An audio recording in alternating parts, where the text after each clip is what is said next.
Guys, today modern AI is quite advanced, except two problems. It is censored and it takes your information. Well, it's hard to find a tech company that don't, but let me introduce you to one. Shout out to my sponsor, Venice AI, which allows you to protect your information and avoid censorship. Now ask yourself, why should a team of programmers at these leading AI apps be the ones to decide what is okay for you to ask and think? Also, would you be comfortable if the presidential administration could govern what AI tells you? Man, I know I wouldn't. But also, while you think about that, did you know that? Let me tell you this, it's gonna be crazy, but ChatGPT has a former director of the NSA sitting on their board right now, guys. And shout out to that man, Edward Snowden. He called this a willful, calculated betrayal of the rights of every person on Earth. And we all know how Alexa is. Alexa listens to us and recommends products based on our conversations. I mean, talk about a violation of privacy. But guys, these are just a few reasons I decided to team up with Venice AI and get you a better options or solutions to your AI needs. Now, guys, you can go ahead and check these guys out with my promo code. So shout out to Venice AI. Now, if you want to use AI without fear of handing over your most intimate thoughts to a corporation or government, you can get 20% off a pro plan using my link, Venice AI SET, and use the code SET. Man, so shout out, guys. So make sure you guys use the code. Put it up one more time for you guys right there. Once again, guys, if you guys want to go ahead and have unleashed AI, uncensored AI, go ahead and tap in with my guys at Venice AI, guys. Hey, this is SET and appreciate the support. And shout out to the sponsor.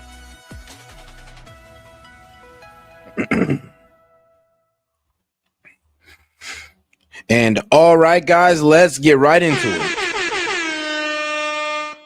Yo, this is SET with SET Media, guys, and I'm back with another one. And guys, it is a moment. All right, guys, so we're gonna get right into it because Trump has dropped a bomb or several bombs on Iran, hitting their nuclear bunkers or their nuclear facilities, hitting about 3 of them, I believe.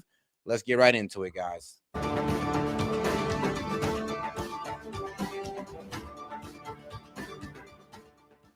This is a CBS News special report. I'm Margaret Brennan in Washington. We have breaking news out of the Middle East. President Trump is about to address the nation. Roughly 2 hours ago, he announced via social media that the United States has bombed 3 nuclear sites in Iran. CBS is reporting 6 B-2 stealth fighters dropped 30,000-pound bunker buster bombs on at least one of those sites, the very first time that weapon has been used in combat. Wow. Today, it was to destroy an underground nuclear facility about 60 miles southeast of Tehran. The president said that all American planes are safely now out of Iranian airspace. These American strikes are... So pretty much it was a successful strike. We was able to pretty much drop the bomb and get on out of there. Our submarines and our bomber jets. So thank God for that. In support of a war that Israel launched on Iran 9 days ago. We know tonight that the Israeli prime minister has spoken to the president, thanked him, and congratulated him on the strikes. We are awaiting word now from the president of the United States himself, who is expected to address the nation from the White House. As we await him taking the podium, I want to go to our White House correspondent, Weijia Jiang. Weijia, we know that the president returned to the White House in the 5 o'clock hour, around 6 p.m. He had a national security briefing. What do we know about what was going on at that period of time? Margaret, that's right. He was in his golf club in Bedminster, New Jersey, but came back this evening, which was actually always the plan, even when he took off for that trip. And right beforehand, he said that Iran had at maximum 2 weeks to try to reach a diplomatic deal. There was no indication at that time that he was going to follow through with the strikes. But of course, that quickly changed.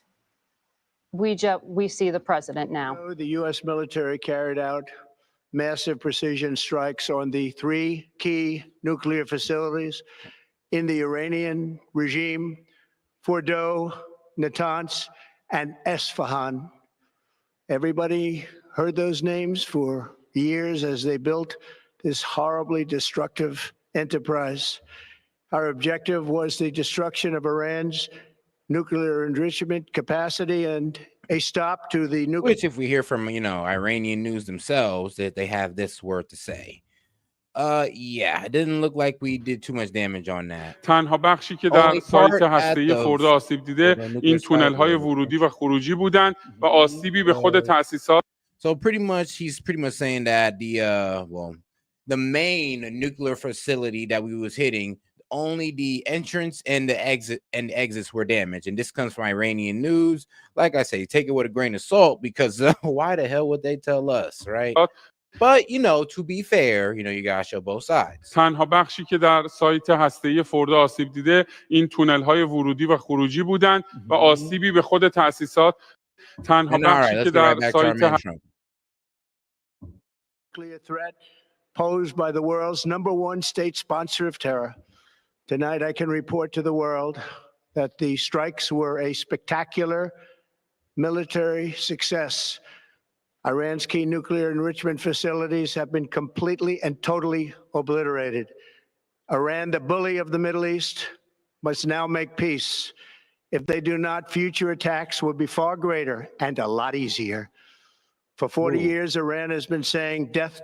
Whoa, okay, he said far greater and a lot easier. He's pretty much saying not only can we do it again, but we'll do it faster. Like, we'll do it faster, harder, and way better with more precision. Pause, but that's quite the threat. I'm real with you. Middle East must now make peace. If they do not, future attacks will be far greater and a lot easier. For 40 years, Iran has been saying death to America, death to Israel. They have been killing our people, blowing off their arms, blowing off their legs with roadside bombs. That was their specialty. We lost over 1,000 people, and hundreds of thousands throughout the Middle East and around the world have died as a direct result of their hate. In particular, so many were killed by their general, Qasem Soleimani. I decided a long time ago that I would not let this happen. It will not continue. I want to thank and congratulate Prime Minister Bibi Netanyahu. We worked as a team like perhaps no team has ever worked before. And we've gone a long way to erasing this horrible. And shout out to my man Fox Chase for starting us off. He said, "Who's Taco now?" Well, hey man, you can't say he chickens out now. What did he say? He said, "I was gonna drop that bomb on y'all if y'all don't quit playing with your uranium enrichment, or if you guys are trying to go towards a bomb." And here's the thing: we didn't even need confirmation. The man just did it. He ain't chicken out no way. He ain't chicken out in no way, shape, way, or form. I'm telling you. When this man Trump says something, that's why even I was like, crap, I'm not even gonna lie. Even when this man says something I don't like, he means it. He means it. Threat to Israel. I want to thank the Israeli military for the wonderful job they've done. And most importantly, I want to congratulate the great American patriots who flew those magnificent machines tonight, and all of the United States military on an operation the likes of which the world has not seen in many, many decades. Hopefully, we will no longer need their services in this capacity. I hope that's so.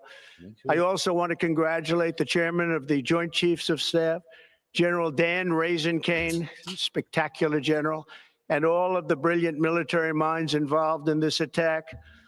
With all of that being said, this cannot continue. There will be either peace or there will be tragedy for Iran far greater than we have witnessed over the last 8 days. Remember, there are many targets left. Tonight's was the and that's the problem too. That I have this man's speech right now. I was like, so does that mean we're gonna have continued involvement? Like, come on, man. We already hit them with an airstrike.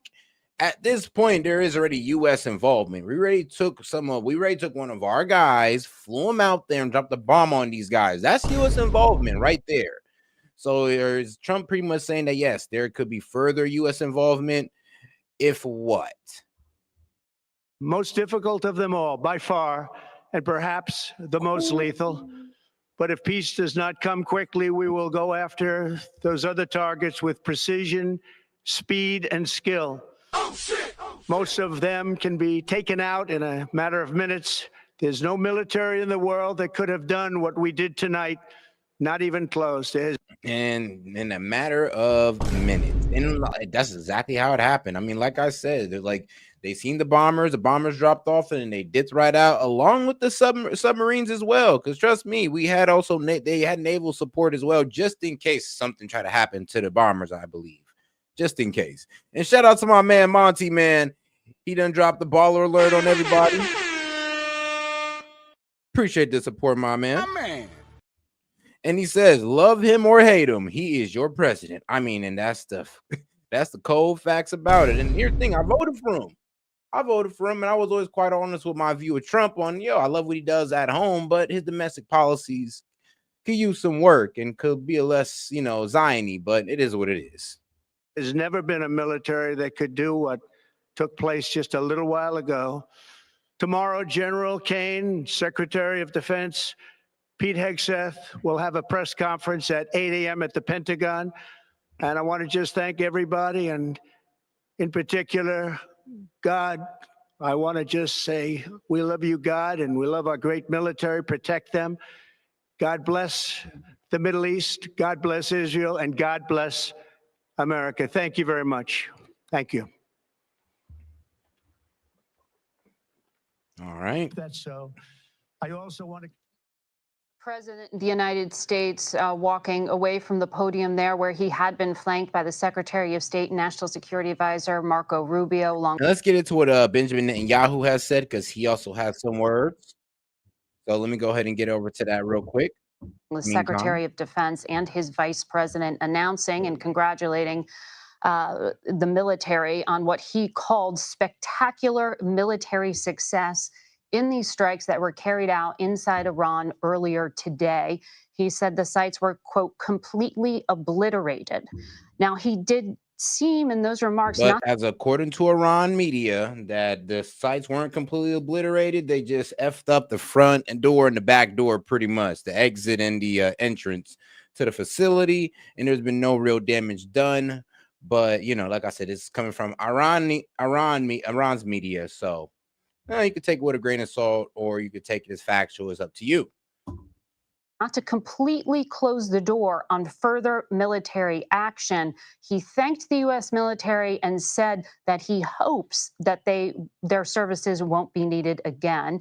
And he said all of this was meant to erase the nuclear threat posed by Iran. To be clear, U.S. intelligence assessment has been that Iran was not yet building a nuclear weapon, but that they had been enriching nuclear fuel at worrisome levels. The international community had high degree of outcry on that point just a few weeks ago in Vienna. You had the Israeli strikes come the following day after that, in the midst of what had been a diplomatic effort by President Trump and his envoy, Steve Witkoff. But, the arguments to that as well, Iran actually is under the IAEA. So they're actually already under a nuclear proliferation treaty or act. And these guys have been following. They already got their inspections and all that. So like I said, it is a bit funny that we're going in on the whole scare tactic, which I believe is a scare tactic that, they got a bomb, or, they're at 60%. Like, this is why we need to go in there. And here's the thing. When I looked up why do they have 60%, it was supposed to be a deterrent from attacking them. Because, why would you attack a country that's, can get a bomb popping in about a week or two? Like, why would we do such a crazy thing? I mean, why we're doing such a crazy thing. Isn't that wild? But all right, now let's get over to our man BB here. And let's hear him congratulate us for either a very smart or a very stupid idea or action. Congratulations, President Trump. Your bold decision to target Iran's nuclear facilities with the awesome and righteous might of the United States will change history. In Operation Rising Lion, Israel has done truly amazing things. But in tonight's action against Iran's nuclear facilities, America has been truly unsurpassed. It has done what no other country on earth could do.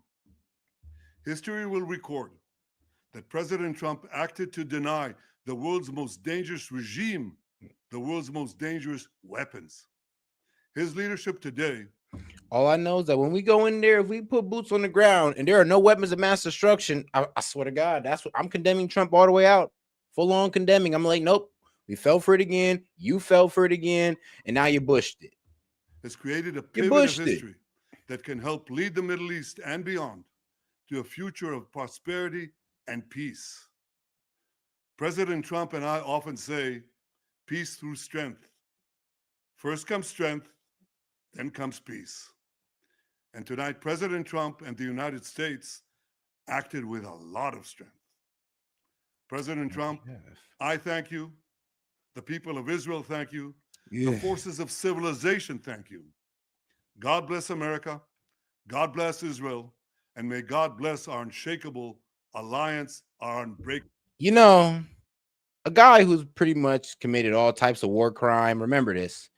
This guy's congratulating us on the job well done. Remember that part, guys. Just remember this part. You know, that's not me being a dick about it, but it is just me stating the facts that a guy that is currently committing war crimes is giving us a pat on the back. Just remember this part. Not saying, like I said, I stand behind the idea that if they're running on good intel that Iran is not gonna, harm American soldiers in the facility, which I believe, also shout out to my man Monty, he pretty much told me that they've already evacuated those facilities and these guys should be out of harm's way. So we're already cleared of that. I believe we should be cleared of that, because if not, then I ain't gonna lie, we done put a lot of American lives at danger, and if anything was to happen to them, it would be on Trump. Let's be quite honest. I'll be honest with you. Addressing the nation, we go back to Trey Yangst. He is in Israel tonight. I would expect as we head into dawn that Prime Minister Netanyahu will be addressing his nation probably in the early. And shout out to my man Monty. He says Trump can literally move mountains. And shout out to my man Monty, because now we have opened up the call-in line. But let's get through this segment real quick and get all the information out there, and then we can go ahead and hold some debates. All right, guys. Appreciate the support. Morning hours. Yeah, Sean, absolutely. We're witnessing a historic moment in the Middle East right now that has a real chance to change the status quo for the region. And Israeli Prime Minister Benjamin Netanyahu has just released his first remarks following the American strikes against Iranian nuclear facilities. He says tonight President Trump and the U.S. acted with a lot of strength. President Trump, I thank you. The people of Israel, thank you. He goes on to talk about the close coordination between the Americans and the Israelis. But we just heard from President Trump there speaking at the White House, and he made clear what he has effectively done, Sean, is taken away Iran's leverage in any sort of conversations moving forward. Because remember, Iran had two key levers to pull. They had their ballistic missile program that has been largely decimated by Israeli strikes, and they had their nuclear program that has been largely decimated. Well, actually, their ballistic missiles is actually still going on. No, they're striking Israel right now because they will not strike America because they know better. I mean, they better not. But yeah, so Iran, besides attacking us because they know better, they are actually lashing out on Israel right now, which kind of makes me feel bad because you can damn near say that, I mean, Trump did kind of bring, further attacks upon Israel at this point. You can make that spin, to be quite honest with you. I'll be real with you guys. You can make that spin because Trump hit this attack on them, these guys are literally lashing out on Israel as we speak, which we'll get into. Decimated by American strikes. And tonight, the region is in a new place. There is a new path forward, and President Trump is giving the Iranians yet another chance to step back from. Hey, shout out to our man Fox Chase. He said, Q, the liberal screaming support for Iran. I know, right? I'm like, bro, look, I do not want Iran to have a bomb. I just want to be assured that we're going there on factual information. That's it. We're going there on factual information. Okay, fuck them up. But if we're not, then it might seem like we got some Zionist control going on, trying to get their checklist complete. Shout out to General West. What would be more American strikes and Israeli strikes targeting what's left of IRGC leadership and what's left of the political leadership inside Iran. Now, I spoke tonight with an Israeli security source asking what the mood was like in the security echelon here in Israel. That source said everyone is just repeating, God bless America, God bless President Trump. They described this as euphoria and historic for these officials, saying there is a sense of relief. Remember, the Israelis largely considered Iran as the big war that they would face. The past 9 days have been incredibly difficult for the Israeli people as they've come under ballistic missile fire following the launch of this Israeli operation against those nuclear sites and against top nuclear scientists inside of Iran. But tonight, the region has changed. The nuclear sites have been largely destroyed, according to President Trump. There still is a minor. Yeah, according to President Trump. But then according to Iran, I mean, like I said, we kind of like effed up the front door. So we pretty much pulled up and kicked in their front and back door and left. And that was it. And I know, right? You were hoping for something better. Me too. But like I said, this is Iran. It could be Iran propaganda, pretty much trying to, dissuade us, pretty much saying, look, you tried, you untested missile and it failed. So, this could be just Iranian propaganda. Remember, guys, we're in war, so everybody's trying to save face right now and not look like a punk. Threat of ballistic missile fire, but we understand that tonight Israel remains on high alert. They are entering into a new state of emergency, changing the home front command guidelines for the civilian population here of more than 9 million people, trying to limit public gatherings tomorrow, canceling workplaces and schools, understanding that Iran may decide to respond. But again, the latest information, Sean, they already did. We have here tonight Israeli Prime Minister Benjamin Netanyahu reacting to these American strikes that targeted Iranian nuclear facilities, Isfahan, Natanz, and Fordow, the places that the Iranians were enriching uranium, trying to get closer to weapons-grade material that they would then use in a nuclear bomb. President Trump announcing tonight from the White House those sites have been destroyed. All right, now we do got some footage here. So let me go ahead and show you some footage right now of what's going on in Israel. Like I said, because Iran has just released a barrage of missiles into Israel. And you can only imagine what's going on there. I mean, that is, like I said, you can damn near make the argument that Trump damn near brought this upon them. I'm just saying, like, just to be real. This is what we're dealing with. Man, shout out Telegram. So this is this is right after Iranian missile hit I believe a civilian area. Like, no military target in sight. They're just really like, it's all free fall at this point. They're just throwing darts at the board. Like, literally. No military site, just blowing shit up.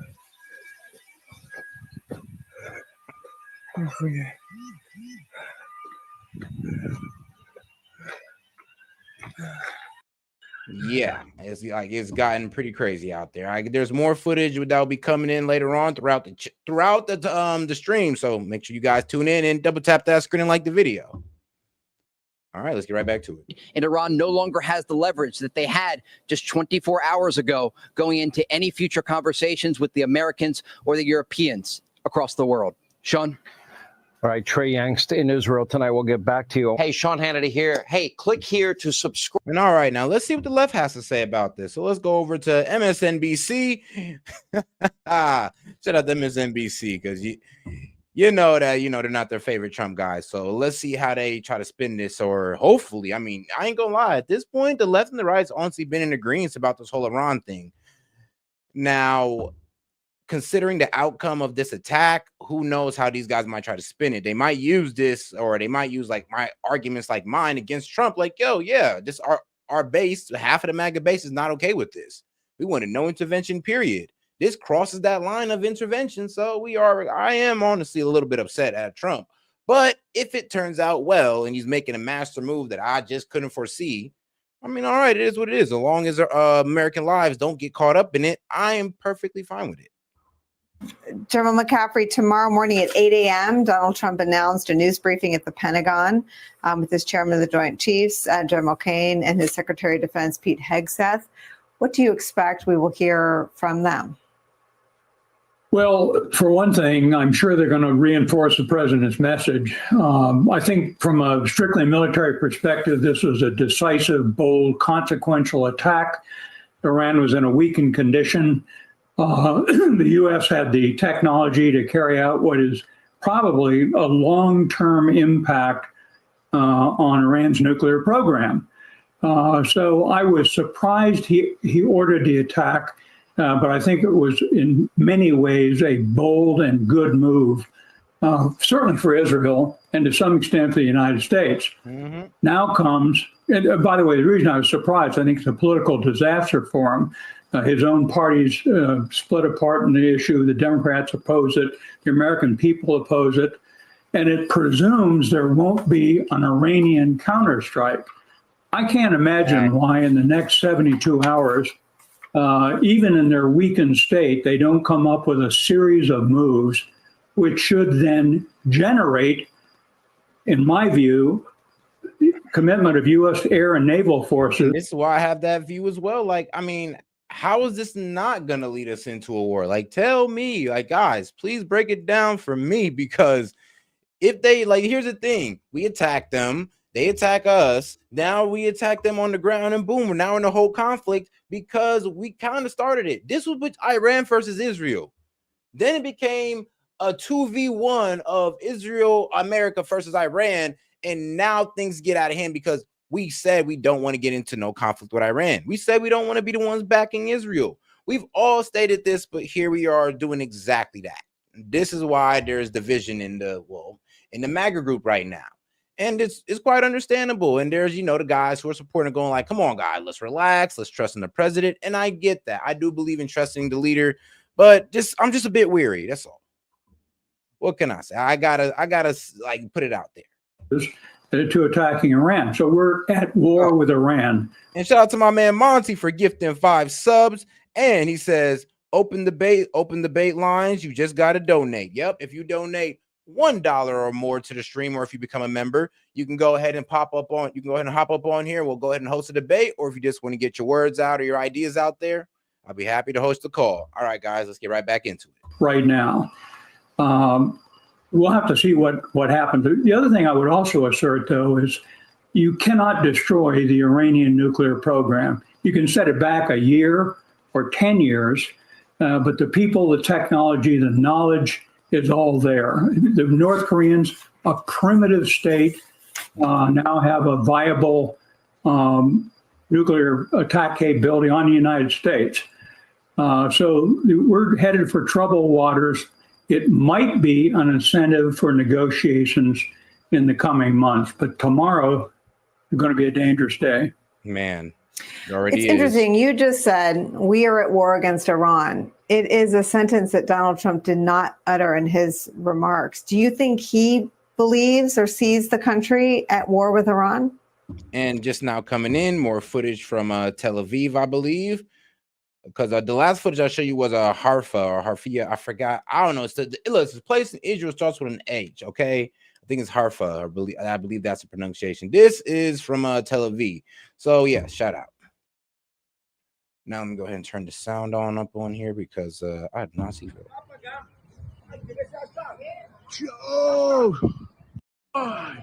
Boom, right there. And this is all currently coming in right now. This is all coming in from Israel right now because Iran has to release their attack right now. Yeah, I know. It was only a matter of time until they responded, and it was within the hours. וואי, הרצל הלכה בקיוסק של ג'וקר. הלך על הרצל, על הממד. וואי, איזה מזל, נס משמיים, ואנחנו פה. See the Israeli flag. בוא תראה, פה! פה, בהרצל! But all right.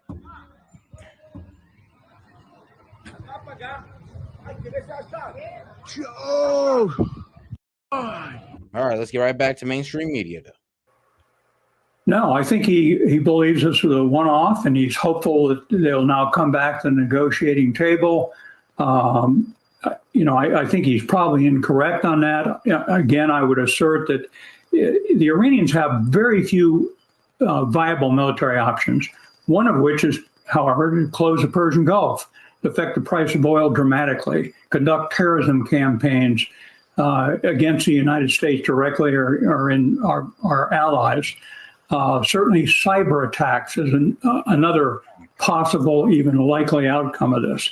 And then what will we do? Will we just ignore it and sort of wait for the further development of the situation? I think we'll take immediate action. We have a lot of military power in our region. There are 2 carrier battle groups there now. A third has been alerted to deploy.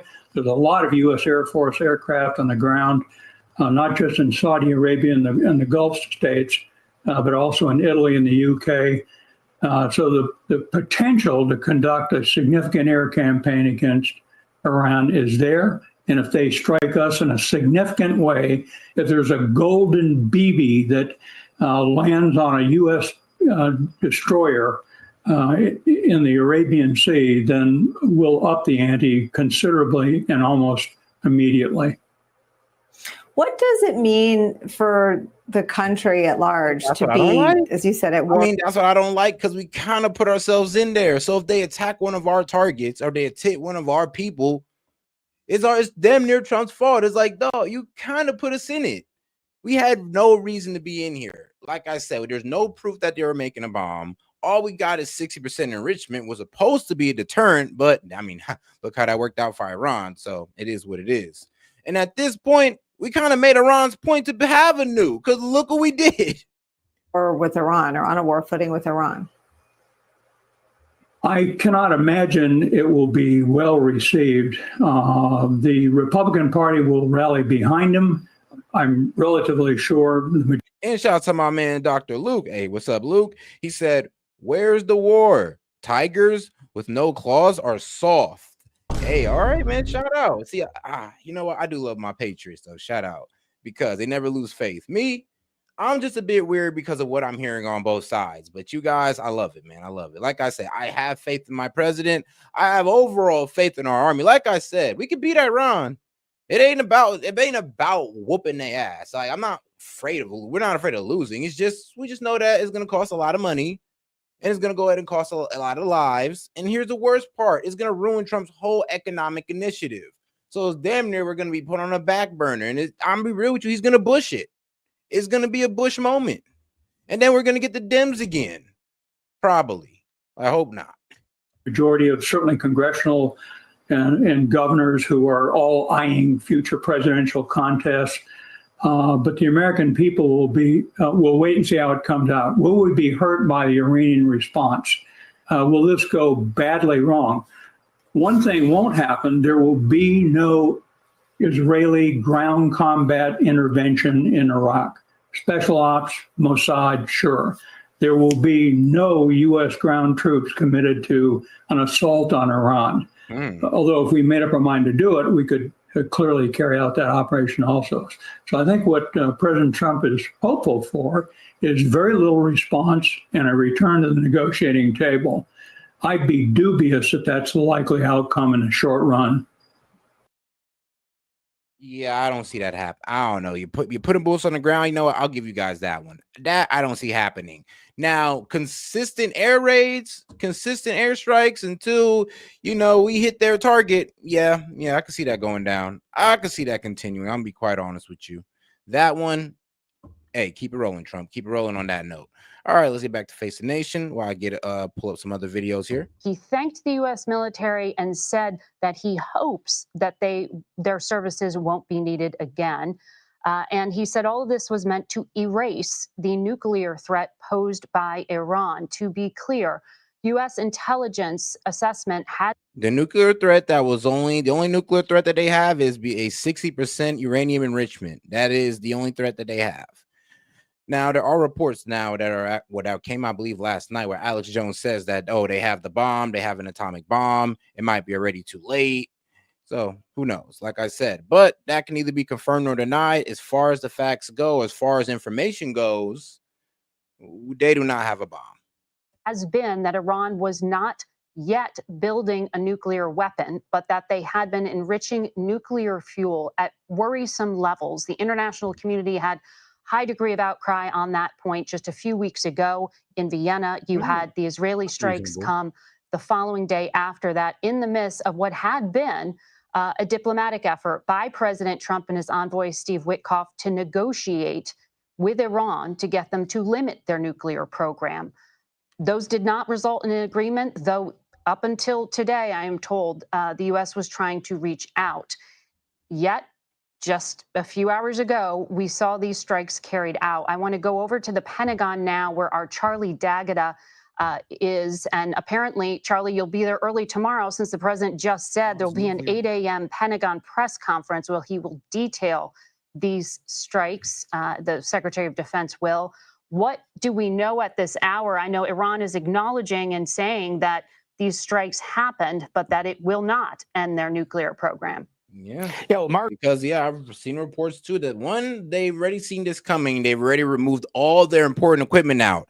All of their important equipment has been already moved out the facility, according to Iran. Like I said, according to Iranian sources, and that, well, the damage that Trump tried to do on their main one hidden in the mountain or in the hills or whatever in sand hasn't really been affected. I mean, they didn't destroy the facility; they've only damaged the door.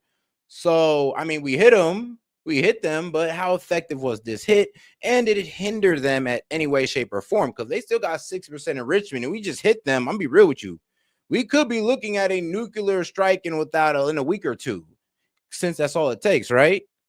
So if Trump hit them and it wasn't a success, and we're just boasting about it to make us feel good, then we're looking at a very devastating situation within the next 14 days.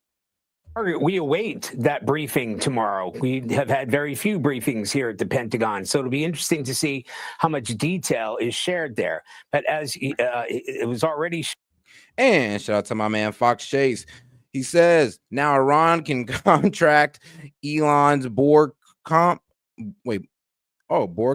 company to dig out the mountain access point. I'm done, bro. Come on, bro. This man say, hey, look, bro, this could be definitely used for Elon's one of his little Starlink access points. All right. Well, shout out to my man Fox Chase. And he says, and shout out to my man Monty. He said, this sounds like a mostly peaceful Iran. Yeah, mostly peaceful, where they just move their nuclear technology to another place. And now we don't know if we actually stop them making a bomb or not. Like, I'll be quite honest with you, not to be the doomsdayer, but I just don't think we did. If they actually moved their stuff, now that they moved it, they're like, oh, okay. All right, now we're really going to make it. We're going to really make it. We can find some way to make it in secret, and then we'll see you guys within a couple of weeks. Now that this strike has went off, and since these guys are still attacking, something tells me there may be a bit of truth to that, since they're still attacking. Because if that was true, if I was around, I'd stop attacking. I'd be like, well, I lost my main chip. It's a wrap here. It's like, well, what are we doing, guys? They took out our nuclear. They took out our nuclear plant. Like, this was the whole reason we're fighting for the freedom to have this. If that's gone, we might as well just lay down arms. But if that's still going on, then we got a problem. But all right, though, let's get into Rachel Maddow fear-mongering the hell out of this. This is MSNBC's ongoing special breaking news coverage. I'm Rachel Maddow. If you're just tuning in, we are following the breaking news that U.S. bombers carried out strikes today at 3 Iranian nuclear sites. One at Natanz, a site that had previously been hit by Israel. Israel and Iran have been trading strikes since Israel's surprise attack last Friday. Israel has already attacked the site at Natanz. Now the United States has done so as well. Another nuclear site near Isfahan in Iran, and also, according to the president, the facility called Fordo, which is a deeply buried facility. And that's important tactically because the U.S. military is believed to have essentially unique targeting capacity to hit a site like that. It is a deep underground facility.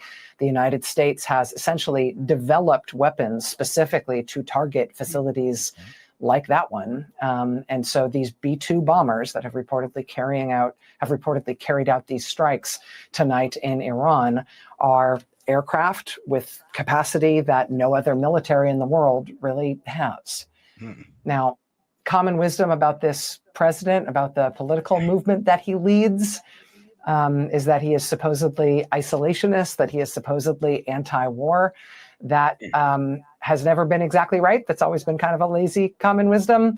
In less than 6 months back. Yeah, we kind of did give them the opening for this one. I am not gonna lie. We gave the Dems the opening on this one. And shout out to my man Monty says, I love how many experts we have in the chat. There were just experts in the economy before that. They were COVID experts. That's funny. You're right. It's like they were experts in the economy. Before that, they were COVID experts. It's like, yo, literally laugh my ass off. Y'all are hilarious. You guys, hey man, shout out to you, Dems. You guys do change your expertise every month. I mean, economic experts, foreign policy experts, and I mean, shit, history experts and COVID experts, vaccine experts. I mean, you guys are the experts at everything, man. No wonder you guys say trust the experts, because then we just be trusting in y'all. In office, he has threatened military action against Panama, against Canada, against Denmark in order to seize Greenland.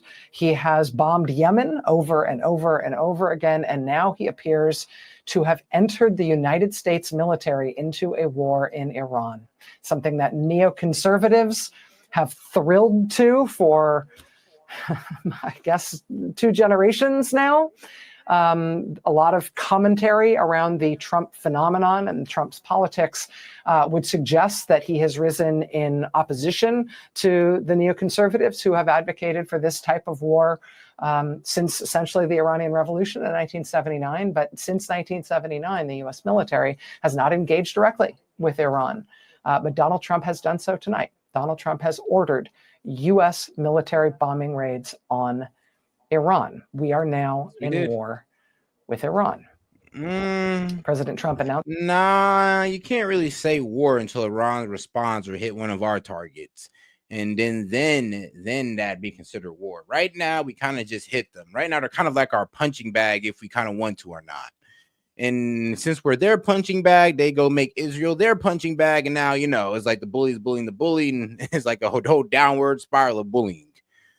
Weird, isn't it? I mean, the Middle East, huh? Very weird place. Very weird things going on here, especially with this whole Israel conflict still going on with Gaza, and then Israel now getting into it with Iran. So, trust me, guys, there's gonna be a lot of things going on with the next couple of days. The strikes on his niche social media platform, which is called Truth Social. He said in that post, quote, "We have completed our very successful attack on the 3 nuclear sites in Iran, including Fordow, Natanz, and Esfahan. All planes are now outside Iran airspace. A full payload of," inexplicable all capital letters, "bombs." It's not an acronym. He's just spelling it in all capital letters. "A full payload of bombs was dropped on the primary site, Fordow. All planes are safely on their way home. Congratulations to our great American warriors. There is not another military in the capital world that could have done this." And then he says in all capital letters, "Now is the time for peace!" Exclamation point. "Thank you for your attention to this matter." Oh, President.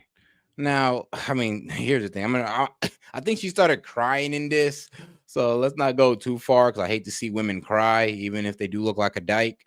But it is what it is. Now let's go back to this warning, guys. I think we forgot something. I think we forgot about my guy here. We forgot about this man that literally warned us about the situation of today and how we're all just forgetting that this man dropped this warning on us. So let's just have some time to reflect, right, guys? Reflection time. Right after 9/11, right after 9/11. About 10 days after 9/11, I went through the Pentagon and I saw Secretary Rumsfeld and Deputy Secretary Wolfowitz. I went downstairs just to say hello to some of the people on the Joint Staff. And shout out to my man Fox Chase before I take that one too far. They're experts at everything except the definition of a woman. Oh, shit. Oh, yeah, okay. Fired off on them, huh? Shout out to my man. And shout out to Trump slinking. Oh, well, shoot. He said Trump slinking. Hey, so all right. Well, he says Merry Christmas, Abraham Rossing, you coward. Huh? You know what? I'm just gonna have to hit you with this one, my friend. What did he say? All right, though, let's get back to my man Wesley with the warning. Right after 9/11, about 10 days after 9/11, I went through the Pentagon and I saw Secretary Rumsfeld and Deputy Secretary Wolfowitz. I went downstairs just to say hello to some of the people on the Joint Staff who used to work for me. And one of the generals called me and he said, "Sir, you got to come in. You got to come in and talk to me a second." I said, "Well, you're too busy." He said, No. He says, "We've made the decision. We're going to war with Iraq." This was on or about the 20th of September. I said, "We're going to war with Iraq. Why?" He said, "I don't know." He said, "I guess they don't know what else to do." So I said, "Well, did they find some information connecting Saddam to Al Qaeda?" He said, No. He says there's nothing new that way. They just made the decision to go to war with Iraq. He said, I guess it's like we don't know what to do about terrorists, but we got a good military and we can take down governments. And he said, I guess if the only tool you have is a hammer, every problem has to look like a nail. So I came back to see him a few weeks later. And by that time we were bombing in Afghanistan. I said, are we still going to war with Iraq? And he said, oh, it's worse than that. He said, he reached over on his desk, he picked up a piece of paper. And he said, I just got this down from upstairs, meaning the Secretary of Defense's office today. And he said, this is a memo that describes how we're going to take out 7 countries in 5 years, starting with Iraq and then Syria, Lebanon, Libya, Somalia, Sudan, and finishing off Iran. I said, is it class? Finishing off at Iran, but like nobody sees anything kind of weird how all of those countries have pretty much been, thrown into dysfunction. And now we're here at Iran and we're all I'm just saying, I'm not trying to be a dick here. I'm not trying to pass, not trying to say you guys are missing everything, but just take this into account that this man is literally running down the list. We are at Iran and we're over here acting like, there's like nothing is familiar. Classified? He said, yes, sir. I said, well, don't show it to me. And I saw him a year or so ago, and I said, you remember that? He said, sir, I didn't show you that memo. I didn't show it to you. Oh, yeah, guys, I'm about to go ahead and post the call-in link right now, so give me about 10 minutes. I'm sorry, what did you say his name was? I'm not going to give you his name. So go through the countries again. Well, starting with Iraq, then Syria and Lebanon, then Libya, then Somalia and Sudan, and then back to Iran. So when you look at Iran, you say, is it a replay? It's not exactly a replay, but here's the truth, that Iran from the beginning has seen that the presence of the United States in Iraq was a threat. A blessing, because we took out Saddam Hussein and the Baathists. They couldn't handle them. We took care of it for them, but also a threat because they knew that they were next on the hit list. And so, of course, they got engaged. They lost 1 million people during the war with Iraq. And they've got a long and unprotectable, unsecurable border. So it was in their vital interest to be deeply involved inside Iraq. They tolerated our attacks on the Baathists. They were happy we captured Saddam Hussein, but they're building up their own network of influence, and to cement it, they occasionally give some military assistance and training and advice. And all right, now that we just understand that, now let's get over to, and shout out to my man Myron Gaines, because I think he explained this. Yeah, he made a pretty compelling argument. I'll just say that on, why Iran, doesn't trust America or Israel. Which, let's be real, I don't think that we really too much care about their trust, but let's hear them out. Well, we should though. You're the leader of Iran. Your enemy, Israel, is constantly not only attacking you or trying to attack you and dethrone you, but they've destabilized and destroyed all of your neighbors. Then you're under attack. Fighter jets are scrambling all across your country, bombing your civilian nuclear program, right? Your generals are dead. 9 of your nuclear scientists are dead. You don't know what's going on. Your radar's cooked. Your shit is hacked. Pandemonium. What the fuck would you do, chat? But I just want to address the point he said before we move on, because contrary to what I said, he keeps saying that Iran's not a threat to America. So since Scott decided to become Iran's mouthpiece, can you please clarify? Oh, and before we go any further into this video, let's go to wild clip of the night. Shout out to my man Eden Schroeder. Not Eden Schroeder's. Was it Chase Geiser? He's on InfoWars. I am screwing up his last name, so I apologize on that one, guys. But he did make a pretty great video, so let's get right into it. All right, guys, let's get. So a lot of people are saying that Israel's trying to get the United States into a war with Iran, but it's actually more complicated than that. The United States wants. So a lot of people are saying that Israel's trying to get the United States into a war with Iran, but it's actually more complicated than that. The United States wants to get into a war with Iran. Here's why. So back in 1971, Nixon took us off of the gold standard because, well, we were printing more money than we had backed by gold. All of our allies called us on it.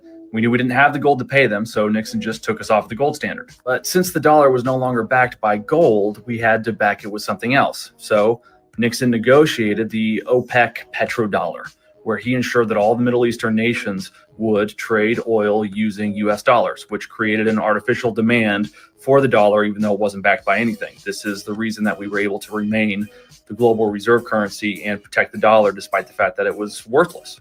Decades went by, and we needed to ensure that oil would always be traded in dollars. So we got involved in coup after coup and war after war. Wars like the ones in Afghanistan, Iraq. We assassinated Gaddafi from Libya, all people who threatened to trade oil in something other than the dollar. Iran's doing the same thing today, as well as China supporting Iran because, well, they want to be the global reserve currency, not the United States. Now, since we've been applying so much pressure to China and the entire region for the course of the last 50 years or so, China has tried to establish the Belt and Road Initiative, which is something that they mean to use to undermine the dollar's global reserve currency by establishing a trade monopoly in the entire hemisphere. You can see it there on that video.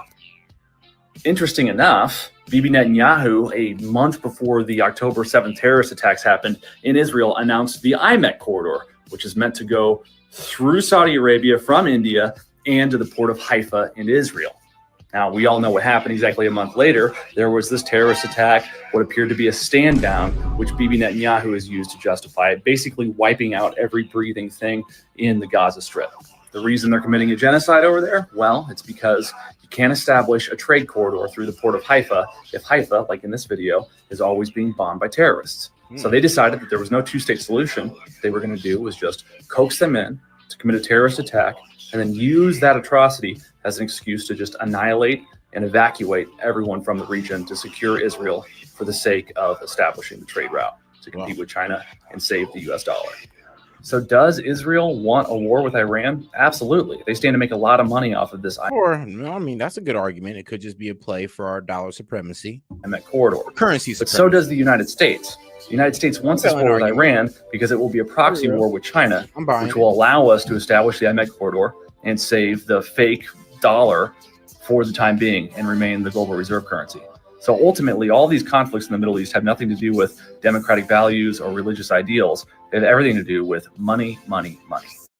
All right. Now let's hear Myron's compelling argument that he made. Clarify for me what Khomeini means when he says death to America, death to the West, and forceful conversions. Can you translate in the language that you so clearly understand that all of us are missing? Thank you. Sure. Yeah. So first of all, Khomeini died in 1989. You don't know what you're talking about. Second,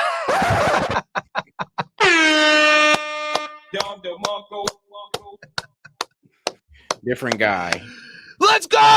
Welcome, punch! Get that stupid bitch the fuck up out of here, bro. Holy nigga.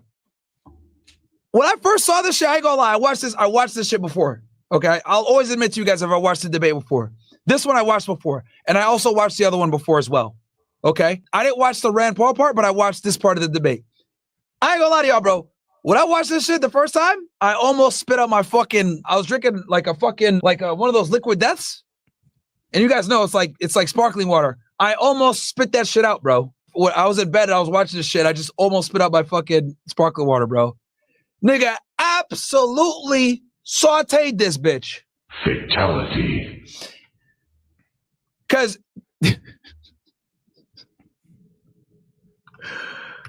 here's who he's talking about, bro. Because it's Khomeini with an O, right? This is the former supreme leader, right? He died in 1989, right? And then obviously Ali Khamenei, right, with an A. So it's pronounced a bit different. But yeah, it's still funny though. Still fucking funny. Nigga absolutely cooked her, bro. second of all, he studied. He definitely studied. She didn't. Chant, you'll notice, all of y'all in the audience and on the panel notice how often the Hawks bring this up and how much heavy lifting these chants are doing. Are you so terrified of chants? In fact, they have no Air Force. They have no. Yeah, and let's be honest, they chant like that because you guys are constantly fucking threatening their country, bro. Guys, let's have a very, very difficult conversation right now, okay? As you guys know, I was roasting a super chatter earlier, right? Yeah, I mean, shout out Luke, means, and shout out to Chase. He definitely was dropping some bombs on that when he had a pretty interesting theory. Like, yeah, it could be all about currency control. or having that our currency, or having that currency supremacy, or in the Middle East being a key factor to it. It could be that. But I want you guys to go into a dream world, okay? I want you guys to like part of being an intelligent person is being able to empathize, right?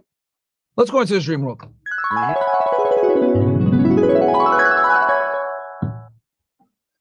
You're the leader of Iran, okay? You're the fucking Ayatollah. You're the supreme leader, right? Yep, everybody. All right, everybody, imagine yourself as the Ayatollah, the supreme leader, and let's be honest about this. Your country is so guys, getting that mentality of that anytime a woman talks, you feel me, just muster up that courage just to hit her with the old let me see if I still got that soundbite, because you know what, it was from back in the day, but this is what you gotta say though if you really want to have that that Ayatollah leader in you. If I could just find it. Too bad. Poor. You have a sophisticated missile system. You got some hypersonics. You got some fucking some ballistic missiles. You got my bad. Here it is. Silence! I kill you! It's all right, man. Get that mentality in there, guys. Get that mentality. Your old girl talk to you crazy. Silence! I kill you! All right. Some cruise missiles, drones, etc. You have a strong missile program. You are developing and have a civilian nuclear program. But your enemy, Israel, is constantly not only attacking you or trying to attack you and dethrone you, but they've destabilized and destroyed all of your neighbors. Okay? They destroyed Libya. They destroyed Sudan. They destroyed Morocco. They bribed Jordan. They destroyed Egypt, then bribed Egypt later. They destroyed Lebanon, right? They destroyed Palestine. And you see that they're propped up by the world's strongest military. So in an effort to preserve yourself, a guy named Barack Obama says, look, I know you guys want a nuclear weapon to stave off Israel and the United States. Let's exercise diplomacy. I have this deal here that will allow you to continue to enrich uranium for a peaceful civilian program, but we're going to have international oversight from multiple different countries to include us. We'll be involved, but other countries will be too, so that this is fair. Yeah. You're like, you know what? We got some crippling sanctions. Our economy could do better. Let's do it. You enter the agreement in 2015. You comply with the inspections. You allow the IAEA to come in, an International Board of Inspectors. You signed a non-proliferation treaty, which ensures that you will never build a nuclear weapon. You do everything right. You go to the UN, you meet, etc. You become a part of the UN Council, all this shit, right? And you do this for a few years. But unfortunately, unlike you being the supreme leader where you stay the leader, the United States has an election every 4 years. And some blonde-haired orange man, who used to be a former businessman, takes office. You find out that there's a very strong connection with the Zionist lobby. Within 3 years of you being into this agreement and complying with all the fucking standards, this guy pulls out of the agreement, puts you on the foreign terrorist organization list, crippling sanctions come your way because you're on the foreign terrorist list, which allows them to put you even harder sanctions on you. And you find out that your enemy Israel, who has been trying to destroy you and destroyed all the countries around, was the biggest lobbying party to get you put on this foreign terrorist list. Good point. And to create the sanctions that are destroying your economy. You don't have a new. I mean, yeah, we can't pretend like there wasn't groundwork laid for this whole war or for this whole conflict. We can't pretend like there wasn't already microaggressions towards Iran to kind of put them in this whole death to America, I guess, attitude towards us. Yeah, we kind of created that attitude. Oh, it did say we do judge countries for having that F American attitude, but let's be real. We do got to ask them why sometimes, because if you ask them why,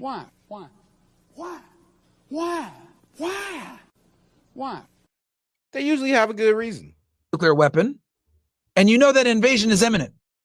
You've seen Benjamin Netanyahu for 30 years go to UN council after UN council, go to international meeting after international meeting and say that you're building a nuclear bomb and use that to try to invade or intervene in your country's sovereignty. What would you do? You had an agreement. They backed out the agreement. They put crippling sanctions on your country, and then they labeled your military a terrorist organization. Well, clearly, diplomacy doesn't work. They want you out of here. They want regime change. So you start refining your uranium to defend yourself. You start arming proxy. Yeah, and that's what happens. They refined their uranium to be a deterrent from getting attacked themselves, while also doing what we did with Ukraine by not getting involved with Russia directly or not getting involved with these superpowers directly, but pretty much paying other people to get involved with them. So I always do say we judge Iran so harshly, but I mean, let's be real. You could damn near say they took a script out of our playbook. They took a whole play. I'm be real with you. That's kind of what we do. And I'm be real with you. This may be a bit childish, but I'd like to be the only people doing it. Proxies all around Israel to ensure that you have insulation between yourself and Israel. Now they're trying to escalate and they go ahead and they do a preemptive attack against you. So this president comes back. Remember the guy that ripped up the fucking deal and put you on the terrorist list? He comes back into office. He says, yo, you remember that nuclear deal that I pulled out back in 2015? Let's do it again. I pulled out in 2018. Let's do it again. Cool. Let's negotiate. Yeah, we thought Trump was going to try to, fix that mistake that everybody said, oh, well, Obama had him under a good deal and you effed it up, Trump, and all this good stuff. And I'm like, all right, well, I look like Trump heard. And he's like, all right, well, let's work something out. And look where we ended up today. Maybe we just had a misunderstanding last time. And to your surprise, the nuclear deal that he proposes is like the same one you signed back in 2015, 10 years ago. Yep. Awesome. Let's do it. Steve Witkoff comes in, meets with your ambassador. The first couple of meetings go well. Hey, you guys can enrich uranium. Just got to stay at around 3%. Civilian, you know what I'm saying? Cool. All right, we can agree to that. Steve Witkoff leaves. Comes back. Hey, I know we talked about you guys being able to enrich uranium, but yeah, you guys can't enrich uranium. What? Yeah, sorry, man. What the fuck? I thought we had an agreement. We can enrich uranium for civilian, nuclear program. Yeah, nah, man. Sorry. Oh, yeah, and by the way, I hate to say this, but you guys got to get rid of your ballistic missile program, too. Gotcha, bitch. Exactly, just like Really, nigga. Like, what? Gotcha, bitch. And that's what I'm saying. That's where I was confused, too.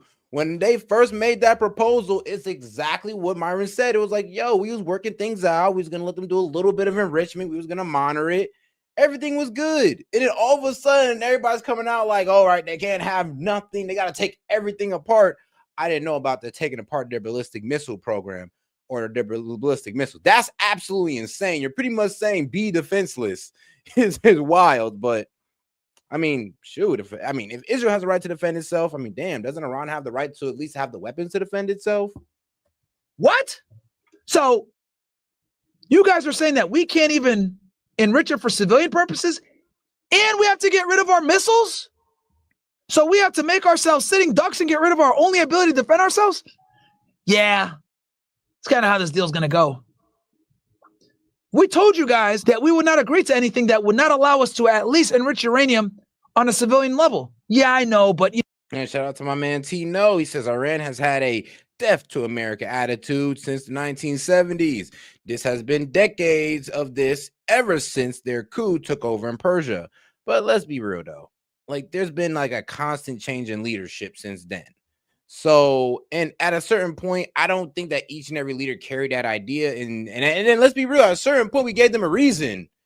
I can understand that in the 70s.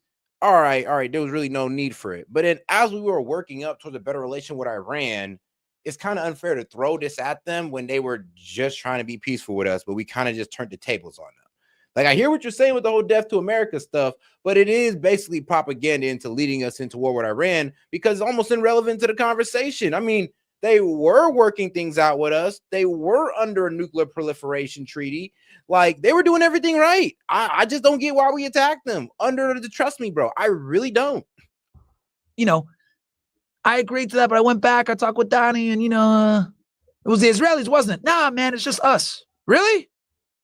It's just us, man. I promise. Then you find out Steve Witkoff, if you're wondering. Who is Steve Witkoff? Oh, no.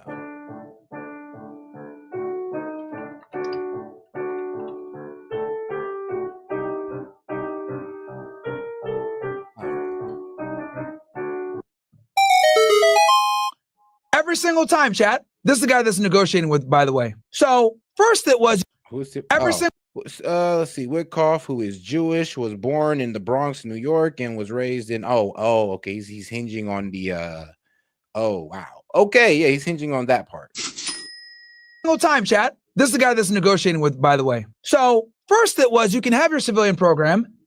Then it's you can't have your civilian program, and you got to get rid of your ballistic missiles. What the fuck would you do, chat? What would you do? Would you give up your uranium program? And would you give up the ballistic missiles? Type in the chat. What would you guys do? And then you got to sit there and trust a country that's been agitating you for years and trying to get you toppled for years. You got to trust them to not attack you while you've basically been stripped of everything. And what happened the last time that happened to an Iranian leader? Gaddafi. I'm sorry. Truth cough. But yeah, so when that happened to our man Gaddafi and he gave up everything, what happened after? Oh yeah, I'll tell you. He ended up getting taken by some crazy people, sodomized with a knife. So I don't know if Iran's gonna be too keen on just following that order, seeing that they have examples of the last time it happened. Give me a 1 if you would give up your shit. Give me a 2 if you would say fuck you guys and start enriching uranium and arm yourself. What would you do? 1 if you'd give up your shit. 2 of you would say, fuck you guys, fuck Israel, fuck the United States. I'm going to go ahead and arm ourselves now and continue enriching uranium. What are you doing if you're the supreme leader, chat? I think that's pretty self-explanatory, right? Then, hold on, we haven't even got to the good stuff yet. Then, you say, you know what? Let's continue to talk. So already at this point, you guys are saying we would keep our shit. That's fine. I'm not even at the good part yet. So it gets better. Now, though Mr. Witkoff tells you, look, man, no more uranium enrichment and the ballistic missile program's got to go. You say, you know what? Let's keep talking. We've had 4 to 5 different discussions that went well. Let's not destroy this one that came off weird. Let's keep talking. Cool. Diplomacy continues. You have a meeting set on Sunday. Well, you don't. You're the supreme leader, but your ambassador does. He has a meeting set in Oman on Sunday. You guys are figuring out the logistics, etc., setting it up. Fast forward. It's fucking what? Friday. Next thing you know. What the fuck? Explosion in Tehran. What the hell's going on? What the fuck? Your fucking generals call you. Hey, we're under attack. What? Yeah, we're under attack. Call this nigga. He's dead. What? Yeah, I call. He's dead. What? Again. You're under attack. All while you're supposed to be going under the peace negotiation. Then, you know, Trump comes out all of a sudden and said, well, too late. You're on day 61. You're just like, but wait, what? So trust me, I was trying to put myself in both like people's shoes, and I'm just like, hold on now. If I'm in like Loki, if I have that perspective, I put myself in Iran's shoes. I'm like, bro, this is wild. Like, what are y'all doing? Like, I don't even feel like I can trust y'all to come to the table if we're supposed to be talking about peace, because it seems like you're trying to push this whole country into war. Fighter jets are scrambling all across your country, bombing your fucking civilian nuclear program, right? Your generals are dead. 9 of your nuclear scientists are dead. You don't know what's going on. Your radar's fucking cooked. Your shit is hacked. Pandemonium. You're trying to figure out what the fuck is going on. You had diplomacy talks set up for Sunday. You're calling the fucking White House. You're calling Steve Witkoff. What the fuck is going on here? And they hit you with the, what you mean, bro? Hey, we told you 61 days. Yeah, I can only imagine that call. They're like, bro, I thought we was discussing a deal. Well, hey, man, it's been 61 days. Told you something was going to happen. Like, but we're supposed to be going towards peace. Like, what? Is that out the window now? I mean, 61 days, bro. Yeah.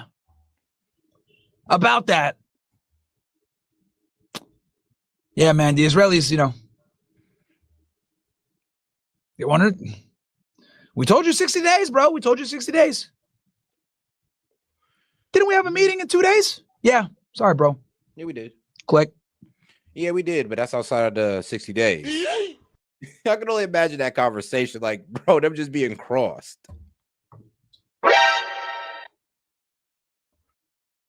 Oh, and doesn't end there. The airstrikes continue. Your nuclear facilities are bombed. Your generals assassinated. Pandemonium all across the country. Pearl Harbor has just happened while you're in the middle of diplomacy talks. Then Marco Rubio, the Secretary of State, your guy's fucking equivalent, says, hey, we had no idea. The Israelis did it by themselves.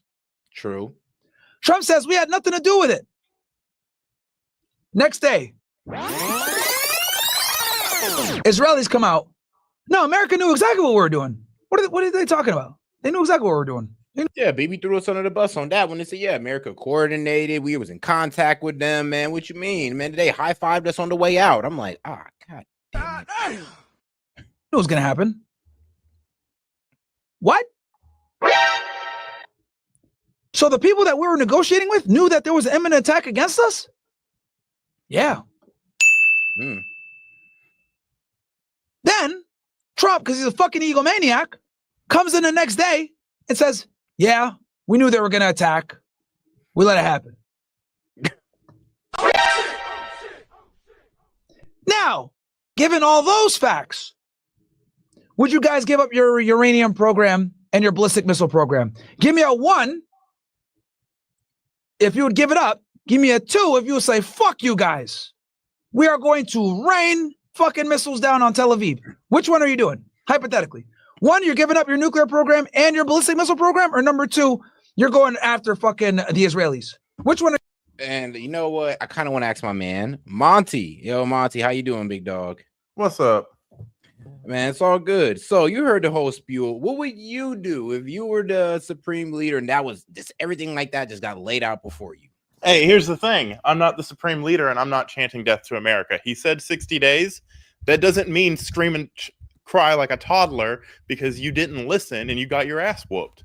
But we did tell them we were going to do we was going to meet up and talk about that. Then they hit us, hit them before. There will be swift consequences. All right.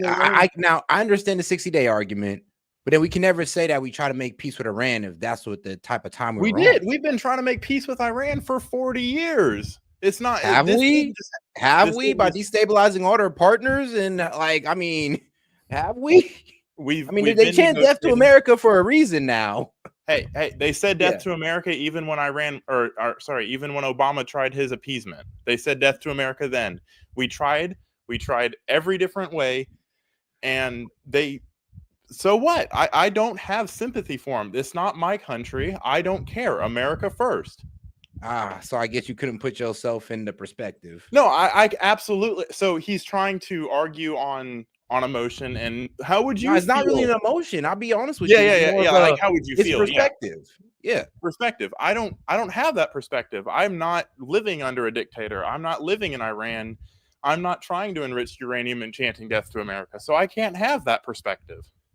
I mean, all right. I think we hinge it too much up on the death to America because when was that? Listen, do they do it every day?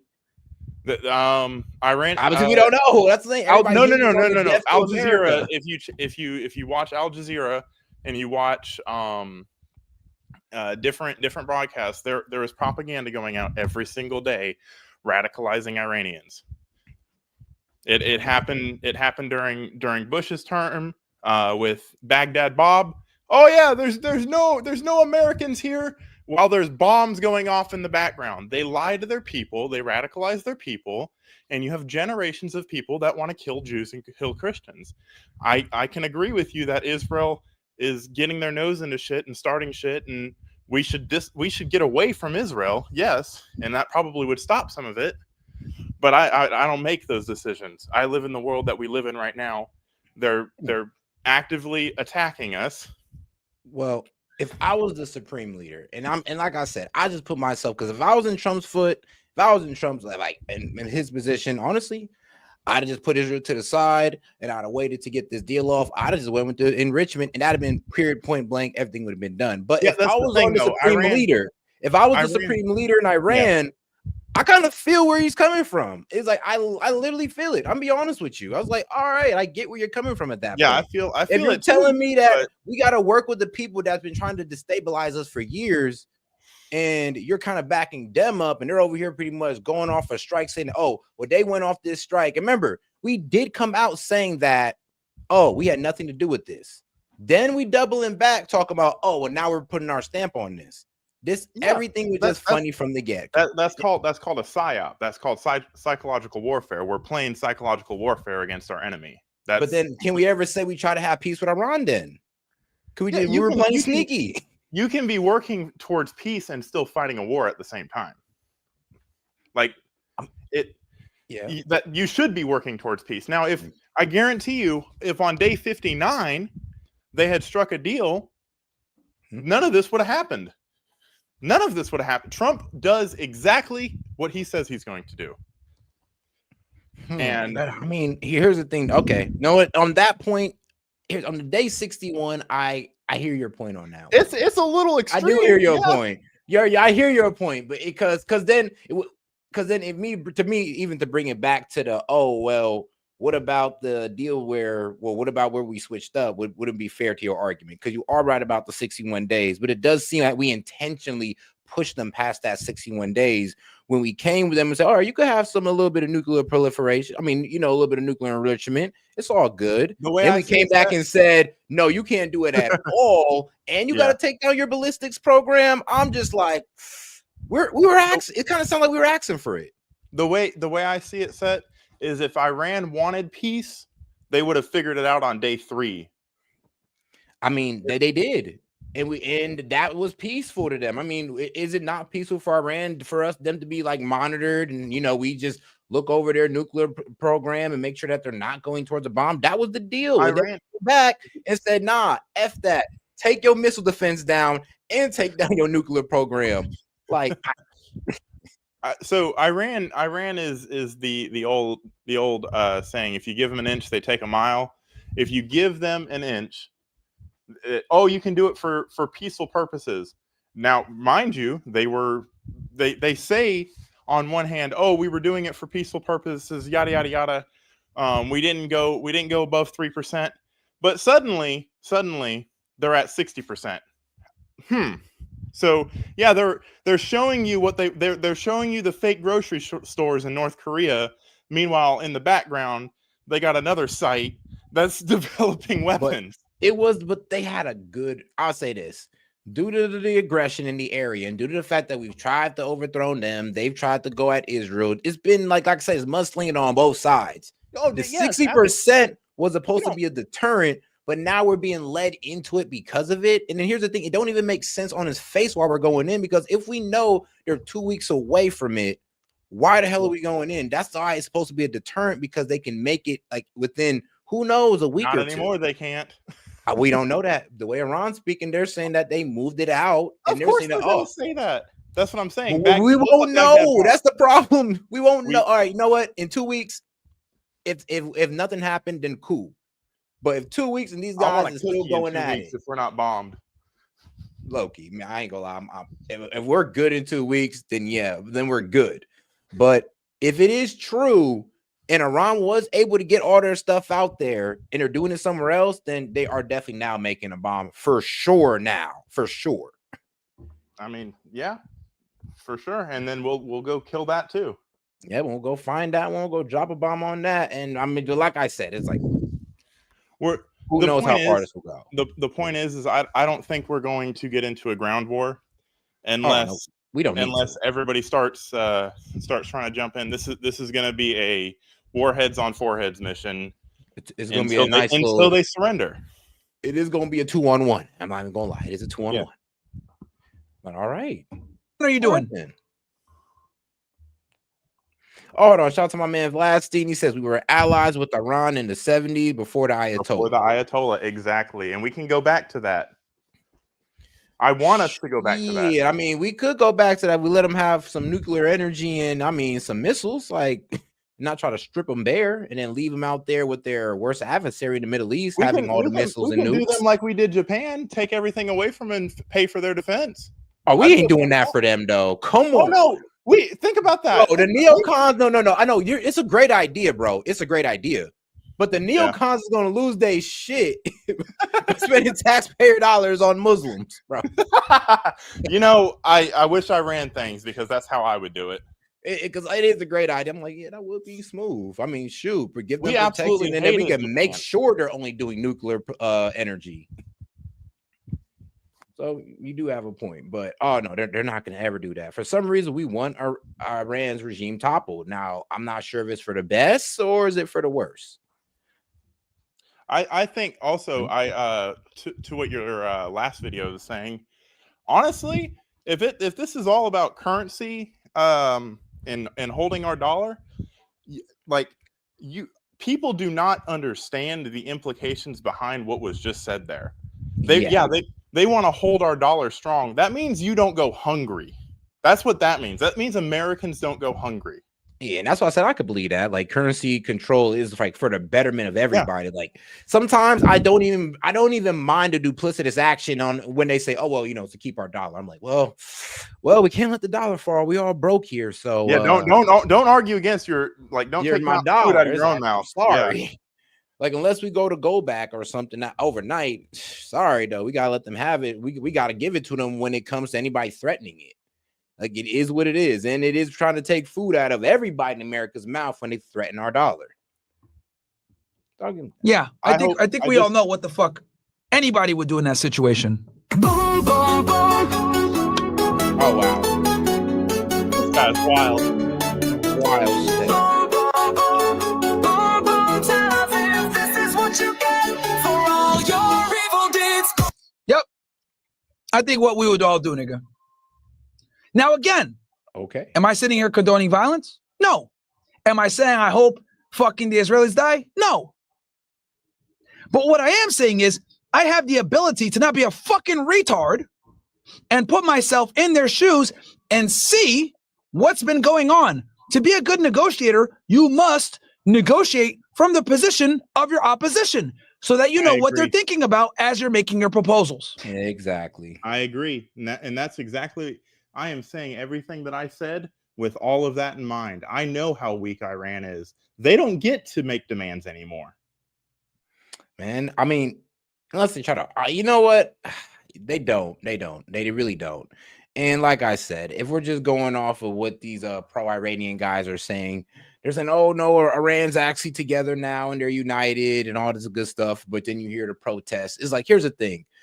The Fargo, I mean, we're going to find out. Here's the thing. Iran is being pushed to the brink. Israel being pushed to the brink. And MAGA, the whole MAGA base is being pushed off to the brink. So we're all going to find out some things within the next coming, weeks, to be honest with you. Like by July, I say by next month, July 22nd, we're going to know a lot. We're going to know everything we need to know about what's going on in the Middle East. And when it turns out to be all kosher and Iran signs a deal, I want a cookie. You're gonna come to my house and deliver me a cookie. Fine, I'll give you the cookie. I will give you the cookie. And this is what my goal is with you guys.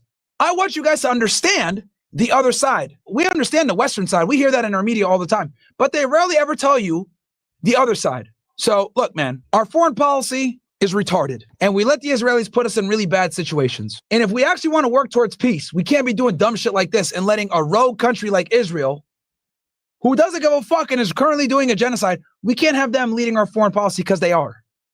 They are. And we have to have this very uncomfortable conversation that I just gave you guys right now, where I described to you all the fucking bullshit they've been involved in. Because I'll tell you guys this, if I ever became president, I will fix this problem. Give me a year, bro. Give me a fucking year. I'd fix this problem immediately. Give me a year. I would have the Middle East united and I'd fucking reel in these goddamn Israelis. Because these Israelis destroy our fucking international image. For what? There's no benefit. They give us intel. Shut the fuck up. We wouldn't need that intel if it wasn't for their stupidity all the time. Oh, damn. So he's right about that. I agree with that. Give me once in the chat if you guys enjoyed that little Yeah, I mean, you do have a good point. Like I said, with the whole Benjamin Netanyahu coming out pretty much saying, oh, they was behind it. Like we said no, but they said, oh, yes, you were. We're just like, bro, like, come on, man. You're not making us look good right now. But all right, now let's go take it all the way over to the right, to the far right with Nick Fuentes, because you know he has something to say about this. That what should happen next is the entire United States, the American people, should be furious and outraged and standing up in one voice and saying, we do not want a war in Iran, which is what we have, by the way, in case you missed the headlines. Some people are a little confused on this. But because it's Trump, because he is a Trojan horse, and I always said that was the worst effect. Better than Kamala? Certainly. Better domestic agenda? Marginally. Without a doubt. But what makes him so dangerous is that he will take his entire base with him to support this war and deflate what could have been, what would have been an anti-war consensus and an awakening of a national consciousness against the influence of Israel, which brought us here. Instead, I see people on Twitter like Charlie Kirk and Matt Gaetz and Jack Posobiec and all the dissidents saying, well, you know, if we stop here, it's not really a war. They're saying, I don't think Trump wants a war in Iran. I don't think he wants a big, wide war in Iran. Hey, guess what? We're in a war with Iran. What else would you call this? We just bombed them. We just dropped 6 conventional bombs weighing 30,000 pounds that are nearly the size of a very small nuclear bomb on Iran. And it was beautiful. Program. Man. And this after we supported Israel's surprise attack, murdering their scientists. It was, though. I mean, it was very smooth, like in and out, nobody hurt. I mean, not even a fire. I mean, let's be real, though. Their air defense is useless. They had no air defense. I mean, like I said, their only defense is their offense. And I need to backtrack a little bit. I am not by any means condoning Israel. I fucking everything Israel is doing right now is horrible. However, two things can be true at the same time. True. Murdering their commanders, blowing up their airports, their capital, everything. And people say, if we go to war, I don't think Trump wants a war. We're in that war. And isn't it miraculous how that position has changed every single day over the past week and a half? 2 weeks ago, before the clouds came rolling in over the Middle East, they said no new wars. Trump will keep us out, they said. He's negotiating. Trump is going to make a deal with Iran. He's going to bend the Israelis over. That's what people were saying. They said that Trump and Netanyahu had a split. They broke up. Trump and Pete Hegseth aren't visiting Israel on his multi-stop visit.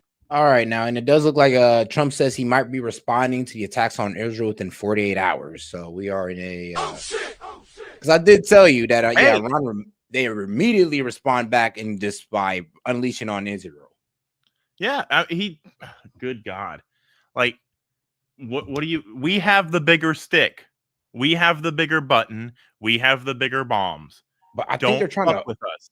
I think they're really trying to hold Israel hostage. Like, I literally think this is what the plan is, to hold Israel hostage. Like, that might just be the plan that they have here, because this is kind of what I'm seeing is that, well, they're attacking one of, their prominent cities. They're like just going all in on it.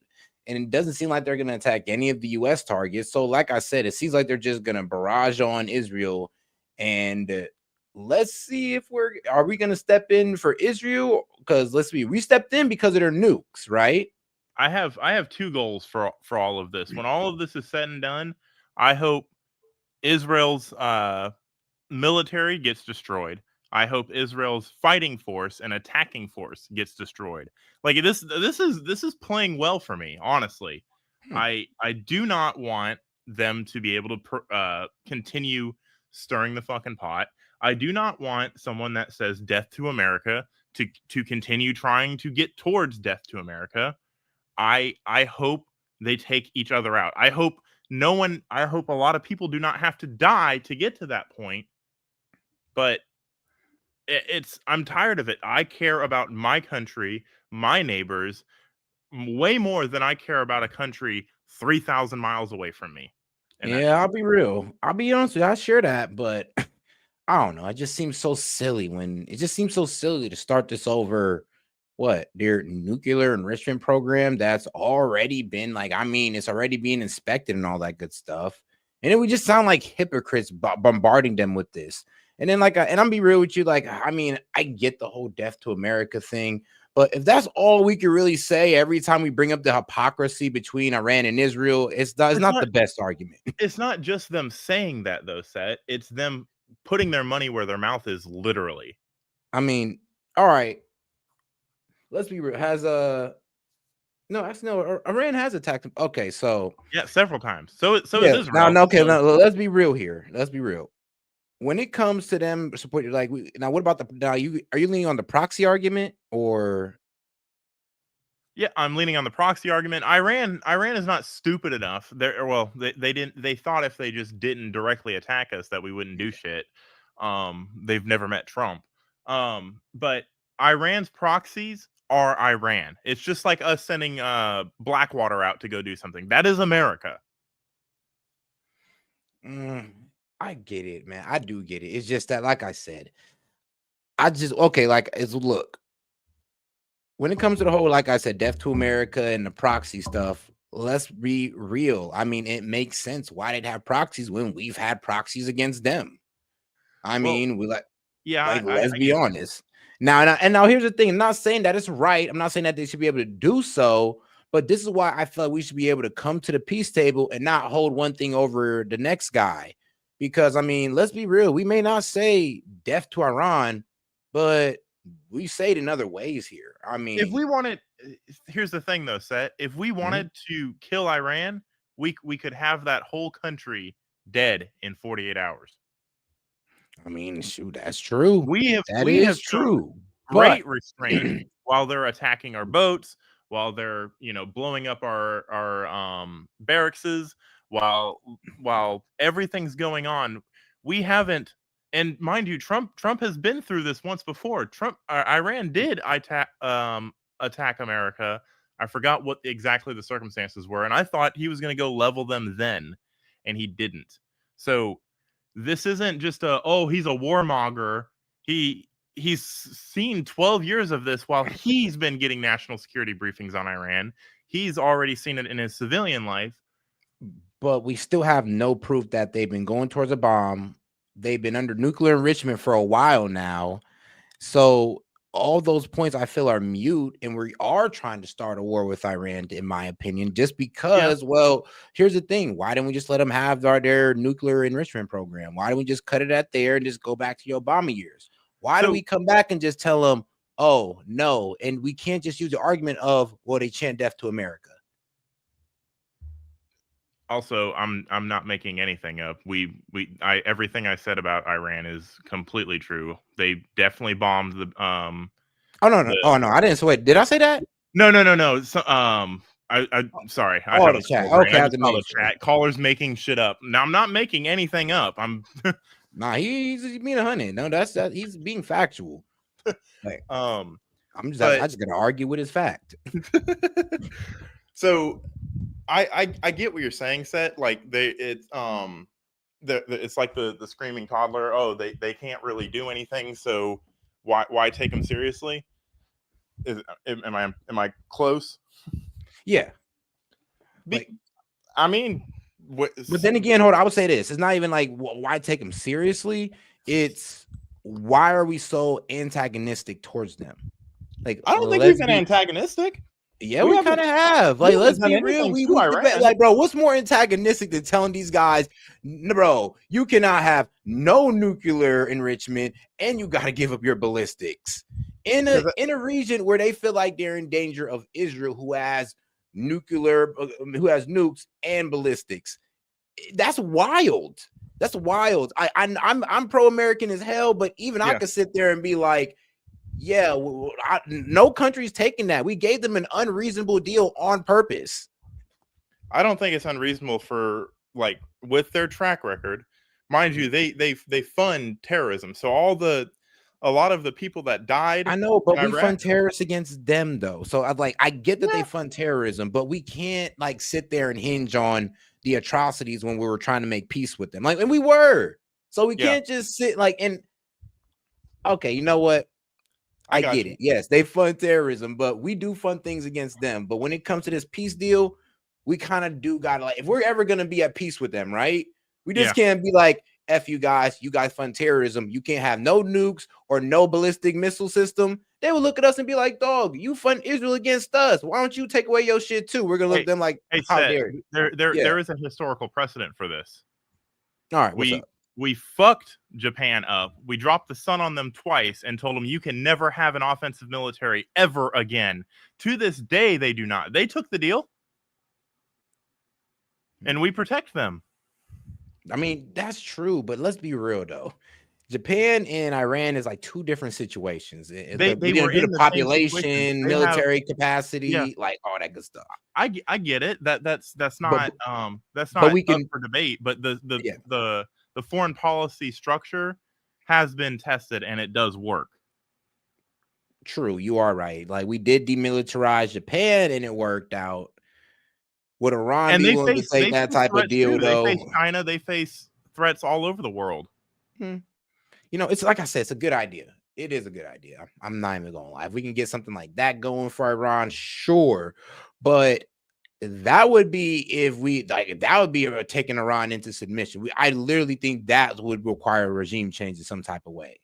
Because right now, the entire Iranian government and even the guys who disagree with the Ayatollah are united under the whole banter of F Israel, as you can see.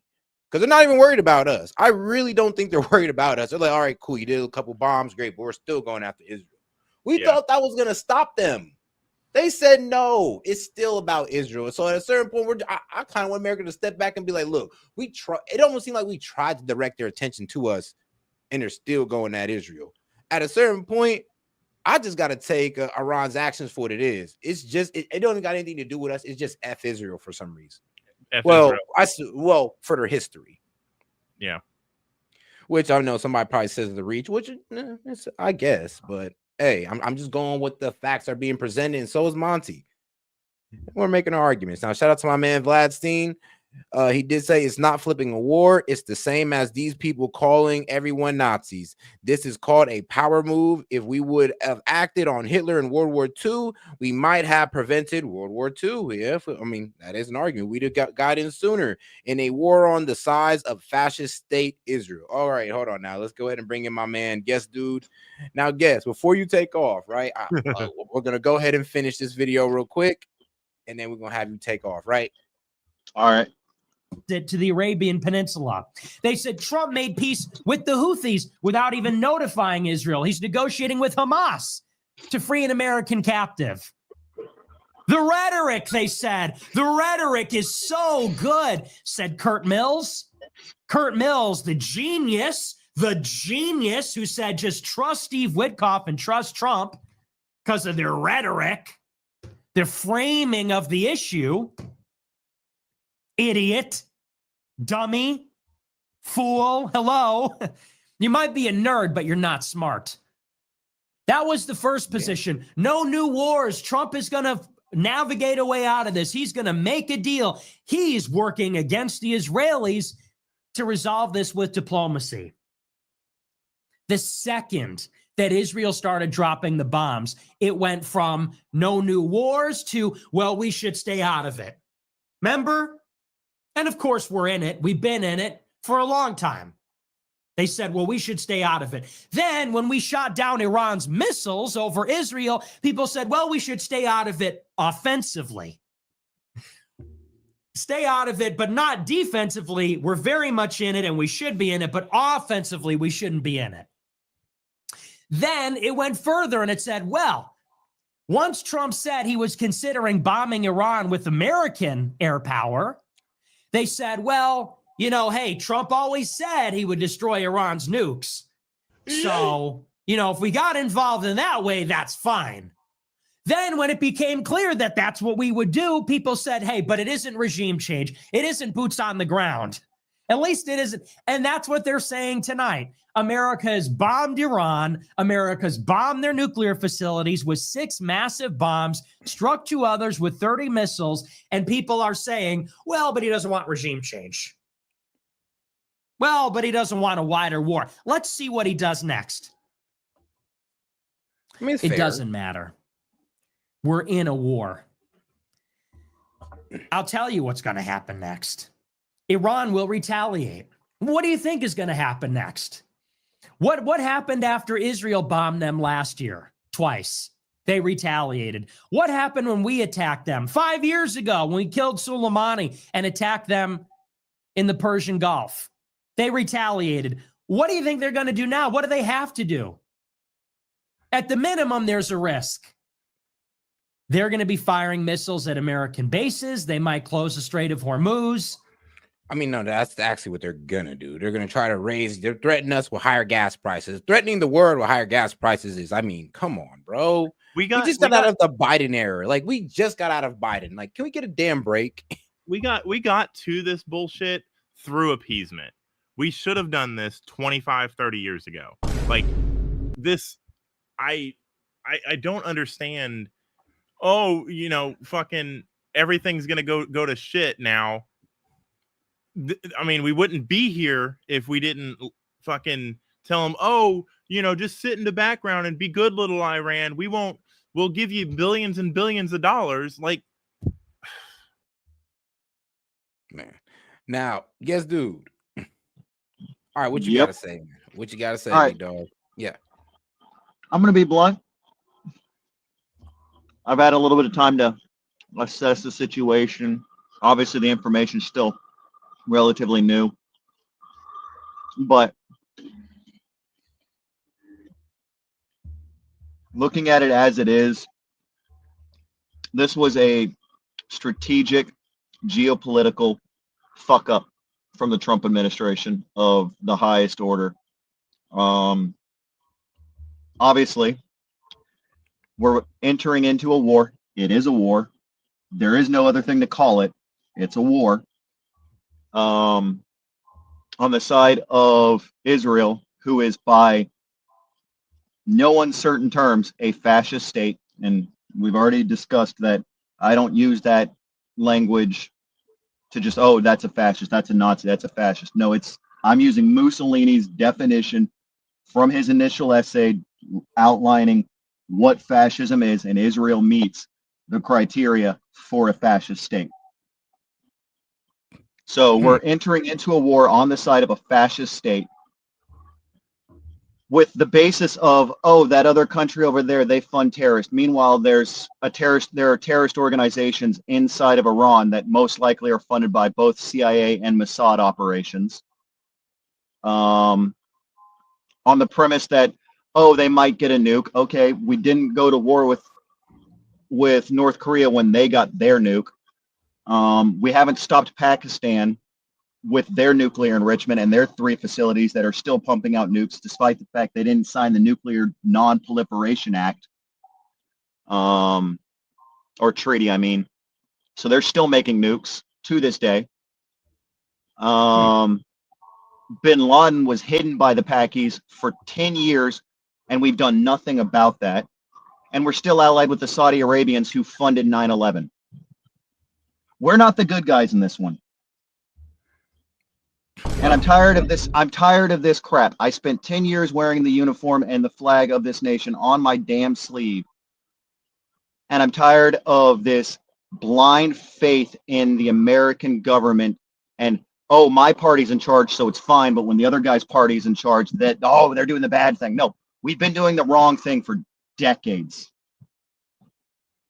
We couped the original Iranian government because we wanted their fucking oil.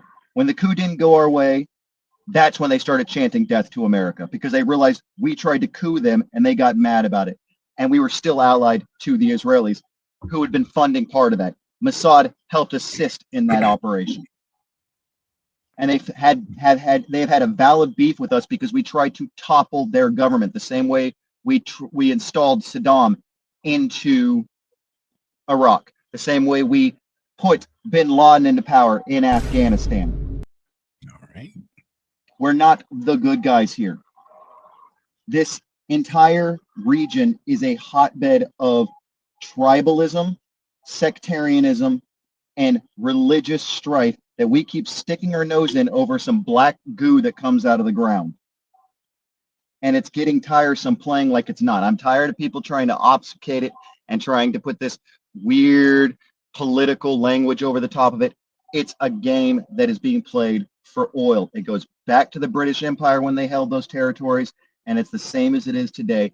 And it's pushing us to the brink of, if Iran wants a nuke, all they have to do is deal with the Pakis. They share a border with Pakistan.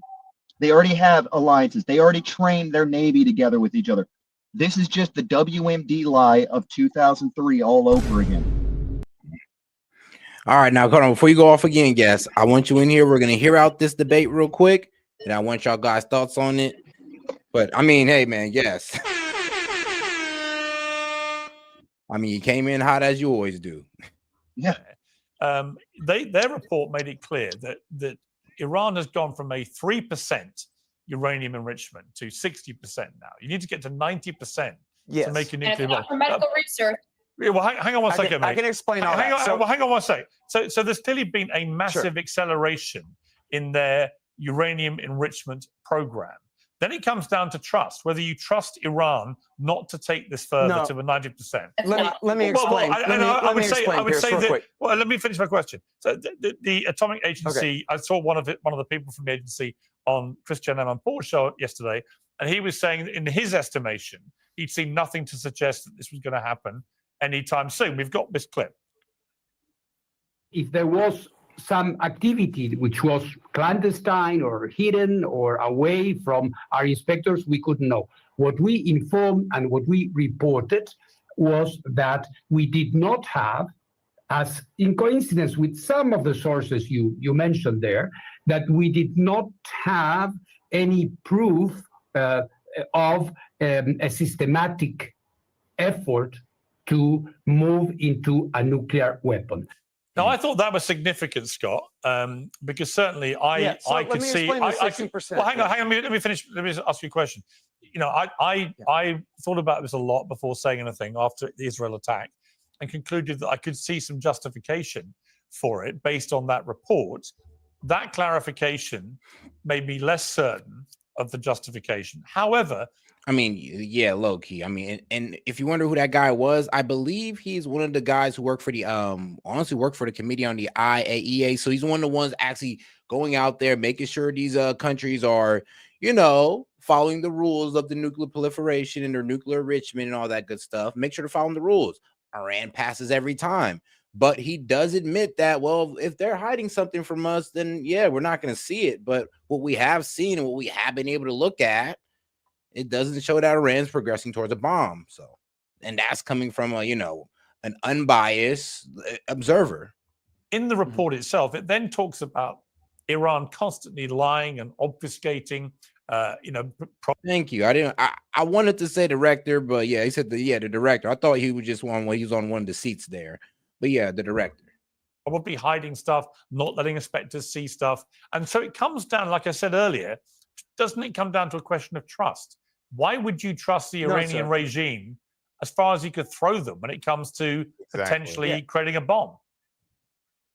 It doesn't come down to trust at all. And I'll beg the rest of the panel's forgiveness. I'll try to stay quiet later on in the hour here and let y'all talk. But just real quick so you understand, we had a deal in 2015 under which Iran exported every bit of their enriched uranium stockpile to France, who would then turn it into fuel rods and then ship it back to Iran to use in their reactor.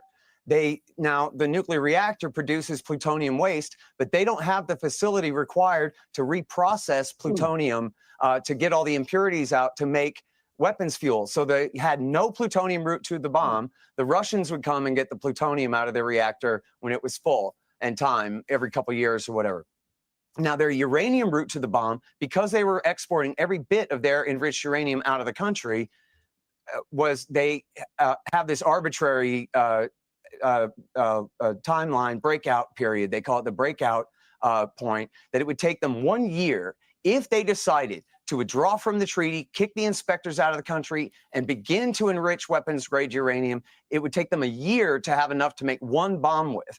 Now, the new report that came out said that on top of that, it would take them another couple of years to have an actual warhead ready to do anything with it. And I'm sorry this is complicated, but I know people can follow on this if you know anything about the history here. Let me explain real quick now that the Nagasaki bomb was a implosion bomb, a plutonium implosion bomb.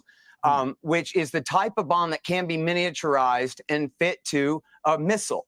But the Hiroshima bomb was a simple gun-type nuke, a uranium nuke, which is a humongous thing.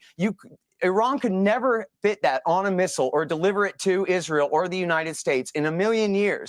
And so if they had a single gun-type nuke or two, it would essentially be to test off a demonstration round in the desert to show that they have one, but it still would not make them an offensive. I know, fucking up your environment for what? No reason. Turn some sand into glass just to what? Flex. Offensive threat to anyone. And as the CIA concluded in 2007, they abandoned all research into a weapons program, even bothering to look into it in 2003 when America got rid of Saddam Hussein for them.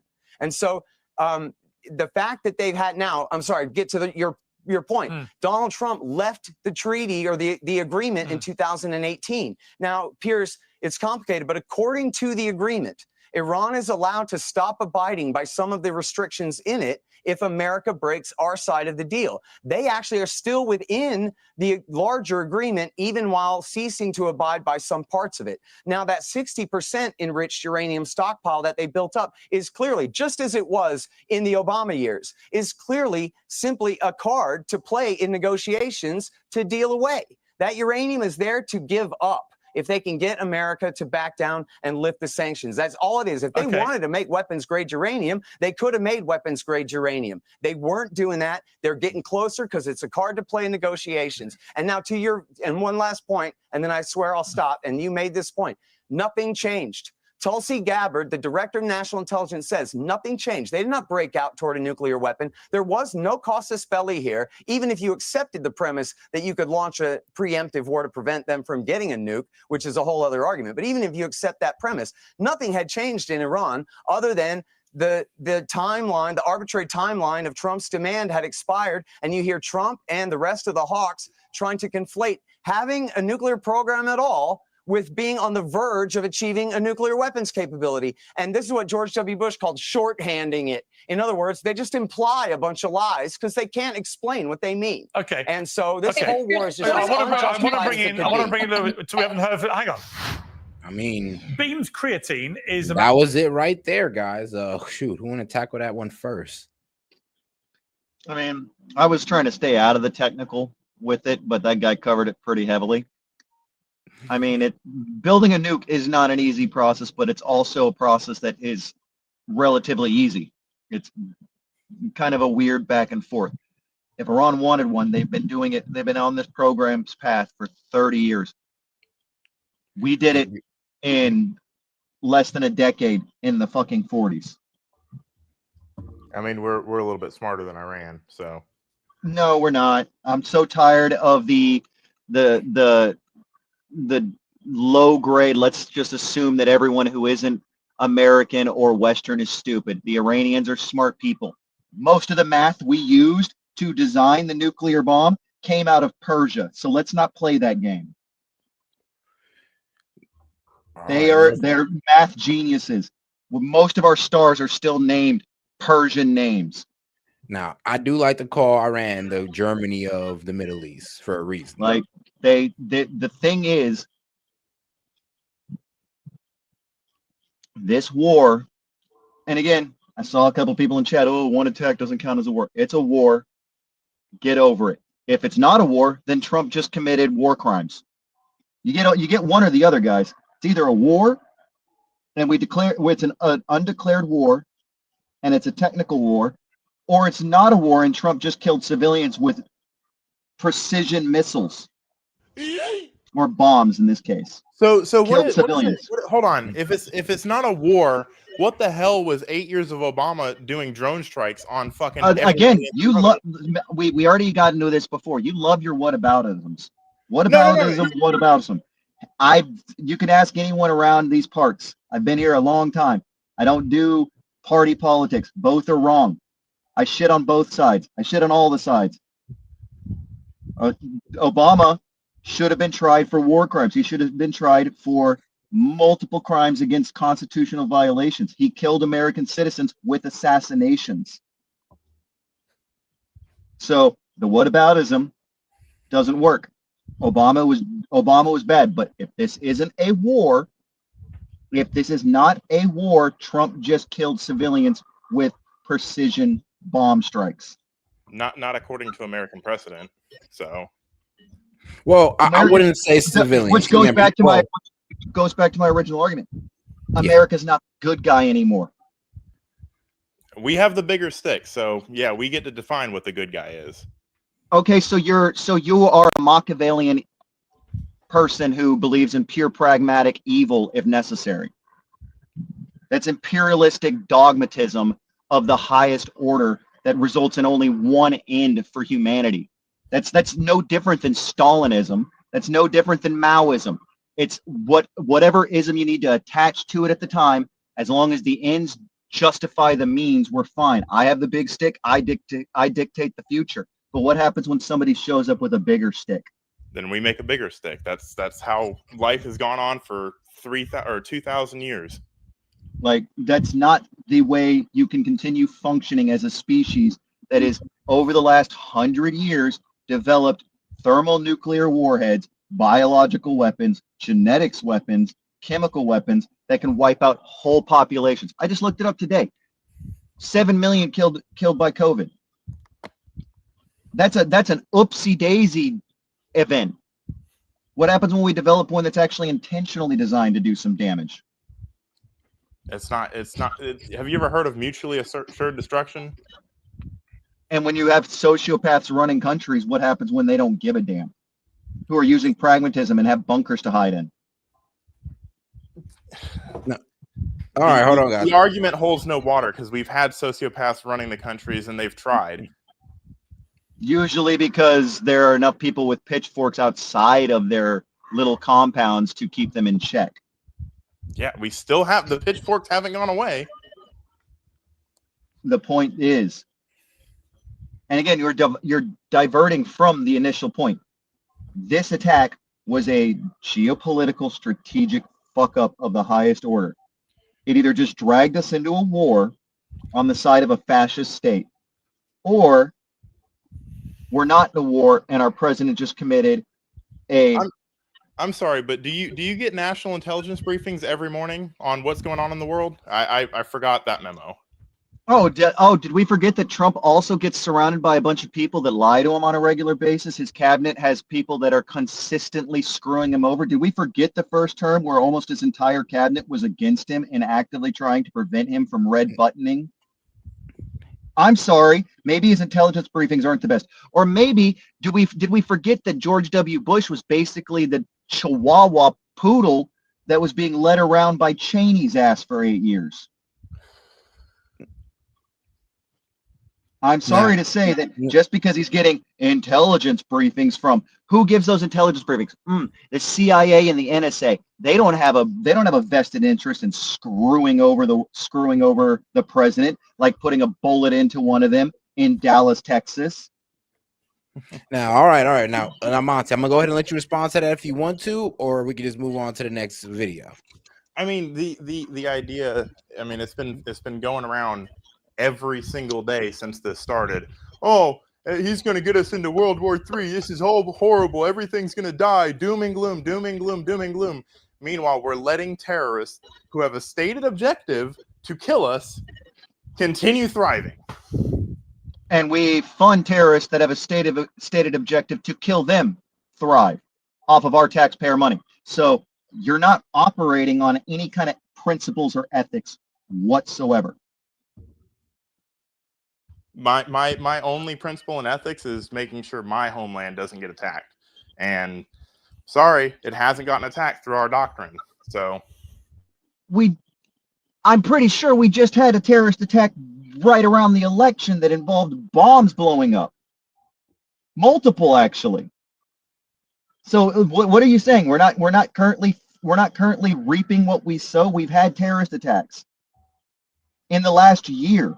I'm sorry. Do you want America to look like Gaza? Do you want America to look like I don't know? Have you been hold on. I am talking. You've talked this whole fucking segment. Do you want America to look like every one of those third world shitholes about to get very Dave-like fighting over right now? I don't know if you've looked at America in the last recent years, or if you are just habitually online and just look at it through a screen. But almost every major city is overrun by zombies on fentanyl. Almost every major city's just a couple weeks ago, major cities all over the place had to have National Guard deployed into them to deal with protests. Detroit makes Gaza look like a freaking paradise half of the time. Okay, so now you're just being hyperbolic to prove a point. No, I'm not being hyperbolic. Parts of Detroit look worse than the parts of cities in Iraq and Afghanistan that were blown out. Like, we had protests burning cities not even a week ago, where National Guard and Marines had to be deployed into a major city. Yeah, because a fucking orange man bad syndrome that's being proliferated fucking every single day. Or maybe there's more to it than your very surface level interpretation of it.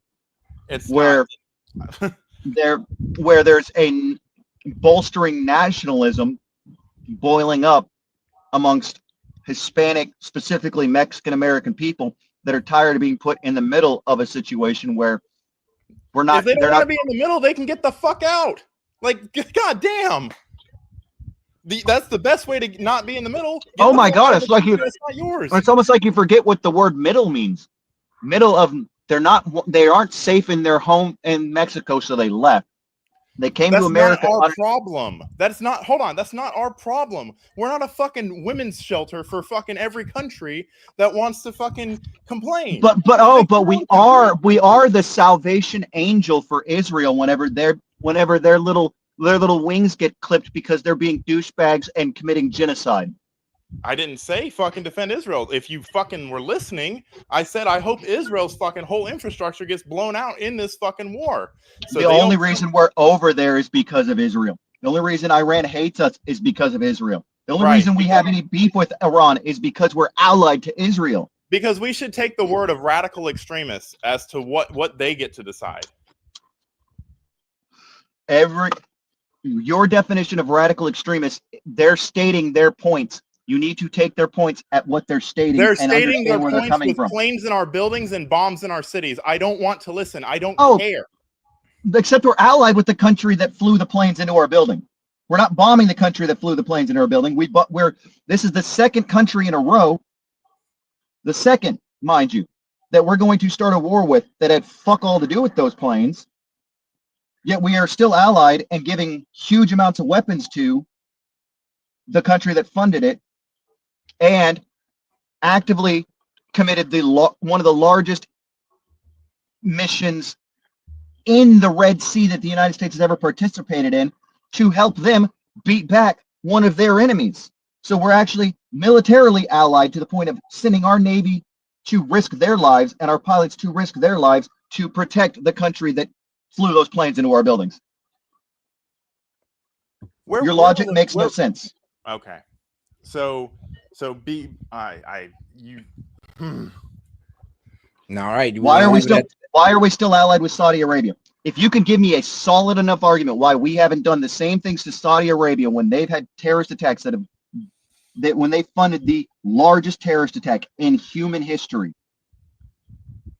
Was it? You can give me an argument for why we're still allied with them, and why Iran, who's, as far as I know, never funded a direct terrorist attack on the United States. Are you serious? Have you oh my, really? Beirut? The Iran hostage crisis? October 7th? Okay, let's see. Beirut, that's not a direct attack on the United States soil. That's an attack on a base that we had near them. That's United States soil, dipshit. Anywhere we go, extended military base is. All right, guys. Let's try to keep the ad hominems to a low, guys. Let's try to keep the ad hominems to a low. You're talking about You're talking about an attack on a military base. It's a military asset, not a civilian asset. Okay, subsequently, so because someone put a uniform on and fucking went overseas, they should just be a target. So if they attack a base in Germany, yes, when I raised my hand in the air, I knew exactly what I was signing up for. I knew that was a risk that came with the uniform. Oh, so you were just completely okay with it, and you want no retribution for your life if someone kills you? Again, I reiterate, unless you can give me a good enough argument for why we're still allied with two of the worst terrorist supporting nations on the planet, one who has nukes. So we have two countries that are terrorist supporting, one that has 200 nukes and has stated very plainly they will use them on Israel. We're still allied with that country, and I'm pretty sure we still send them billions of dollars every year. Yeah, and but Iran's somehow special because they scream death to America. And they've actually fucking done things to Israel, to America. 9/11. Huh? Saudi Arabia and Pakistan participated in both actively attacking us on 9/11 and subsequently hiding the dude who planned the attack from us for 10 years while we wasted blood and treasure in Afghanistan. Yet Iran's special. Iran's so evil. They're the worst of the worst. They deserve everything they're getting. No, it doesn't make sense. It's because Iran pumps out 4 million barrels of oil a day. So does 12%. How much oil does Saudi Arabia have? If it was about oil, yeah. Why are we not in Saudi Arabia? Well, because Saudi Arabia we could deal with underneath their current regime. The regime that the Republic of Iran had prior to our coup, we couldn't get deals with. We tried to coup them, and when they found out we tried to coup them, they said, screw that, death to America going 50 years now. 50 years they've been saying death to America because they found out, hey, screw those guys. Well, screw them. We have the bigger weapons. And the bigger weapons only last as long as you have people who can use those weapons. And right now, America does not have the capacity to keep that going. Not when an entire generation, not when the entire new generation of people coming up is waking up to the fact that we're not the good guys. It's really hard to recruit into the bad guys. You have to. An entire generation is soft and thinks that we're not the good guys because CNN has said we're not the good guys for 30 years. Oh, okay. So they're soft. It's not that you're disconnected. It's the children that are wrong. Okay. It's your principal skinnering right now. It's not that you're wrong. It's the children that must be wrong. It's not children. It's fucking people that came before me and are being brought up now. What are you talking about? I'm talking about the new generation that are coming up for recruitment. Yes. Gen Alpha. They are not going to sign on for this kind of crap. They're seeing it daily, all day, every day. They're tuned in. They're dialed up to it. Because propaganda isn't a thing, right? Because propaganda isn't a thing, right? It's propaganda is simply pushing an opinion from one angle at blast. That's all it is. Propaganda is just opinions being pushed, but the facts are the facts. You cannot point to the fact that we're still allied with the guys who did 9/11, the guys who have the nukes, and then be telling us this other country that has done tiny little terrorist attacks and October 7th, which if we want to compare the two, October 7th started with a bunch of gliders dropping bombs on civilians. Not an act of war, so it was a war crime and an act of terrorism. We're flying planes into a country and dropping bombs on potentially civilians, and it's not a declared war. So what does that make us? Also, if they're enriching uraniums for weapons, they're not civilians. They are enemy combatants per every convention. If we're at war. You can't just fly into Japan and drop a bomb on Japan because they start enriching fucking uranium. You can't just fly into Kazakhstan and drop a bomb on Kazakhstan because they're enriching uranium. You can't just fly into Poland and drop a bomb on them. Well, they're enriching uranium. They're the bad guys now. Drop bomb. That's not how this works. Okay. Your arguments are predicated on bad logic. Got you. So when let's play your scenario out, and Iran creates a nuclear weapon, and the whole city of Detroit looks like Gaza. and actually looks like Gaza. They can get nukes from Pakistan. They share a border. They have a joint military alliance with them. They have some tensions right now over crap going on their border with a terrorist organization. But by and large, they have a strong mutual agreement. Pakistan released a press release 6 days ago stating if Israel continues their aggression and does decide to use nuclear weapons, which Netanyahu has said he will not take off the table, he will use nuclear weapons against Iran if he feels he needs to. Pakistan will deploy a nuclear weapon against Israel. If that's not a sign that Pakistan and Iran are allies, and that if Iran really, really wanted a nuke, all they'd have to do is go, hey, instead of the 4 billion barrels that came out today, what if I just take 10 days worth of those barrels and just, hey, Pakistan, I'll trade you 40 billion barrels of oil for one nuke. That's how easy they could get a nuke. This is not a realistic argument against Iran. This is WMD's 2.0. This is Bush and this is Colin Powell getting up in front of the United Nations, making his argument in 2003, saying, "Well, you see that little tiny smudge on this picture? That's our satellite saying that's a truck that's carrying around some sort of chemical." And that was the justification for us rolling into Iraq in 2003. It's the same thing. It's the same bad argumentation when we have more deadly weapons in Atlanta right now. Atlanta has more biological and chemical death machines stored in one lab that could wipe out the entire human race 10 times over than Iraq could get a hold of in its entire existence of the 20th century. Did you say Canada? Sorry, you broke up when you were talking. Yeah, like in Atlanta, we store more deadly viruses and diseases that can wipe out the human race 10 times over than Iraq could get a hold of in its entire last century. Yet that was justification enough for us to send blood and treasure to go fight a war against a country that had nothing to do with 9/11. This is not logic. This is empire building. This is stretching ourselves too thin. This is us pushing ourselves into territory so we can build bases and position ourselves inside of the Middle East for strategic and economic long-term plans. And a lot of people are starting to see through the bullshit. I mean, we started seeing through the bullshit back in 2003. The protests against the Iraq war were huge. I was in London when they were happening, and they were massive. Oh, this is live from Tel Aviv. Well, this is a strike that happened in Tel Aviv. Just going ahead and putting that out right now. Now, wait, do you guys want to continue this conversation, or can we go ahead and move this one on? No, my God, it's good. All righty. All right. I'm glad y'all was able to hash that one out. All right, then. Let's get right back into it.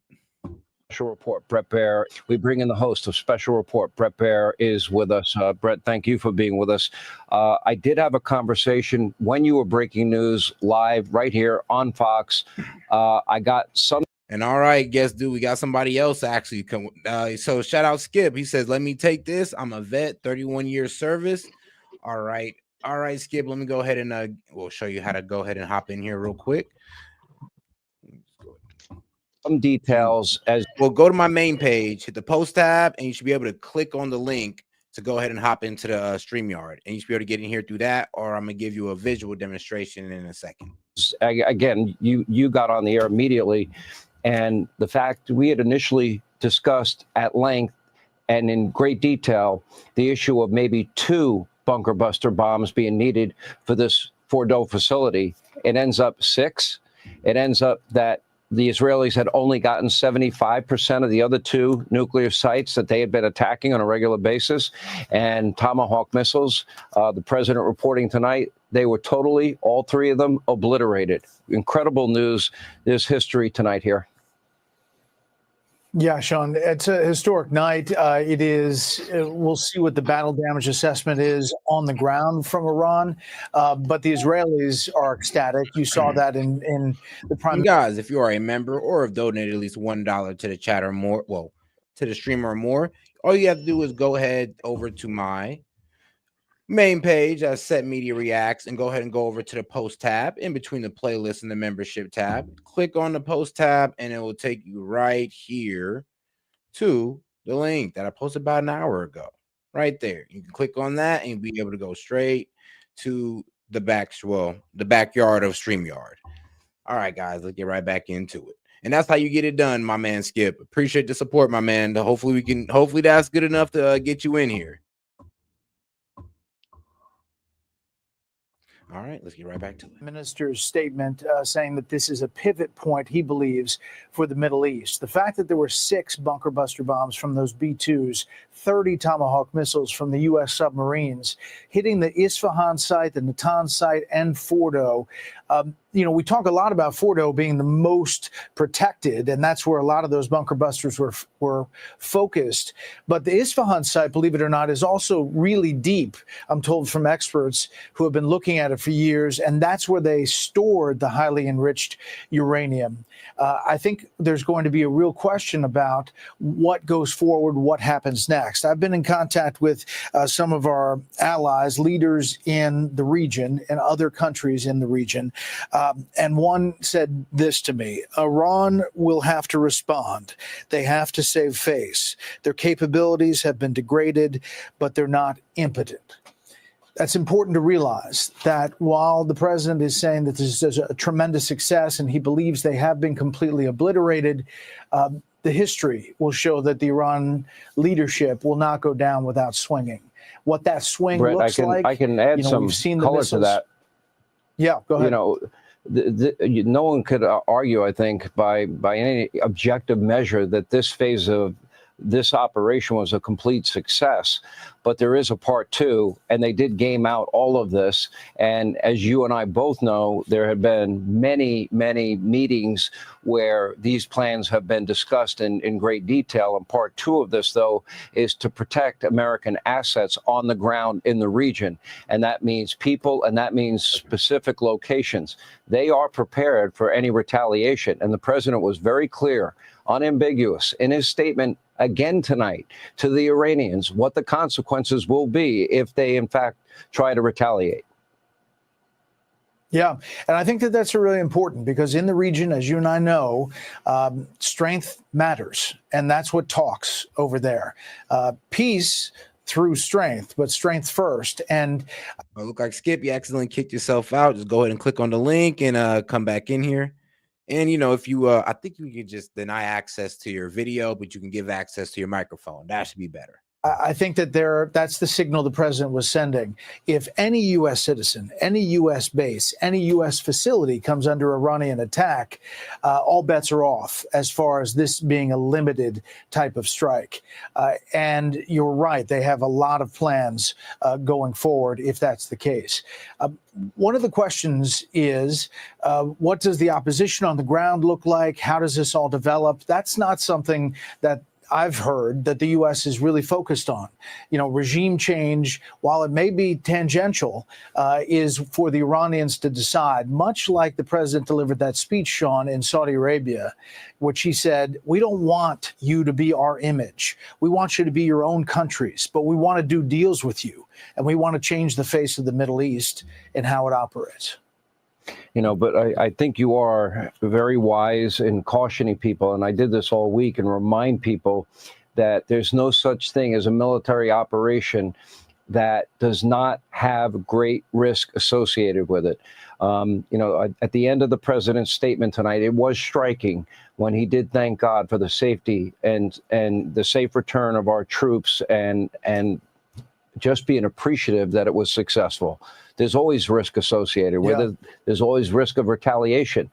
But there is no doubt tonight the Iranians no longer are a nuclear power. There is no doubt we can say tonight that the world, I think you can say unequivocally, is a safer place. It doesn't mean they still don't have their ballistic missiles. It doesn't mean that they will retreat. It doesn't mean that they will unconditionally surrender. It doesn't mean that the American military's job is done.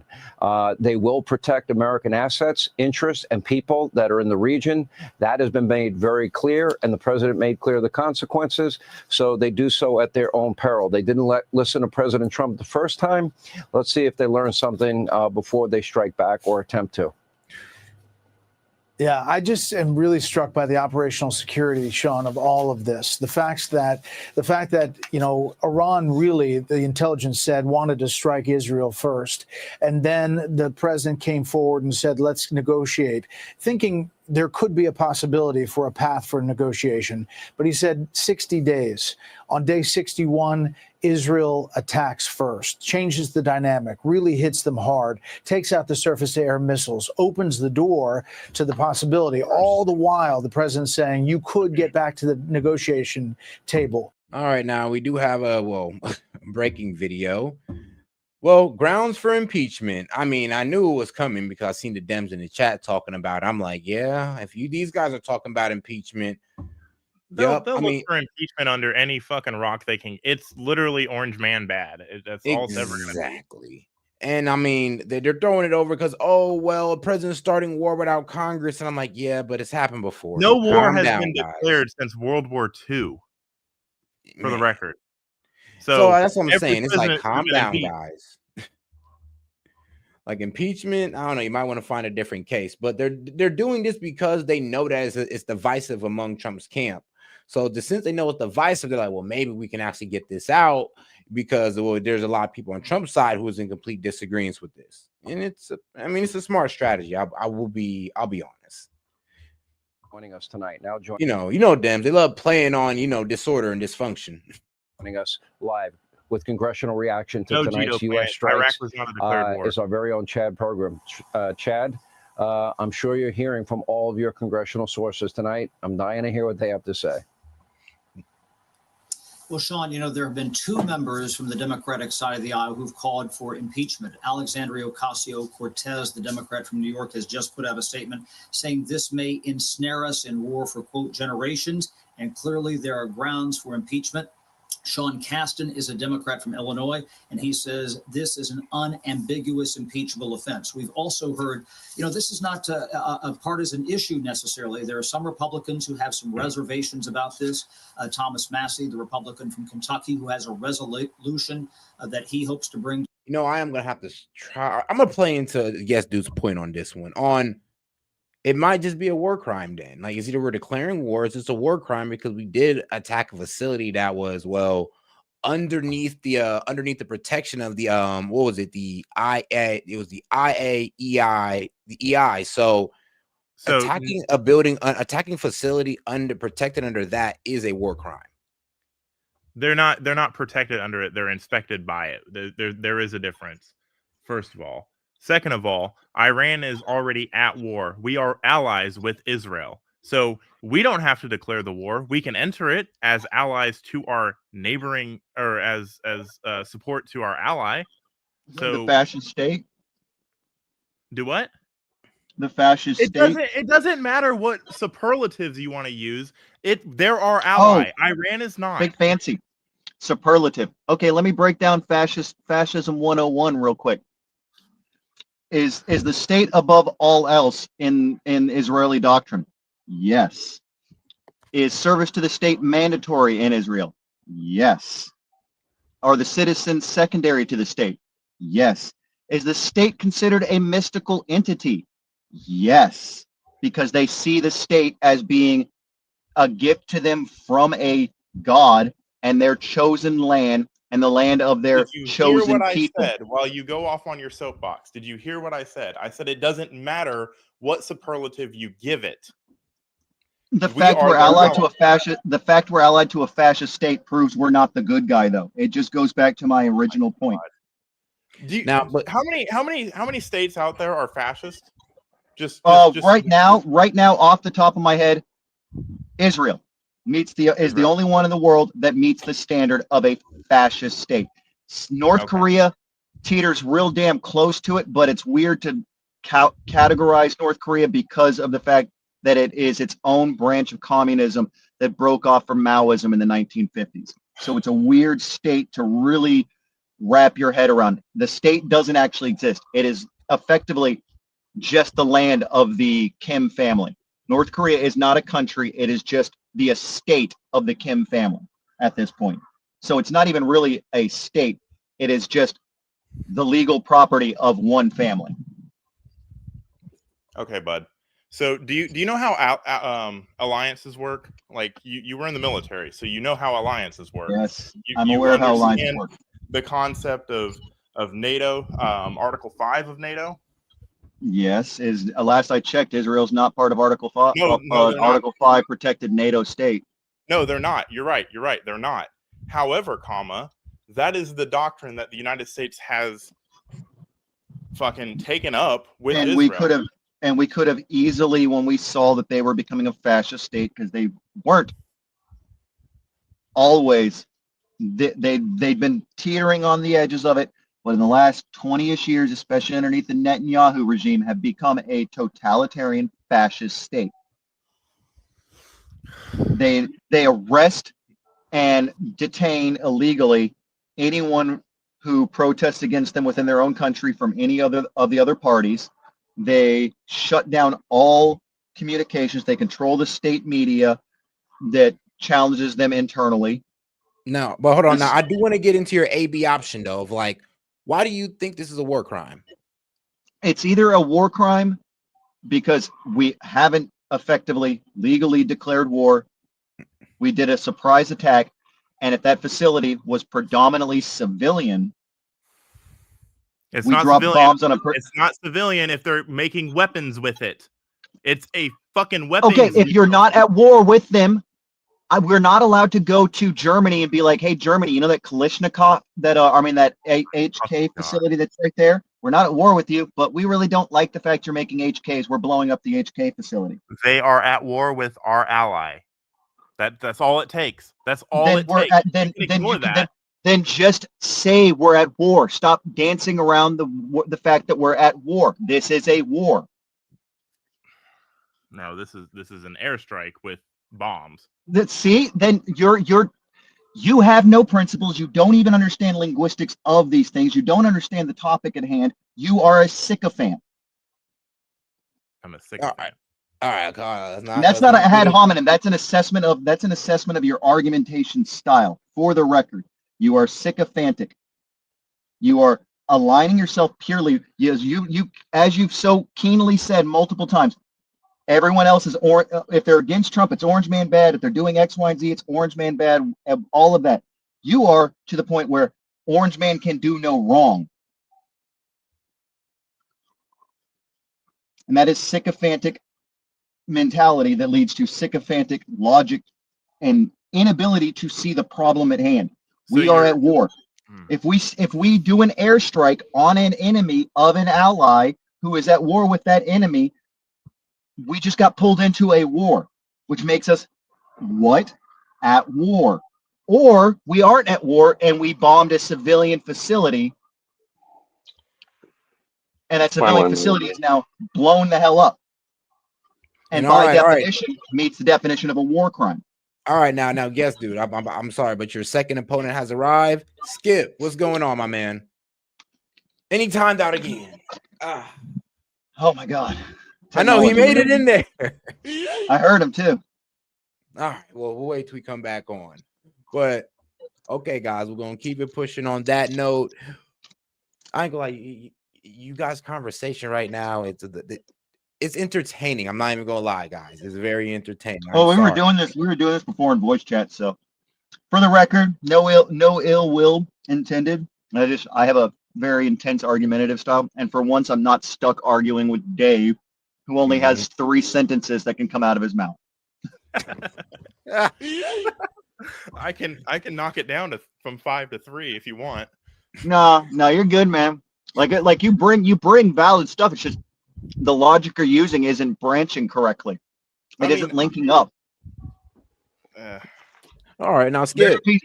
There's pieces in the logic that are missing. All right, so you say you have some disagreements with the man guest dude? Well, yeah, I mean, like, I was sitting there, like, basically just the whole time, just shaking my head, like, what the hell? Now, I didn't hear, like, the last 5 minutes because I've been trying to unscrew this whole, getting in, because I accidentally blocked my mic and I had to go to a different browser and copy and paste and all that bullshit. But anyway, I'm here. So his thing about war crimes, that's crap. Jefferson didn't declare war on the Barbary pirates. Nobody accused him of any war crimes when he went and kicked their ass to get back a bunch of people that they'd enslaved. Okay. So basically, presidents from early on in our republic, because you had, listen, man, let me make a point here before you interrupt me.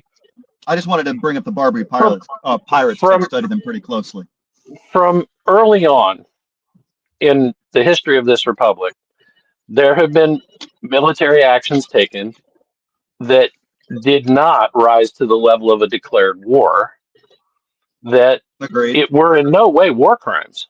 Okay. Agreed. So the president is allowed to take action, military action, in defense of the nation's interests. So now you can sit there and say all kinds of things about whether Iran's nuclear program was peaceful or not, but peaceful countries, see, you don't need 60% enriched uranium for peaceful purposes. As a matter of fact, it's completely unuseful for peaceful purposes. So it's not for peaceful purposes. Like if we apply Occam's razor, it's not for peaceful purposes. Now, North Korea developed ICBMs before they developed a usable nuclear warhead. Even though they have like major disagreements with a number of other countries, like one of which is South Korea, have you noticed that they've never actually launched a ballistic missile? So like North Korea, we consider them to be a relatively potentially unstable as far as like not rational nation. And yet that nation has still managed to never fire a ballistic missile, never mind a nuke, at another country. Israel, from what we know, has nuclear weapons. They've never nuked anybody. Pakistan, you pointed out that Pakistan hasn't exactly been friendly with us, and I agree on that. However, they've got nuclear weapons and they've managed to never nuke anybody or launch a ballistic missile at anybody.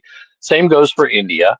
So, but Iran, like as soon as they got ballistic missiles, like they couldn't wait to lob some at Israel. And as a matter of fact, I think they fired some at some installations of ours in Iraq.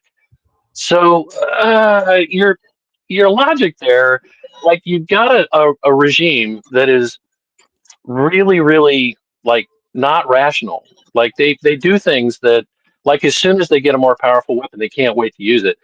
They've said death to Israel. They've said death to America. And just because they don't have a weapon now that can reach our shores doesn't mean that it's not possible for them to develop one. I mean, you yourself acknowledge their mathematical brilliance. So there's no reason to believe that they won't eventually come up with that. So it is in our interest for them to never possess a nuclear weapon. And any steps taken towards that, casting them as some kind of war crime is not only weak, it's disingenuous. That's a terrible argument to make. And the fact that you haven't been effectively countered on your bullshit to this point is just astounding. Because your shit is pretty weak, bro. No, because I'm about try to. me. Come on, bring a good argument. Your first argument, your first example is Jefferson versus the Barbary states. Okay. Mm-hmm. Not a declared war. Killed people, not a war. Early in our history. Okay. Early in our history. Okay. I gave you time. I'm going to take my time now. Go ahead. Things that Jefferson with the Navy and the newly formed Marine Corps that were hit by Jefferson during the war with the Barbary Coast states. Those were all military assets, were they not? No, I don't believe that they were all military assets. As a matter of fact, it seems to me like they actually like pillaged the court of the government there. They had to force them to their knees. That's a state asset. That's a state also, asset. wait a second. Hold on a second. No. Pause. Skip. If your answer to winning a debate is just yammering on and then talking over me, that's not going to win you. This from a guy who pretty much held court for like the last, I don't know, hour. I mean, it's been a half an hour since I started listening. Okay, You just rambled on and on. You just talked all over everybody. So starting with the Barbary state and moving forward through the entire history of the United States, there have been multiple occasions where events of non-declared wars have occurred, and the presidents have utilized tools at their assets to initiate violence as a means of diplomacy. Now, in this instance, if this is not an actual war, which I've already, in the 5 minutes that you were trying to get your mic taken care of, have completely resoundedly proven it is a war, so it deals with the war crime issue. It's a war. Wow. There's no declared war between us and if we are stepping into a conflict between an ally and an enemy that are in a war, what are we in? No, sir, listen to me. There is a very powerful distinction made by a declaration of war. Okay, we are not at war with Iran. Iran could declare war on us, and we would not necessarily consider ourselves to be at war with Iran. Then and if we are not officially, wait a second. Well. Wait a second. You're insisting that no civilians were killed in the Barbary conflict is bullshit. Okay, there has never been a conflict between opposing sides. I was asking where you, civilians were not killed. Hey, I was asking you, were civilians killed during that event? I didn't insist I'm sure that they were.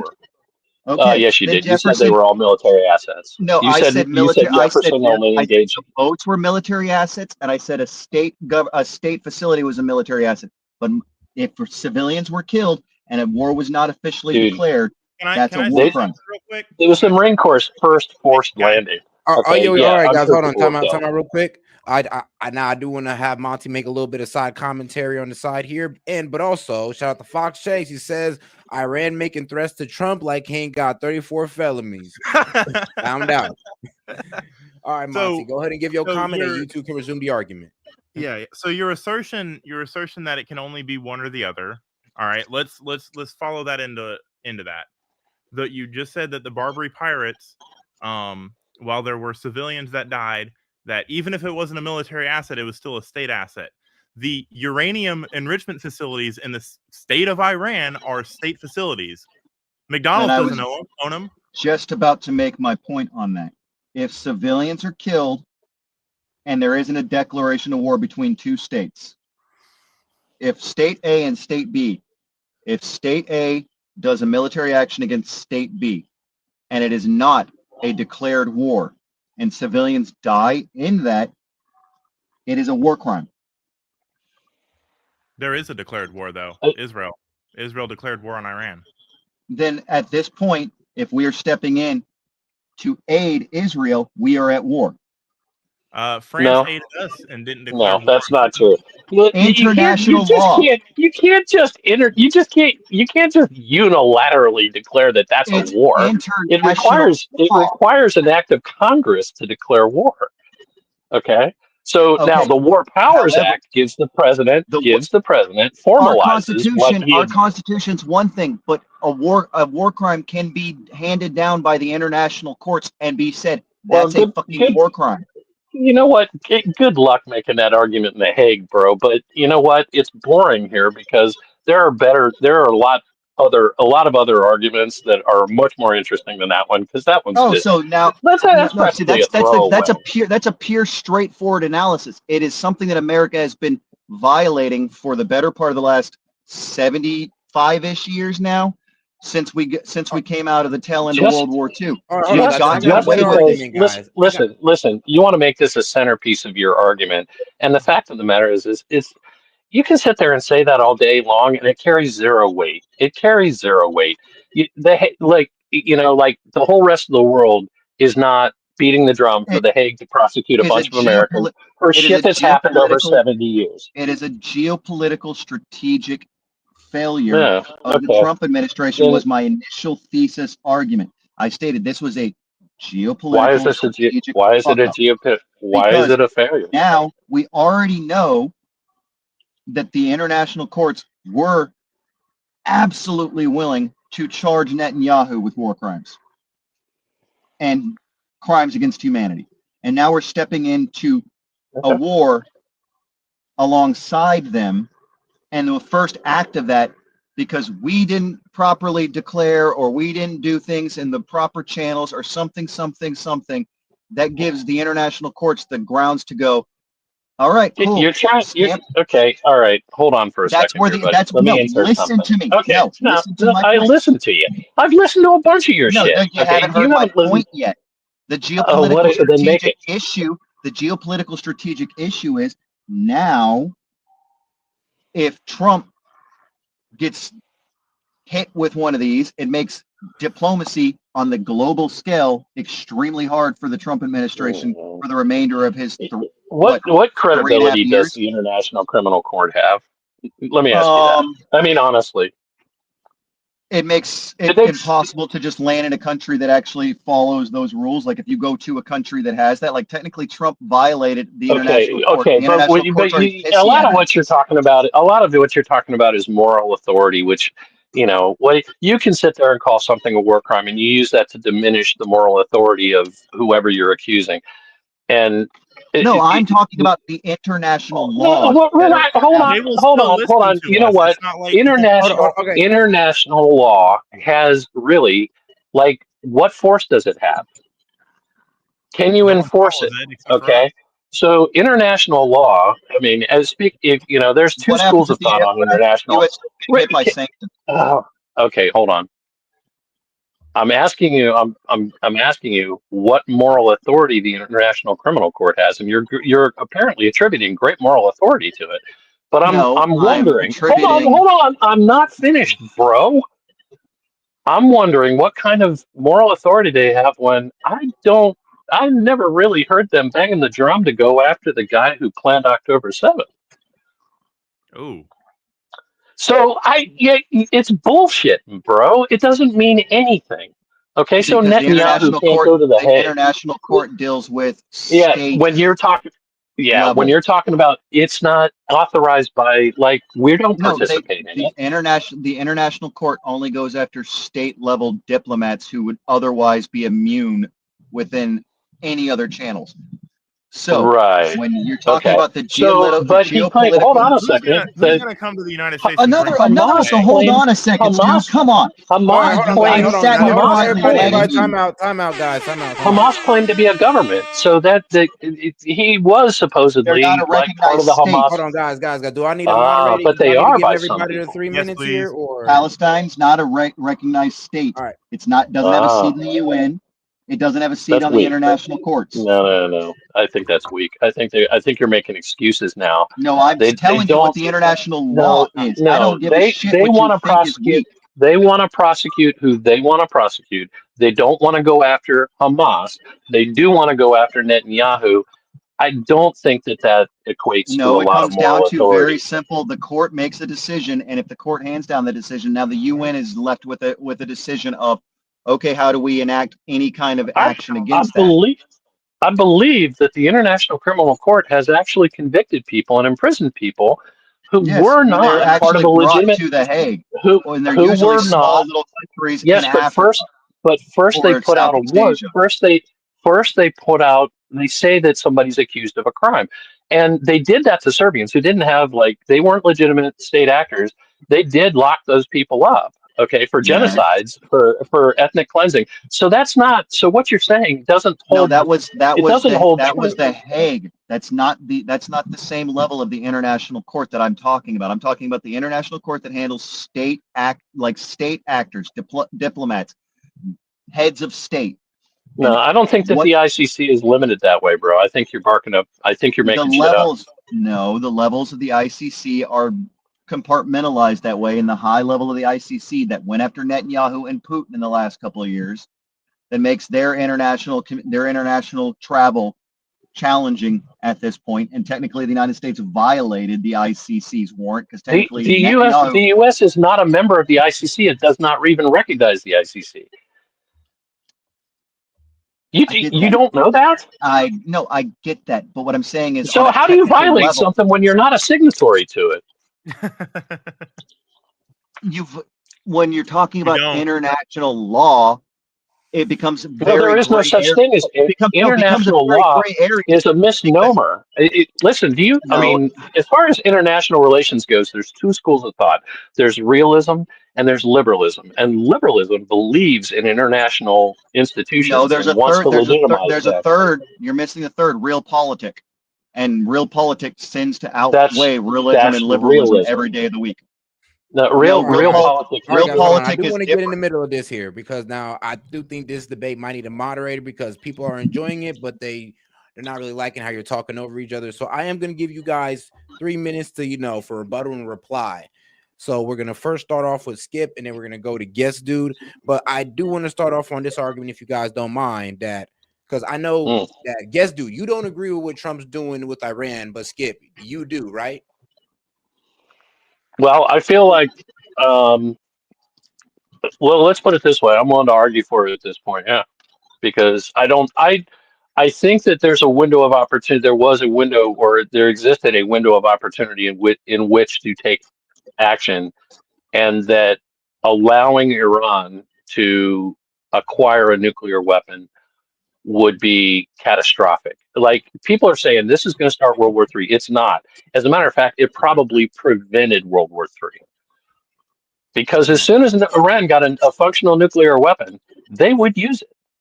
And by all accounts, they are actually capable, or were capable, until we scattered all of their enriched plutonium or uranium. They were actually capable of creating a weapon about as effective as the first atomic bombs that we dropped on Japan during World War II, which isn't really a high level of sophistication, but it would be enough to really fuck Israel up, or any other person, any other city in the Mideast, or it's really not that far away from them being able to put an orbital weapon that could reach the United States, a suborbital weapon that could reach the United States. North Korea got one that could reach Seattle. Why? I mean, there's no reason to believe that the Iranians could not get to that point technologically. So, and it's quite possible that the very first indication we would have that they did would be a bright flash. So, no, they can't be allowed to have a nuclear weapon. I believe that destroying their capacity right now, and whatever they've got enriched, is hopefully scattered among a bunch of busted up rocks about 200 feet underground. It's going to be pretty hard to police that up and actually make a weapon out of it. So, yeah, I think that the action was exactly what probably needed to happen. All right. And you have 1 minute and 17 seconds. Do you want to concede the rest of it? I'll reserve it, perhaps, to reply. All right. Yo, Guest Dude, go ahead and start your 3 minutes. All right. So I understand the inherent fear of Iran getting a nuclear weapon, but I challenge the logic that let's start with two factors. One, getting an ICBM is not a challenge. Bill Nye bought one in the late 90s from an old Soviet Union cache and was trying to put a satellite up. So buying an ICBM, not a challenge. And they live next to a country that has nukes that they're allied with. So putting the two together would not have been outside of their capacity with the amount of oil that they produce. They have enough money. They have enough back channels. They could easily have done it. Which leads me to the conclusion that they're not attempting to procure a nuclear weapon for utilization. This idea that, yes, when they got long-range missiles, they did X, or when they got X weapon, they did Y. I understand that, but they seemingly, when it comes to nuclear proliferation.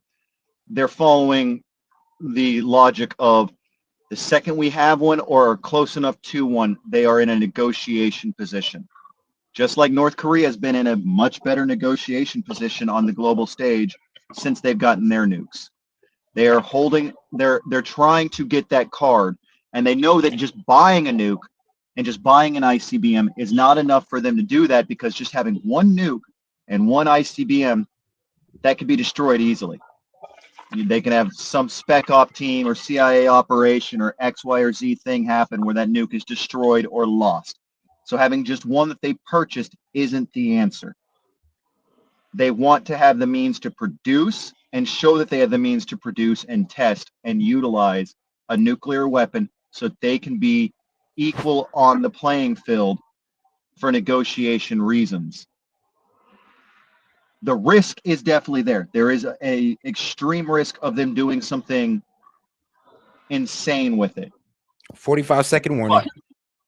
But they've had 30 plus years to do this, and they haven't. And if it was just simply a matter of they want a nuke to use a nuke so they can do things to Israel, they would have just bought one, or they would have purchased the materials to do a dirty bomb attack. A dirty bomb attack in Israel would be just as devastating, if not more devastating, than an atomic bomb detonation.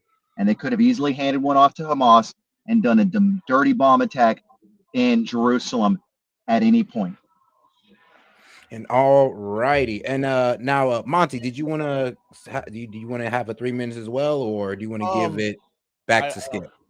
I don't think that's fair, so I'll just take a minute because I don't want it 2-on-1.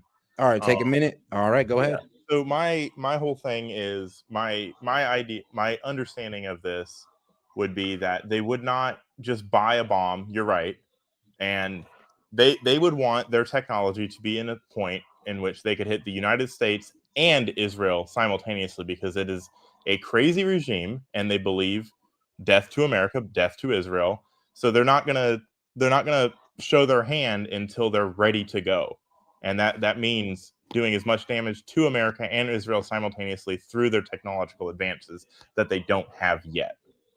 And that's all I gotta say. All right. And all right, Skip. I still have my minute and 17 seconds, do I? Actually, no, you have a renewed 3 minutes. Oh, okay. All right. Well, I would say, first of all, I would like to point out that Iran and Pakistan are absolutely not allies.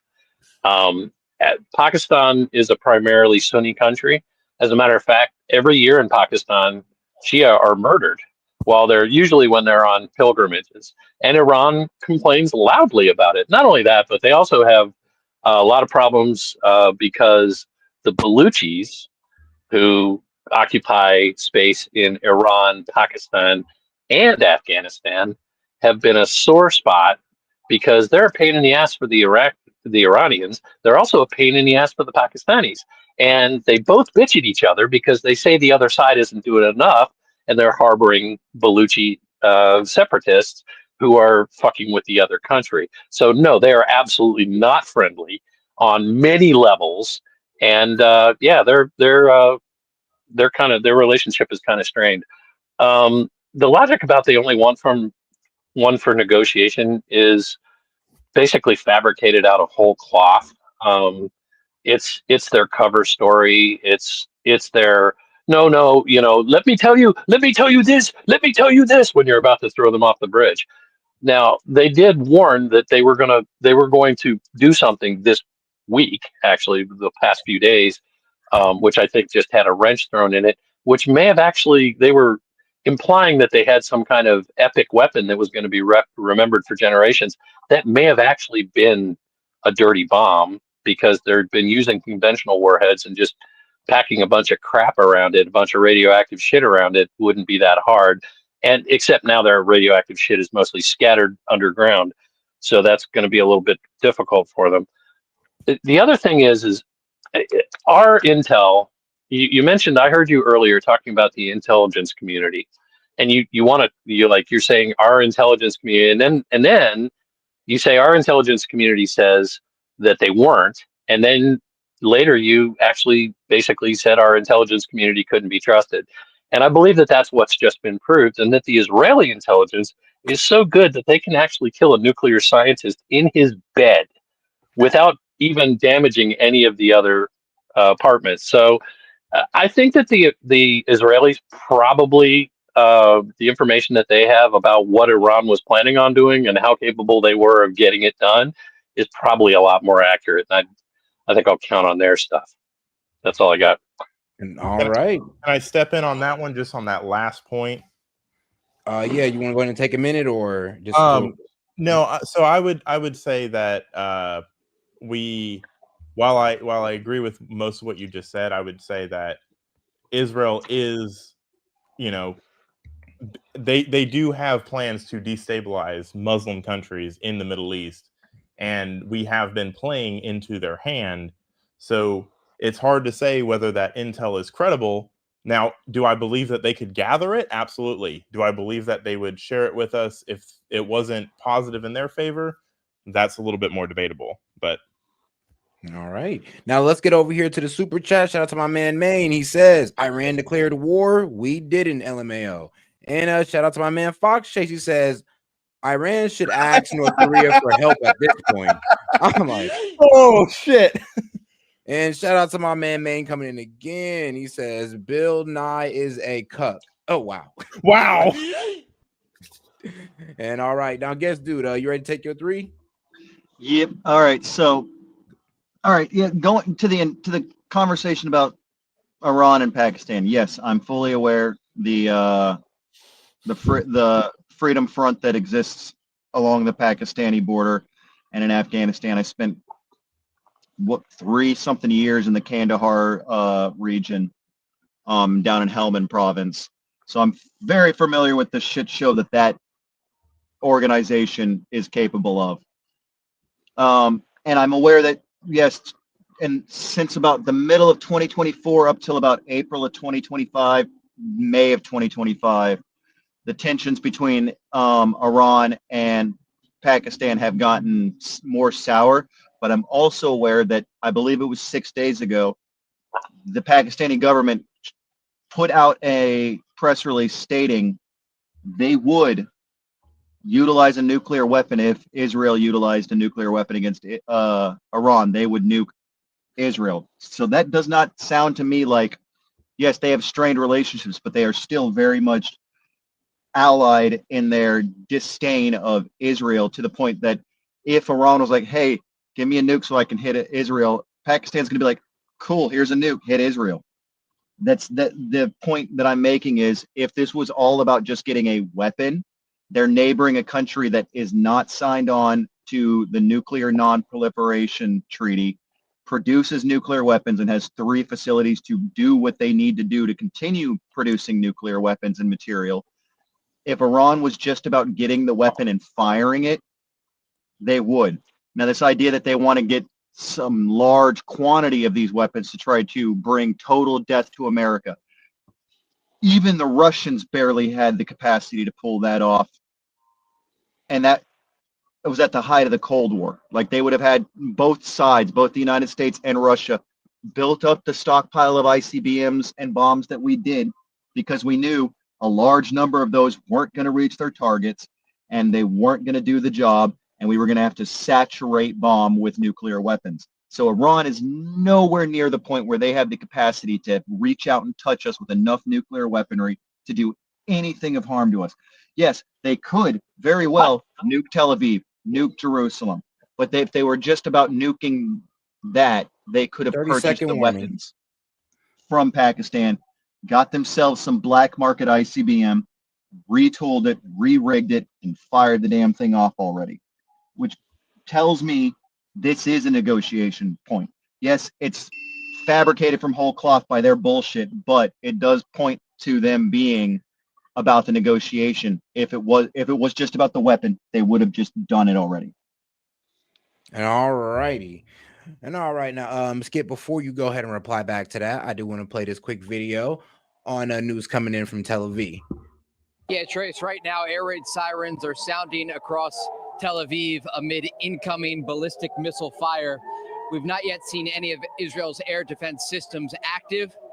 but we're going to wait and see what happens here. There are sirens, according to the initial alerts, sounding across the entirety of central Israel, all the way from Haifa in the north to the Negev Desert in the south. We also understand at this moment, this alert has gone out to everyone in this part of the country, sending millions of people into bomb shelters. Many people trying to get underground. There are a few cars out on the road right now, but you remember we talked about those emergency orders that went into effect from Israel's Home Front Command just before this missile attack took place. Again, we don't yet see any air defense systems that are active over the city at this moment. But we're certainly waiting to see how this develops. This is the initial Iranian response to the American strikes that took place overnight, targeting the country's nuclear facilities. There are also initial reports of air raid sirens sounding in Jordan as these missiles fly over that country toward Israel. And so, again, this is a very common occurrence over the past 9 days here, Trace, as these sirens will sound. They're interceptors. Yep. All right. And so we're going to get inside here. Stay with us, Trace. Get in. Yeah. All right. Let's go. And all righty, Skip. Did you want to make any points after, G-Do? I'm not G-Do, Yeah. but let's do. Oh, yeah. Go ahead. Yeah, I would say that the country that gives Iran a nuke would have a few really, really bad years. I don't think that any country, because for instance, like Pakistan developed nuclear weapons because China gave them the technology. We know that. We called China out on it. North Korea, same thing. Okay. And I would say that the danger would be that the Chinese would try to accelerate Iran's acquisition of a nuclear weapon without actually physically giving them any, because there's ways of detecting just from the residue, for instance, like where the weapon came from. They leave signatures just like any other device, and like the exact materials, the blends that are used, and so on would leave a signature that would be pretty inarguable. So if they nuked Israel with a Chinese-made weapon, it would come back to roost on the Chinese. And if the Chinese think that they've got financial issues now, I think that would probably make them pariahs. You mentioned weapons of mass destruction earlier. You mentioned COVID. There is every possibility that was in fact an actual purposeful release, because if you look at it, like China really wanted to disrupt the political process in the West because they were taking it on the chin, and they wanted to disrupt things, and they wanted it to be deniable, but they wanted to have a very disruptive impact. And I think that even if any of the intelligence services figured out that it was actually done on purpose, they wouldn't say anything, because if they did, the families of 7 million dead people worldwide would call for war with China. And we don't, I mean, there's hundreds of thousands, millions of families in the United States who would be foaming at the mouth if they felt that it was purposeful and that it wasn't an accident. So, I mean, it's quite possible that was actually a purposeful act, and that they've essentially gotten away with it. I think that actions short of war, which Iran has been doing through their proxies for quite some time.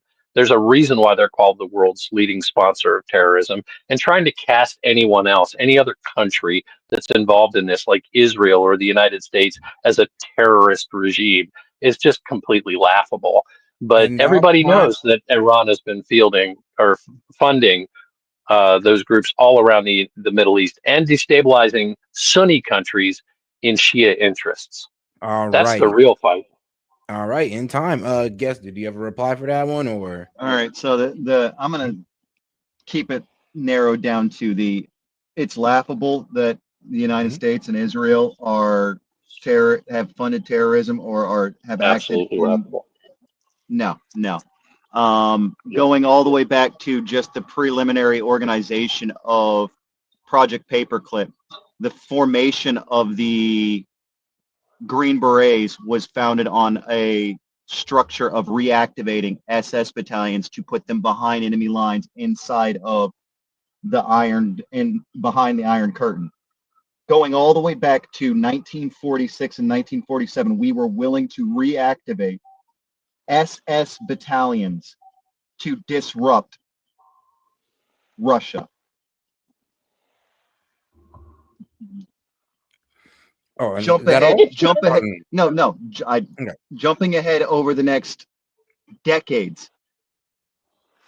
Korea is probably the only war we didn't get dirty in. Vietnam, we actively did all kinds of dirty shit all the way in Cambodia, Laos, all up and down that area, funding 6 different organizations through U.S.E.T and the CIA that acted as terrorist organizations and pushed all the way in, and were very likely partially responsible for the Burmese Civil War. Jumping ahead to the 70s and 80s, the CIA was actively committing terrorist activity inside the United States through MK Ultra and its extensions. The crack epidemic of the 80s was a CIA oopsie. If that's not terrorism, I don't know what the hell is. The 90s, we kind of dialed it down a little bit. We chilled, but we were also funding a bunch of different things all over Africa, trying to reestablish ourselves there. And we were doing all kinds of weird, crazy drug war shit up and down South America. The biggest cartel, I can't remember how to pronounce it, starts with an S. The biggest cartel in Mexico got their original training. Got their original training from Green Berets in Colombia, and then moved up through Central America and wiped out all the original Mexican cartels and became the dominant cartel in Mexico. America sponsors terrorism. Iran, the world's leading, they're still in the minor leagues. We are AAA Yankee level. We are the Yankees with the best possible team put together to do it. The CIA has been running rampant for 70 years. 15 seconds.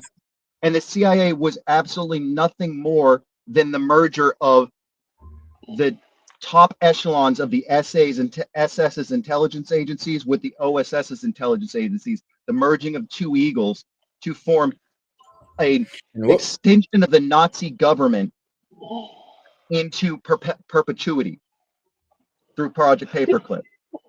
Like, this is all historical fact. It's inside the papers. All right, time. And yo, Scott, Skip, you got a reply? Oh man. Well, I mean, that sounded like a litany of shit that was made up in a fucking Russian troll farm, honestly. All this crap about, now look, there were covert actions in Southeast Asia. There was stuff that was potentially questionable as far as like blending interests with potentially, I don't know, drug lords and stuff when it came to like Air America. But as far as like at the origins of the SS being to reactivate, or the origins of the SF being to reactivate SS battalions, bro, no. Okay, so the Green Berets, I mean, now if you want to go back to like the commandos in World War II, still no. All right. But the Green Berets were actually begun in the early 60s by Kennedy, by which time most of the former SS were already retiring from the French Foreign Legion. So that's bullshit, bro. And I can't believe that you actually come on here and start spewing a bunch of conspiracy theory crap that sounds like it came right out of the Kremlin, who was eager to paint the United States as somehow being like the new Nazis, like we somehow incorporated them. Okay, that's all Kremlin propaganda from the Soviet Union, and you're sucking it up like a Hoover. What the hell is wrong with you, bro? I thought you wore a uniform once. I spent 3 years in Afghanistan. I was all over Afghanistan. I talked fucking coin in Kabul for a while. And I traveled all the way down to Helmand and taught those people down there. I've been all over Afghanistan. I saw a whole bunch of shit. And I wore the uniform for 31 fucking years. And I can't believe that you're going to sit there and demonize this nation whose uniform you supposedly wore like a Kremlin propagandist. I'm offended, bro. I am deeply offended. You know, I'm glad you're offended because you're a product of Cold War mentality. You're still blaming stuff on the Kremlin like the Kremlin hasn't been broken over the back of a trench war for the last 4 years. I mean, come the hell on. You're scared of the Kremlin.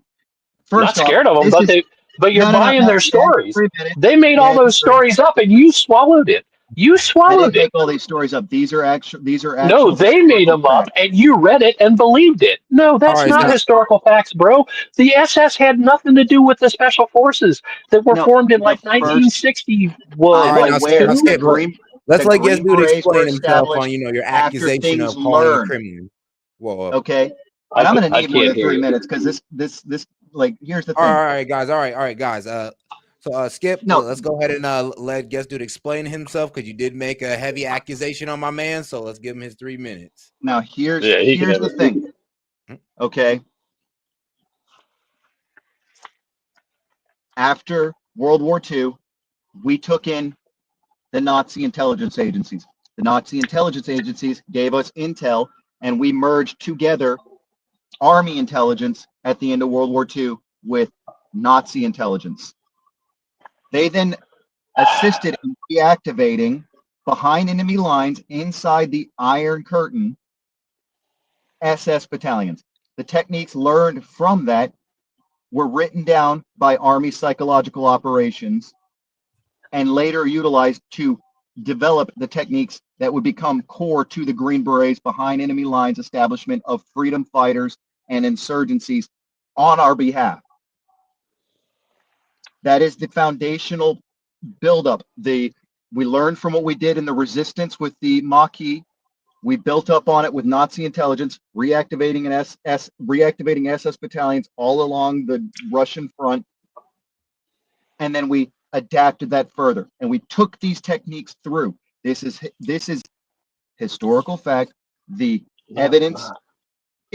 Dude, there are books and books and books of it written by the guys who were there. This isn't Kremlin shit. This is like memoirs of guys who are like, I got to do this really cool thing where I was in charge of an SS battalion after it was reactivated. We fought alongside Germans against SS multiple times. We reactivated battalions because now they're not technically SS. They're part of the West German military. But they were an SS battalion that was reactivated and renumbered underneath these things and then done behind enemy lines. Or we were reactivating ones that were captured behind enemy lines that we were breaking out of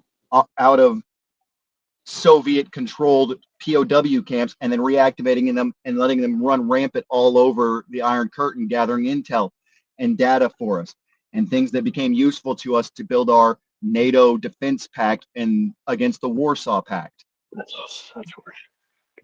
This is what occurred during that period of time in the post-war period in 1945 to about 1952. Then we got dragged over into Korea at the tail end, at the beginning of the 50s. We spent a bunch of time over there fighting the Chinese. The Russians helped out a little bit, and we took the techniques of all of this and we adapted it for the Vietnam War. And from there, CIA had already developed itself as a clandestine operation that had fingers all over the world. We were taking down the Arab League. We were taking down all kinds of what is the word? Bolahism in Central America. We were actively moving all over the place. Now, outside of my 3 minutes, you attacking me in my time in the service for being patriotic and thinking the United States is better than this, and I'm tired of us being the bad guy. Yes, I did my time. I served my nation. I joined underneath the idea that America is a good country that can do good things. And the more and more I've read, the more and more I've studied, the more and more I've dived into the subject, the more and more I've found we aligned ourselves with bad elements. Because the problem with war is when you go to war with another country and it's a true war, one-on-one, not these little proxy wars we've been fighting, like a true hard war. The last hard war we fought was against the Nazis. You can't walk away without taking a bit of that with you. And our origin myth as the modern America, the neoliberalism versus Marxism And narrative that we time. had since. Well, no, this need you coming at me on a personal level, calling me out on a personal level for not being patriotic and having issues with this. That is the pure definition of patriotism.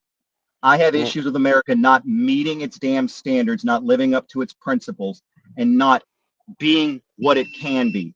I thought that was the whole point of Make America Great Again and America First. But here we are, bullshitting around in the Middle East again, while we have people dying in the streets from overdoses, while we have all the issues we have going on in America. We're getting dragged into a war by a fascist state. What fascist state? What fascist state? I need a clarification before I respond. Israel is by definition a fascist state. All right, now Skip, before And you you don't- respond, though, okay. let me catch up on these super chats real quick. Appreciate y'all patience, by the way. And shout out Dr. Lou. He says, "Seth, this is my favorite show you have done. I'm not gonna lie, you guys are having a really great conversation. Even I'm learning a lot." And shout out Fox Chase. He says, "I've seen more war on the weekends in Chirac." I mean, man, stay out the hood, my brother. Stay out the hood, my brother. And shout out Maine. He says, "Sucking up commie BS like Hoover." And all right, and shout out to my man Lasting. He says, "You have some people here that are trying to ban people that have supported your channel because they don't like what they are saying." Well, we can't have that, man. We can't have that censorship in here. And all right, shout out Luke coming in again. He says, "Alex Jones is the greatest historian within the last 20 years. How do you know it all? Not know that the satanic globalists are the government, that they have influence, good versus evil." And all right, shout out my man Luke. Hope I didn't rush through that one right there. But all right, now Skip, go ahead and give your reply. All right. Well, first of all, yeah, dude, I am surprised, and I didn't call you any names. I just said I was disappointed. Okay. So if you want to take umbrage to that, well, I think you need to reconsider your information sources, because none of that makes any sense. All the stuff about, SS battalions being reactivated. No, that didn't happen. But okay. Here's the thing: is post World War II, the Soviet Union cast the West as being the inheritors of the Nazi legacy, and that we absorbed. Hey, you know what? They sucked up a bunch of scientists and so on as well. Yeah, so we got Werner von Braun, and we built some rockets and that kind of shit. But yeah, no, we didn't absorb the SS, and intimating that we did is not. It's just misinformed, for one thing, and you spew it as if it's fact, but it's not. Secondly, look, man, I'm educated in political science. I majored in political science, and the definition of fascism does not fit Israel. They are they're a democratic form of government, so they elect their leadership. They change leadership pretty often. And fascism, one of the hallmarks is typically a cult of personality, a persistent, like a single leader. It rarely goes past one generation, although North Korea, you could argue that it's fascist. China, right at the moment, is arguably fascist, because they have companies that are basically under the control of the government and yet not nominally owned by the government. You have party meetings inside, companies that are supposedly civilian companies that are supposedly privately owned. That was the Nazis did that. That's a very fascist thing to do, and usually, typically, it also has an ethnic, like an air of ethnic superiority, which the Chinese do have. The Russians also have that, and are arguably fascist. Israel, it's really difficult to argue that they're fascist. So when you claim that, it's hyperbolic and it's weak, because it's a really sad thing to misuse the word fascist, and to me it immediately identifies a lack of education, a lack of understanding of what fascism really is. Fascism is actually a brand of Marxism. The first fascists were in Italy, the people who developed fascism, and they were all Marxists. And they basically asserted that Marx was right at the time, but since industrialization, things and they also disagreed on the international aspect. So I heard one of the commenters talk about globalists. Marxists are typically globalists. That's why the song of the Communist Party is called the Internationale, because it's workers of the world unite, and that's where globalism comes from. Because that's why people, the collectivists in our country who call 10 themselves democratic seconds. socialists, Mhm. Want open borders, is because they honestly believe that sovereign nations don't really exist, because the world should be just communist or Marxist socialist is what they call it, because communism's got a bad name these days because it's Okay. failed so often. And all right, time. All right, guess, dude, you got a reply for that one? All right, so I'm curious which definition of fascism you're using, because it sounds like you're using the post Umberto Eco ghost of fascism definitions that blended into you misusing one quote from Mussolini that is anachronistic and most likely apocryphal, that stated that fascism is the merger of the state and the corporate. When I'm using the direct essay of Mussolini, now the direct essay of Mussolini, the key points that show that Israel meets the standard are: the state is above all else, the citizens are beholden to the state through service, the state is a mystical entity that is above all else. These are key principles of Mussolini's essay on fascism. The fact that everything you described for all the other nations that you listed out that meet this definition of fascism, this nebulous one you were utilizing, North Korea isn't even a viable state. It's in the state. It's essentially the Kim family's property. So it doesn't even meet the definition of a nation state. The population has been so deprived of even linguistic unity that people leaving it don't have a word for love except for love for the Kim family. Russia doesn't meet the definition of a fascist state because they are a oligarchic, federalist, corrupt system that is federalized constitution that doesn't actually function the way it should, that has led to oligarchic rule through previous mafias and mobs that were running the black markets during the Soviet Union. China is Maoist through and through, which is just a merger of Confucianist Chinese philosophy and Lenin Stalinism. So Israel meets the standard. The state is above all else. The state is required service to, and yes, Marxism and the thoughts of Marxism did lead to the birth of fascism, but it first had to go through syndicalism, and then the syndicalist broke away and created fascism underneath Mussolini. Fascism was entirely a concept of Mussolini, and Mussolini structured very simply what is the definition of a fascist state. And if you read his essay, only 15 one seconds. nation currently on the planet meets the standard for a fascist state, and it's Israel underneath Netanyahu. All right, Skip, you got a reply for that one? Oh, absolutely, because the terms that the definition that he's using is very nebulous. The state is above all else. Who said that? Who the fuck in Israel said that? Mussolini Because no. Who in Israel said that? Like, their when entire when did is on the Netanyahu concept stand of up? forming their entire concept is about forming a state for Jews. That is the entire Okay. premise and establishment of Israel as a nation state, is to form a state for Jews, a state that is unified above only because all they else. were wiped All right. off the Okay. map. So I asked you a question. I didn't ask for a fucking essay. I just asked a simple question. Okay.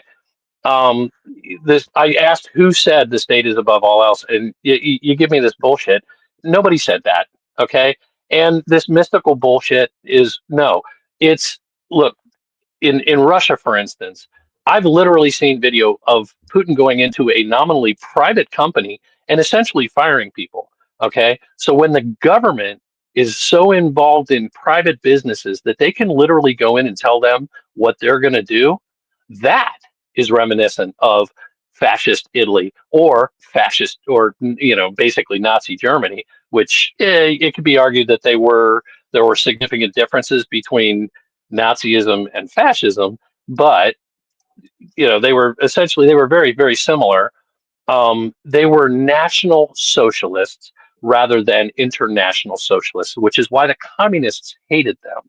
Okay, because they were only interested in, for instance, the German National Socialists were only interested in perfecting a collectivist system in Germany. Okay, as opposed to freeing all the proletariat of the whole fucking planet, like what the Russians wanted to do. Okay, so yeah, no, China is actually quite arguably fascist, because there is a cult of personality there, just like there is with Putin's Russia. In Z, he is very much a cult of personality, and they supposedly have opened up and created, they've got something of a free market, right? Creating billionaires, which China has quite a few of them now, is anathema to Maoism. It is anathema to Marxism. So then it is not communism. It is not Maoism that they're functioning under.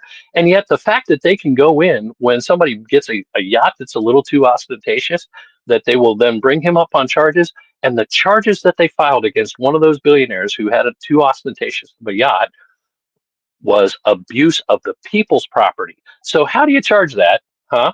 When he had a private company, that is the kind of control that happened when Willie Messerschmitt was not able to get into his plant in Germany, even though his name was on the fucking building.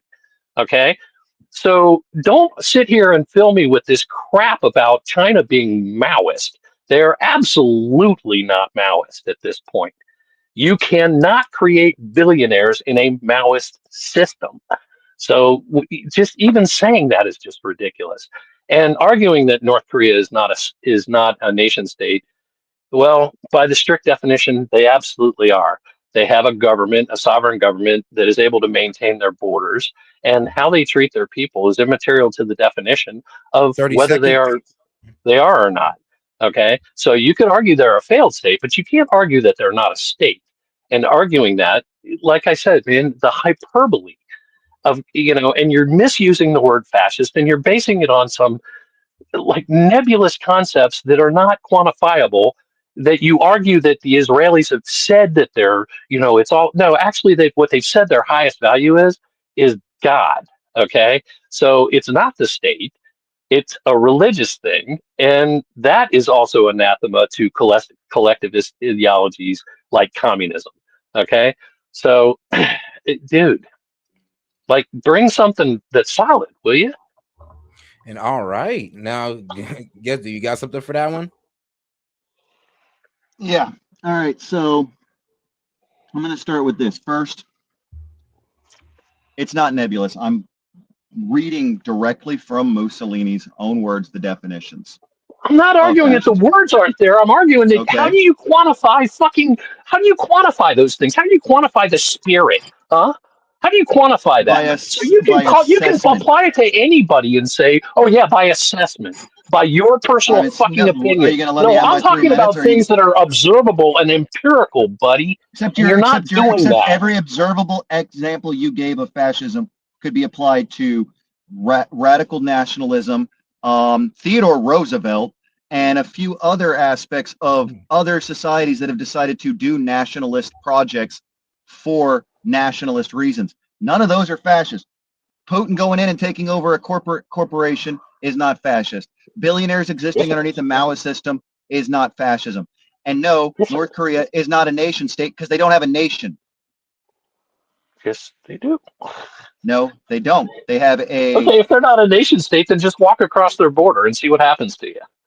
Okay, they do control what happens within those borders, and that is a big part of being a nation state. Can I have my 3 minutes, or are you just like I'm starting to get really get vibes off of your 37 years of career, and like I'm understanding 31. exactly the type of guy you were in the military. So I thanks call for bullshit that. when I see it. I call absolute bullshit when I see it, and you've been spewing it. You've been spewing it the whole fucking time I was listening. That's why I said I want to talk to this clown. Let's throw this point out. You were so gung ho to be like, I got a political science degree. Okay, let me challenge you. Let me challenge you with mine. I have a philosophy degree with backings in history minors and religion minors. I've studied the philosophies behind the politics you play at. Yeah, but you don't seem to understand the politics themselves. You don't understand. No, I understand you the can't. politics. You don't even You're the one understand who's how to overusing the recognize a term communist fascist regime for everything from you a don't like. fascist It's regime. funny how every nation you don't like suddenly becomes fascist. It's no different than a liberal running around calling everyone who's Trump Nazi. It's funny how the You people are who acting call like Trump a a liberal. Nazi behave more like fascists than Trump ever does. Yeah, but you're running around. I mean, that's You're the running thing. around. You're doing the same thing. You're calling the Israelis fascists, and then I'm stating their state you're letting the operates. Chinese off with they say they're Maoists, so you're going to take them at their word. Look at the way that Maoism's just as toxic of an ideology. Maoism is just as toxic as an ideology. All right now we do want to let guest dude finish. I did let you guys go through the back and forth because I did want to find out. So here's the thing. You want to you go ahead and start. You want to use this definition nebulously on any enemy that you don't like, because you know the origin myth of the modern age is we beat the shit out of the fascists and Nazis. So anytime you lambast an enemy with that term, it really works against them. It's the reason Russia used it against Ukraine. Oh, they're Nazis. This is why we're going to invade them. It's why it's a shit argument, when in reality you have to look at what the definition of fascism was from the creator of fascism, what he laid down as the rules, and then go and assess. When you look Mussolini did not create fascism. For fuck's sake, bro. Mussolini was like an understudy to the group that actually developed it. Yeah, except like you don't even know that. You think he was the guy who defined it? No, his writings about it were actually considered kind of amateurish. Except he's the only guy who actually instituted. Except he's the only guy who instituted a nation with fascism and ruled over it. So I'm going to go with. No, he's not. He probably knew what the fuck he was doing. No, he's not. I mean, Franco ruled Spain for how long? Name others. Franco, Spain. He ran Spain until he died. Franco wasn't a fascist. He was in line with Carlistic nationalism. He said he was a fascist. He literally said he was a allies, but his actual policies. How many allies did that get him after World War II? He claimed right up to the end to be a fucking fascist. After Germany had lost World War II, where were his allies that he was going to get with being a fascist? They'd already been defeated. So why would he continue to claim? But it doesn't negate the fact that his actual he maintained it. So he kept saying it for another 30 years. His actual functionality was Carlistic nationalism. No, he destroyed Spain with his fascism. It still hasn't recovered. It still hasn't recovered. A Carlistic nationalism, and Spain effectively is still running underneath a Carlistic nationalism. Finish your 3 minutes, and I'll bring some organized thoughts once you're done with your stuff. So do your 3 minutes and let's get it over with. Mussolini lays out the groundwork, establishes the fascist state, does all this with the workings of other people. I'm not just using one source. I'm saying if you use the finalized, hey, this is what we are, this is the memorandum that states what we believe in, this is how we're going to operate. You then take those definitions as close to the source material as you can, not Umberto Eco's Ghost of Fascism, or 70 years later, some 20-year-old writing an essay who's getting a thesis done, using the source as close as possible. Now you look at Israel, founded by a Zionist movement to establish a state. Now you're saying they have God above all else, but part of the reason they want Israel is because in Judaism, they have to have the temple to reconnect with their God. Right now, they are in the rabbinic stage. They cannot properly reconnect with their God at the fullest level until they are back in the temple era. They are outside of the temple era. That's why they want a third temple. But right now, the Dome on the Rock is sitting on the property. They believe that land is sacred, blood and soil. What the freaking Nazis talked about all the time, blood and soil. Israel wholeheartedly is founded on this principle of establishing and retaking land that is the state's land, that is associated with a mystical story that is above all else. They will drive themselves to the bone to do it. They constrict everyone above 18 to do it. And all right. Did you get us done? All right, okay. Skip, it's all on you. All right, bro. Okay, so you deride me for you say that I call everybody that I don't like fascist, but I'm not the one who started calling somebody fascist. I brought those countries up as examples of more appropriate examples of fascism when you described Israel as being fascist, and you're done one. No, hey, let's stop that, okay? For now. No, you did it. You did it to me, so I'm returning the favor. Okay. Okay. All right. Now, well, here's the thing. Okay. You wanted to step in on my organized thoughts. Yeah, you're pausing my time there. Okay. Now here's the deal. As soon as you guys go back and forth, I pause your time. Listen. Just shoot your mouth off for another 3 minutes and then shut the fuck up so I can talk. Okay. Because I do have some organized thoughts. So just go ahead and talk for another 3 minutes, and I'll let you do that and spew your shit, and then let me have my organized sheer amount of disrespect you've shown me this entire time. Dude, respect is earned, and I listened to you. I listened to your bullshit, and I was sitting there just fucking going, "This guy is spewing bullshit, and nobody is effectively countering him. He's just walking all over everybody." And you're not effectively countering me, dude. Do that you're talking out. Yes, I am. Yes, I am. No, you're doing the same thing. You're doing the same thing. Anybody who Mussolini thinks they are right does. fascism. Mussolini was describing ideas that were given to him by other people, and you don't even fucking know that. You bring up one guy's name. No, dude, fascism. Fascism. I went back as close to the source the as whole possible. concept. No, that is not even like he's 20 years after the fucking source of fascism. The people who actually brought up those concepts. He was a syndicalist 20 years before, and fascism hadn't even been formed yet. Yeah. I'm sorry, you cannot call syndicalism fascism. The people who were developing the concepts that he employed. Okay, we're doing that while he was still fucking around with junior level concepts. Okay, and you don't even know that. You don't even know that there were a group of people who actually spawned those concepts that he was basically an understudy. You don't even know that. You think he defined them. Yes, I do. And then you want to claim the sheer level of disrespect you're showing me. You want to assume I don't know a thing because you just want to. Well, you talk like you don't know a thing. You talk like you don't know. I was using Mussolini's definition. I asked which definition. Let's go to China. Let's go to China. You insisted that they're Maoists. You can't even own property in China under Maoism. Yeah, go ahead. Sorry, man. It's your channel. All right. No, I was sorry. I'm not gonna lie. I was having a bit of fun with your conversation, but the chat asked me to moderate, but I'm not even gonna lie. I kind of like the back and forth between you guys, but I do need to give Skip. I do need to get your 3-minute rebuttal. Yes, dude. Well, you just go ahead and mute yourself because I already know what he's gonna say. It's probably gonna tick you off. So we're just gonna go ahead and moderate. Go back to the 3 minutes. Go ahead and start it off. Go ahead and start off, Skip. Okay, fascism included syndicalism. They changed it to they changed the word to corporate, but they changed it to corporations. But it was the same freaking concept. Okay, and it just basically what it did was broaden it so that so that the management was actually had their syndicate involved as well. Maoism does not permit private ownership. Okay, so you insist that China is Maoist. They're not Maoist. You can't create billionaires under a Maoist system. You can't do it.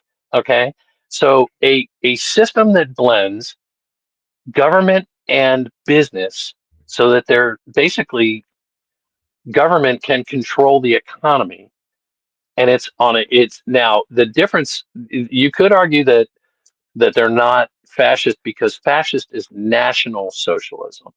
Okay, it's a nationalist thing, And while the Chinese are extremely nationalist and they're very racist, which would also fit the profile, they do profess that they would like, they still have the dream of spreading communist around the world.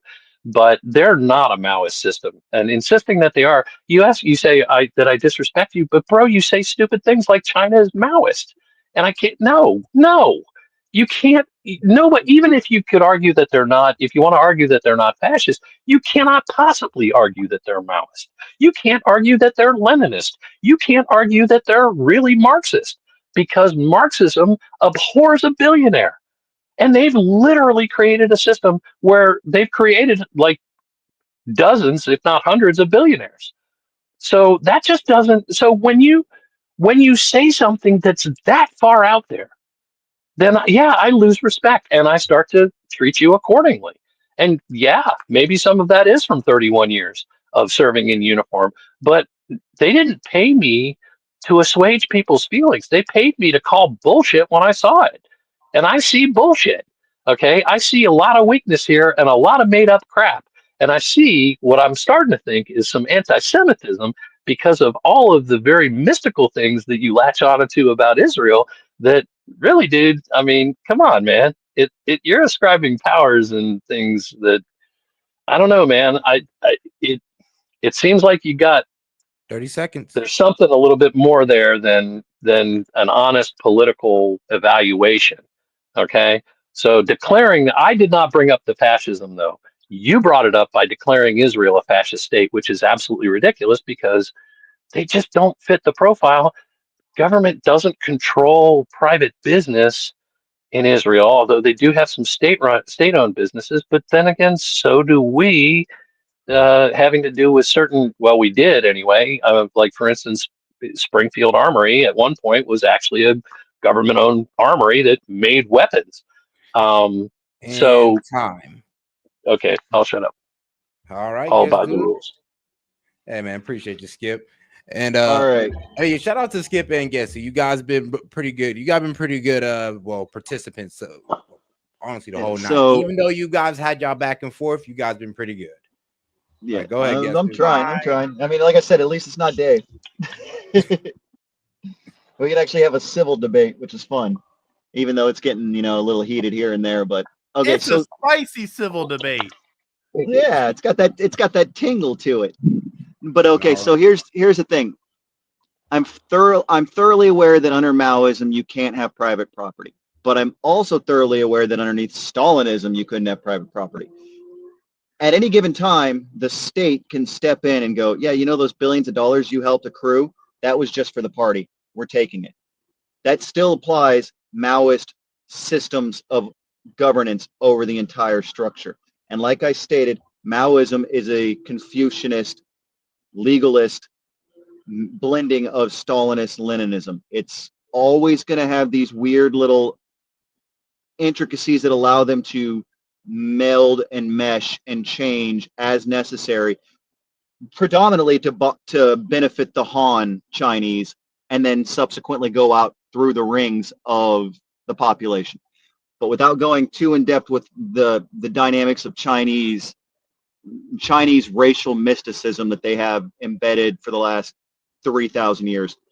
Yes, they're still a Maoist state, but they have intricacies that are built into it and other tensions that are arising within their system that are bringing it down because they're the longest running communist nation. And as far as we could tell, communist nations don't make it past 100 years. So they're probably at the tail end of their ability to sustain themselves. Back to Israel. You hit me with the anti-Semitism claim. I'm going to refute that full stop. I studied underneath multiple rabbis during the time of getting my religion minor. I learned from them the things that I'm talking about with regards to all of these dynamics of the mysticism that's involved, the stuff that's in the Talmud, the stuff that's in the Kabbalah, that underpins a lot of Zionist teaching. And Zionism was not originally a Jewish idea. It was originally a Christian idea that Jewish nationalists picked up. Okay. And when you talk about fascism being a national socialism, by all rights, Israel is a socialist state. They have universal health care. They have a universal education system. They have all the metrics of a socialist system. They just haven't implemented full-scale integration of state and corporate yet. But they are getting closer, and they do it on a regular basis. And it goes back to the original requirements of a fascist state that Israel meets with all the stuff I've already stated with regards to what a fascist state is.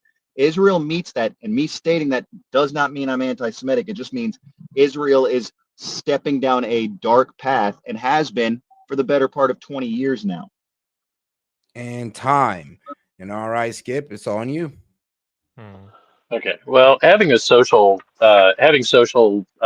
services that exceed what we would consider, for instance, to be the realm of government. We've got countries in Europe like the Netherlands, that have very similar systems, but could not in any way be argued to be fascist. And nor could I don't believe that Israel can either. They have regular elections. They're not a cult of personality. And while they're not, and actually they don't fit the ethnic thing, because they have Arab residents who are citizens of Israel who are Muslim. Okay, so even though they're the Jewish state, they have citizens that are not Jewish, and they don't penalize them for that. And by the logic of, well, they created a state for a certain religion. Pakistan was created for a specific religion, and they actually do oppress their non-Muslim minorities. But nobody's arguing that Pakistan is fascist. Maybe a badly run parliamentary democracy that hasn't got civilian control of their military, but they haven't been accused of being fascist. So no, I absolutely don't buy it. Okay, so whether or not you're anti-Semitic, that's between you and your creator, really at a deeper level. But whether you are or not, you're not getting the point. You don't understand how to recognize a fascist state when you see one. Fascism is a collectivist ideology, and it was developed by Marxists, and it's an outgrowth of Marxism. And the fact that it's typically portrayed as being on the right side of the political spectrum is probably one of the biggest academic crimes of the century, because it's a collectivist ideology. The right side of the political spectrum tends to be more individualistic, to the point where, on the far right, you get anarchists, but they're libertarian anarchists. They're not anarcho-communists. But 45 seconds. Collectivism, that kind of collectivism that you find in communism and in National Socialism, Nazism, or fascism, that puts it like, why would Nazism or National Socialism be on the right side of the political spectrum when it's a collectivist ideology? So it doesn't make any sense that it's over there. And when we actually see that, like, the people who became the first fascists were Marxists before that, and what we see that China has wandered into fascism when they started out as Maoists, it shows that fascism is actually more similar to communism than it is to a parliamentary democracy. So, yeah, your definition of fascism is it's very twisted, and not being able to recognize a fascist country like Spain. You're sitting here arguing that Spain isn't, but the Generalissimo himself said it was fascist right up until his dying day, and yet you argue with him and tell him that he wasn't a fascist. You tell me that he claimed to be a fascist because he wanted for his allies, but then after his allies were defeated, he still insisted that he was a fascist for another 40 years until he passed away. And time. All right, guess dude, are you ready to go? Yeah, I've got a couple. First, It's interesting that you will listen to one guy saying he's a fascist up till the dying breath, even though ideologically he very much showed all the signs of being a Carlyleist, royalist, loyalist. That was essentially establishing a new kind of monarchy in all but name alone. But then you look at Maoists who call themselves Maoists, but you don't take them at their word. So I find that disconnect in logic strange. Again, going back to fascism. Fascism is not something that you can just lambast outward to anything. It has to meet certain criteria. The most pivotal of all that criteria is the state being a mystical thing above all else, being something that overrides individualism. And the fact that you're breaking out basic level political compass argumentations of the left is collectivist, the right is individualistic, and all of that, it's showing a very rudimentary understanding of political theory and science, when in reality the fascists and the Nazis were part of a different branch. You had fraternalism, you had socialism, you had libertalism that formed up out of the French Revolution and spread across all of Europe like wildfire. And these gave birth to socialism and fascism and republicanism and all the different isms that came out of the age of revolutions. It was all an answer to, what do we do when we take down a king? How do we restructure ourselves? What do we become? What is our name in sake? Because a lot of it stems from the king was a spiritual entity that was embedded with power by God to rule. And a lot of it came down to, how do we replace that as a human civilization that is becoming more secular? And fascism answered that by, well, instead of the king being the mystical entity handed down by God, the state itself is now the mystical entity handed down by God. So Israel having elections means nothing. And not having a cult of personality, nowhere in fascist doctrine is a cult of personality a necessity. Nowhere is a barring of elections a necessity. Elections can be held in a fascist state. You don't need a cult of personality for a fascist state to exist. The state itself supplants and rises above all that. It replaces the position of the king. It was a progressive ideology that replaced monarchy and took from ideas of communism and syndicalism and republicanism and brought those together. It states firmly in some of Mussolini's writings and other fascists of the time, we are a progressive movement that is bringing an end to the age of the monarchy, the republic, and the liberal enlightenment. This is the step forward for humanity, for mankind. Well, one more point. You brought up the Nordic states. Those are democratic socialist states, so their systems are socialist, which doubles down on my statement that yes, there is socialism in Israel. Okay. Skip, you want to attack that? Absolutely. No, socialism is not providing a bunch of social services. Socialism is when the government runs the economy.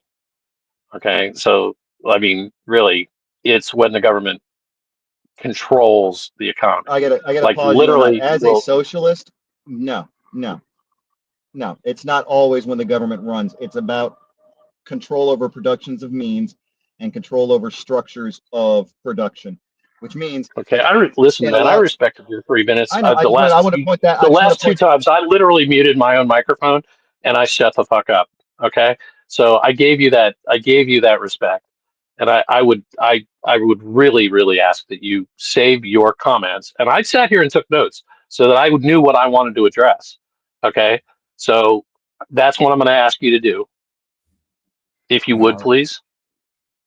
And all right, I'll go ahead and rewind to 15 seconds for you. And go ahead. Okay, so yes, I am asserting that socialism and socialism in its absolute form is basically the government, or they would say the people, own the means of production. Okay, So socialism and communism, they're essentially like they're fruit of the same tree, and some people argue that they're the same thing. Okay, but if you're a socialist, then yeah, whatever. Anyway, but yeah, socialism, yeah, in under real socialism. So when you've got a country that provides a lot of, taxes the shit out of their people and provides a lot of services that we believe are more efficiently provided by private enterprise, or those of us that aren't socialists believe that it's more efficiently provided by private enterprise. That doesn't necessarily make them socialist, although they are leaning towards that because they have nationalized certain industries then. Because in order to provide medical care, then you have a national medical service. So you've nationalized. So the government does control that portion of the economy, which is what you then say that they're democratic socialists. Okay. So, okay, I can see where they've got a partial socialism, but yes, if a country is actually socialist, then the government is directing the economy. They are telling who what to produce and how much of it, and they're setting the prices and they're determining the wages and so forth. Okay, so that's how that is what a real socialist country is supposed to look like. So you can call yourself whatever you want. Now, as far as the guy from Spain, and I believe him that he's a fascist, yeah, absolutely fucking believe him, because he had nothing to gain by saying that he was. Okay. The Chinese, they're supposed to be communist, and the communist brand is anti-fascist. Okay. So yeah, they actually have a lot to lose by saying, you know what, we're not really communist anymore. Although when they do claim that they're not really communist or they're a little something else, it's that they're a little capitalist, they're a little free market. And really, when you look at it, in a lot of ways, fascism is trying to cram together the collectivist thing with private enterprise, where they said nominally Willie Messerschmitt owned his plant, but the German government locked him the fuck out because he was arguing with the armaments minister. He had a difference of opinion. So the party said, you can't go in your own factory. And so for the last 3 years of the war, he didn't get to go into his factory.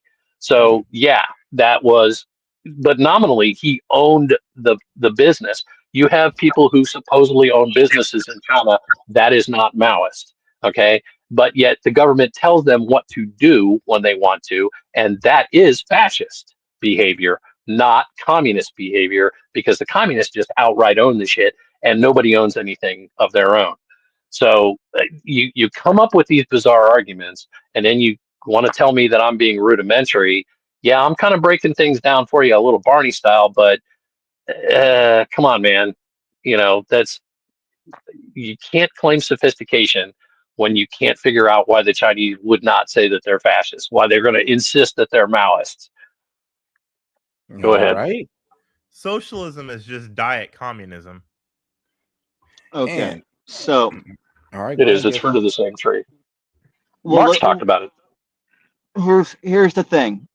Looking at the Maoists, predominantly, I've already stated Maoism is an inherently Chinese ideology. It molds and shapes itself around Chinese rules.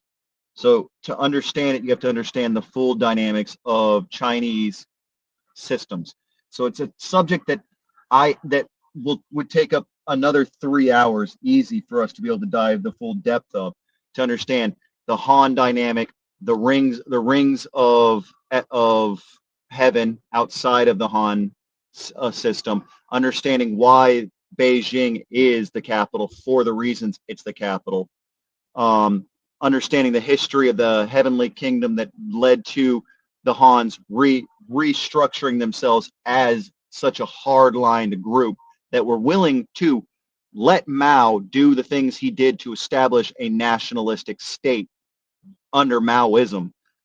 Maoism is not communism. It is an entirely Chinese manufactured system, just like North Korea's flavor of quote unquote communism isn't communism. It's a flavor born straight out of the Kim family's internal machinations. They don't operate underneath the same rules. Back to socialism in general.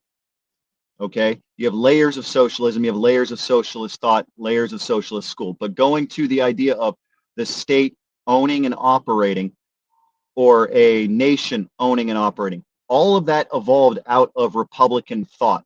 If the government is of the people and by the people, then the people should have the means to go, hey, government, we want X, Y, and Z. And the government should go, well, yeah, technically you should be able to, and you voted on it, and our representatives are doing it. And they established this system. This was the argumentation for early socialists going back to pre-Marx, because Marx wasn't the first. You had all kinds of socialist thought prior to Marx, Ricardian, Smithian theorists that were debating how do you take the republic into a more socialized system. The Nordic model is the prime example of a government-run system. They do regulate huge chunks of their economy. They do have a planned economy. They do have all these systems in place that are structured in a socialist way, but it's at a state level. There are socialist schools that argue for a decentralized, no state model where it's individualistic and enterprise-based. But there are different layers to how you function within a socialist thinking. Going back to Israel, they have a socialist system and they are a nationalist nation, and they are very much leaning towards being fascistic and being a fascist state because of all the requirements necessary being met. And all right, now let me go ahead and read out some of these super chats real quick, because I'm pretty behind. I'm not even gonna lie. All right, guys. So shout out to my man Monty. What's good, Monty? He says I gotta put a super chat in to say something, which is a pretty good point. And shout out my man Vladstein. All right, so G2 Planet is the one that is actually hiding people on the channel for talking. I've only timed out people. Big difference of you would call a ban. I mean, you know what? I'll address that later. And shout out Hellbat. He says, before you leave, I sent the short in the Discord. I see it right here. And DD Gaming, he says, Skip is correct. The means of fascism, socialism, and other parties lies on paper to look good. Look to the 0 to 60 time on Acura, an Acura stock. Acura Honda stock. Yeah, now, all right. Now, I believe that was guest due, so I think it's on Skip, right? Yep, it's my turn. Okay. All right. So, first of all, Mao was a Marxist. He didn't make that shit up. The difference between Maoism and Leninism is they had differences of opinion, and one of the most significant ones was who to include in the proletariat. And we see these struggles in countries that call themselves communist. At the beginning of the Soviet Union, they argued about who to include in the proletariat, and which is one of the reasons why Ukraine has such complaints about what happened there, because they decided that small landowning farmers were not part of the proletariat, and so they seized their property. And then they had they created the collective farms and had a big famine because they did that. So in China, Maoism, yeah, it's a little different from Leninism. He had some differences of opinion with Lenin, but he was very much based on Marx. So no, they didn't create that themselves. North Korea, on the other hand, is Stalinist because basically the people that taught them how to be communists were the Russians under Stalin, and they pretty much latched onto the Stalinism, and they've maintained it ever since, because it's passed down generation to generation. And yes, the cult of personality is a consistent feature of fascist countries. So when you see somebody like Putin, and then you see that he's able to walk into a privately owned company and read them the riot act and tell them how the cow ate the cabbage, then yeah, okay. So, and the fact that he's been the leader of the Soviet or the Russian Federation now for I don't know how many decades, and he keeps finding ways to stay in power. They literally changed their constitution. Yeah. Do they have free and open elections? Yeah, probably not. so Israel does have open elections, and at least you've gone to, well, they're leaning fascistic, which if we've gotten you to that point, then we can let that subject go. I mean, we can argue about China all we want, but I think most people can see that, yeah, they started out as a communist country that basically reappropriated all the property and dealt with it 45 as a seconds. communist country. And in the meantime, they have now opened up, which we thought that was going to liberalize them, and we thought that the Peking uprising in the 90s was a happy sign that they were moving towards a more populist, more democratic system. And Xi basically reversed all of that. But he kept the capitalist trappings in order to draw a better response from the commercialized world. So the capitalist world to appear more business friendly. But in the meantime, this weird blend of communist and private property is pretty much what fascism looks like. And the fact that Xi is that cult leader now, yeah, that fits a lot of fascism. The only other thing I'd say is that the Enlightenment began hundreds of years before the revolutions, and I am a child of the Enlightenment. The socialism stuff it's utopianist bullshit. It's never going to work because it literally defies human nature. But maybe someday you'll come along with it. And it can't exist that, I'll pass. without capitalism. Now, hold on. Now, guys, guess dude is low-key a socialist. So if you guys are going to go in on a socialist, he's going to fight to the death on it. Yeah, because I'll first take off, that fight every day. I'll take that fight every day. I will absolutely let me fight start. over Let me start with if I said leaning fascist, that was a misstep in words. I mean very firmly, Israel is a fascist state. That's fact. Like the evidence is there. They meet all the criteria. You don't need a cult. You don't need a cult of personality, and you can have elections to have a fascist state. Nothing in fascist theory stated otherwise. As long as you have the criteria of the state above all else and being the state as a mystical entity, because its entire purpose was to replace the idea of the republic and replace the idea of the divergent nation state and to replace the idea of the monarchy. So that was the entire intent behind it. And as someone who was a syndicalist and spent a good time as a syndicalist, I understand how syndicalism does have its flaws and leaves much to be desired and would have led many syndicalists to becoming fascist, because syndicalism is purely secular. And with a purely secular system, you don't have enough tradition to build on for a society to remain functional, and you need that mystical element in a society for it to be functional, a pseudo myth, something that allows the society to stay stable. Which brings me to socialism. Not all socialism is utopian. A lot of it does try to argue for utopian ends, which is batshit insane, and you'll see many debates between different schools of socialist thought that are centered on the problem of the utopia. A lot of socialists will down and out argue against the idea that socialism leads to utopia.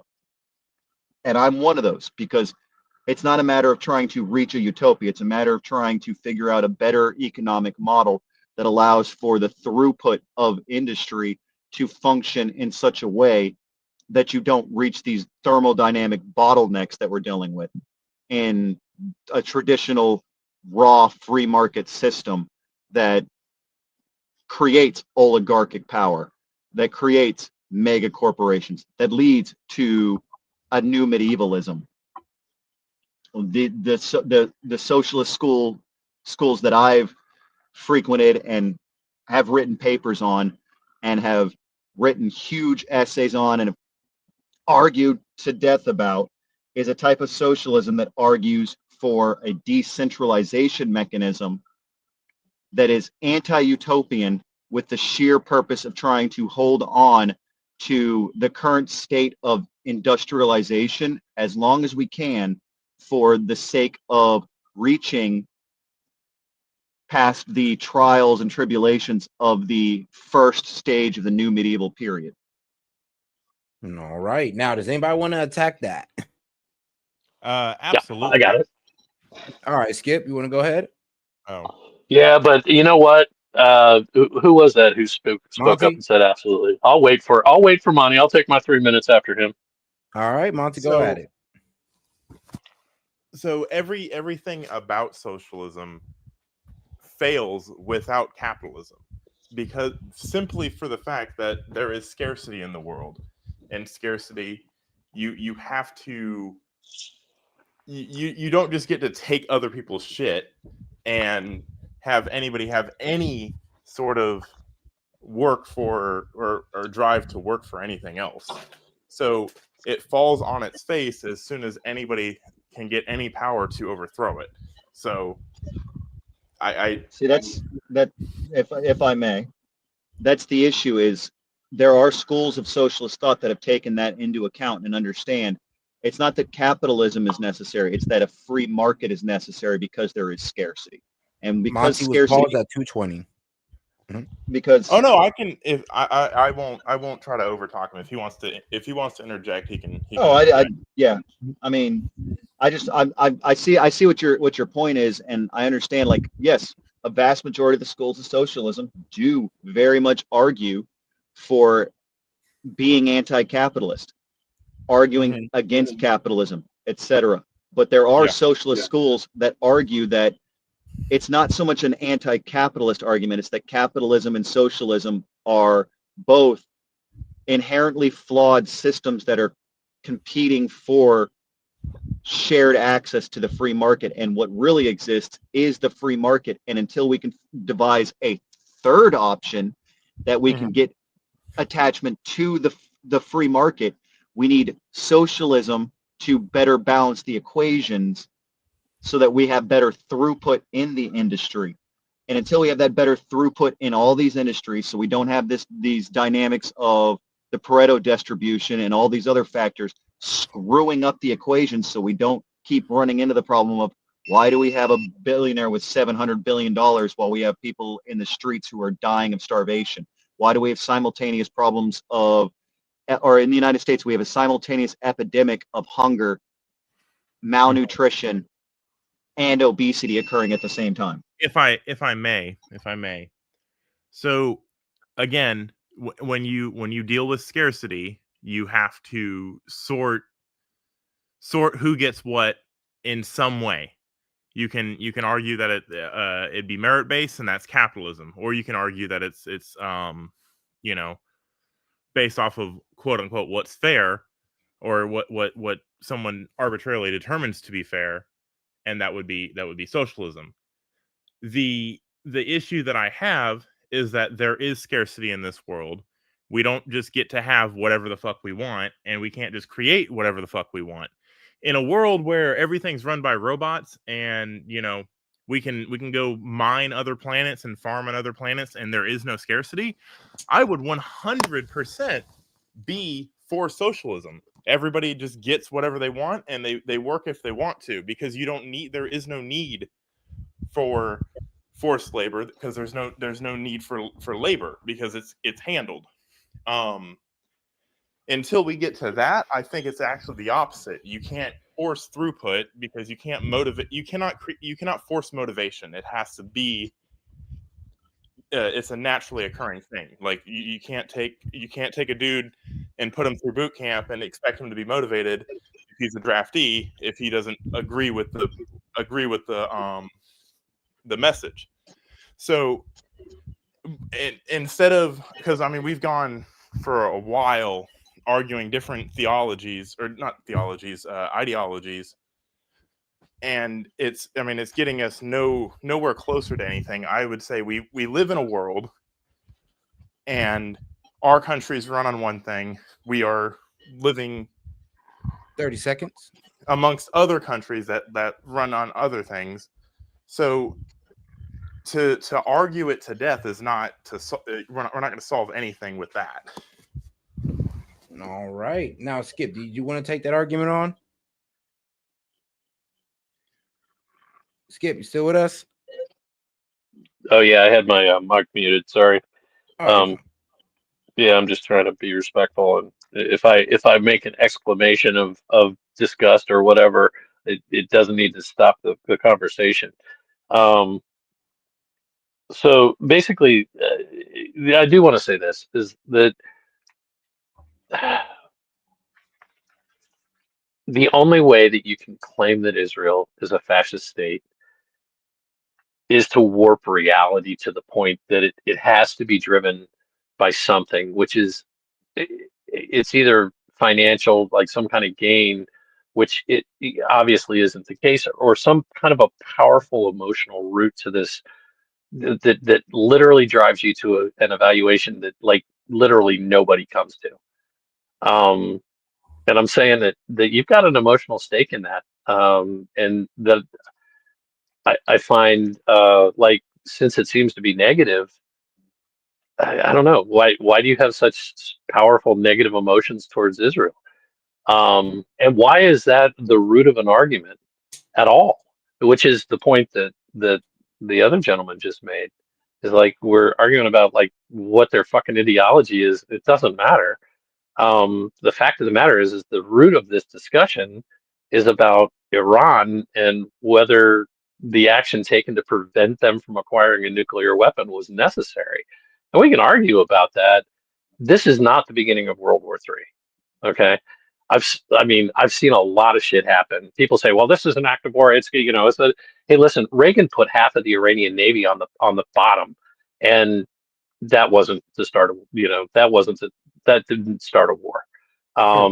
Carter burned 3 aircraft down to the sand in Desert One, literally invaded Iran. That didn't result in like us declaring war or having a declared war go on. Reagan bombed Gaddafi's tent for fuck's sake. And it didn't, they actually, Gaddafi chilled out. He was like, okay, all right. Gaddafi got the message. He was a little bit more rational. This dude who like literally you start removing his capacity and he just makes more threats. That's not a rational actor, bro. You cannot allow this clown who has, like I said, as soon as he got his hands on a ballistic missile, he fucking launched them, even at somebody. Even North Korea doesn't do that. They are not rational actors.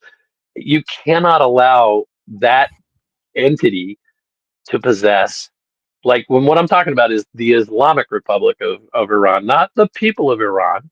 Okay, because most of the people of Iran do not abide by they're being literally dominated.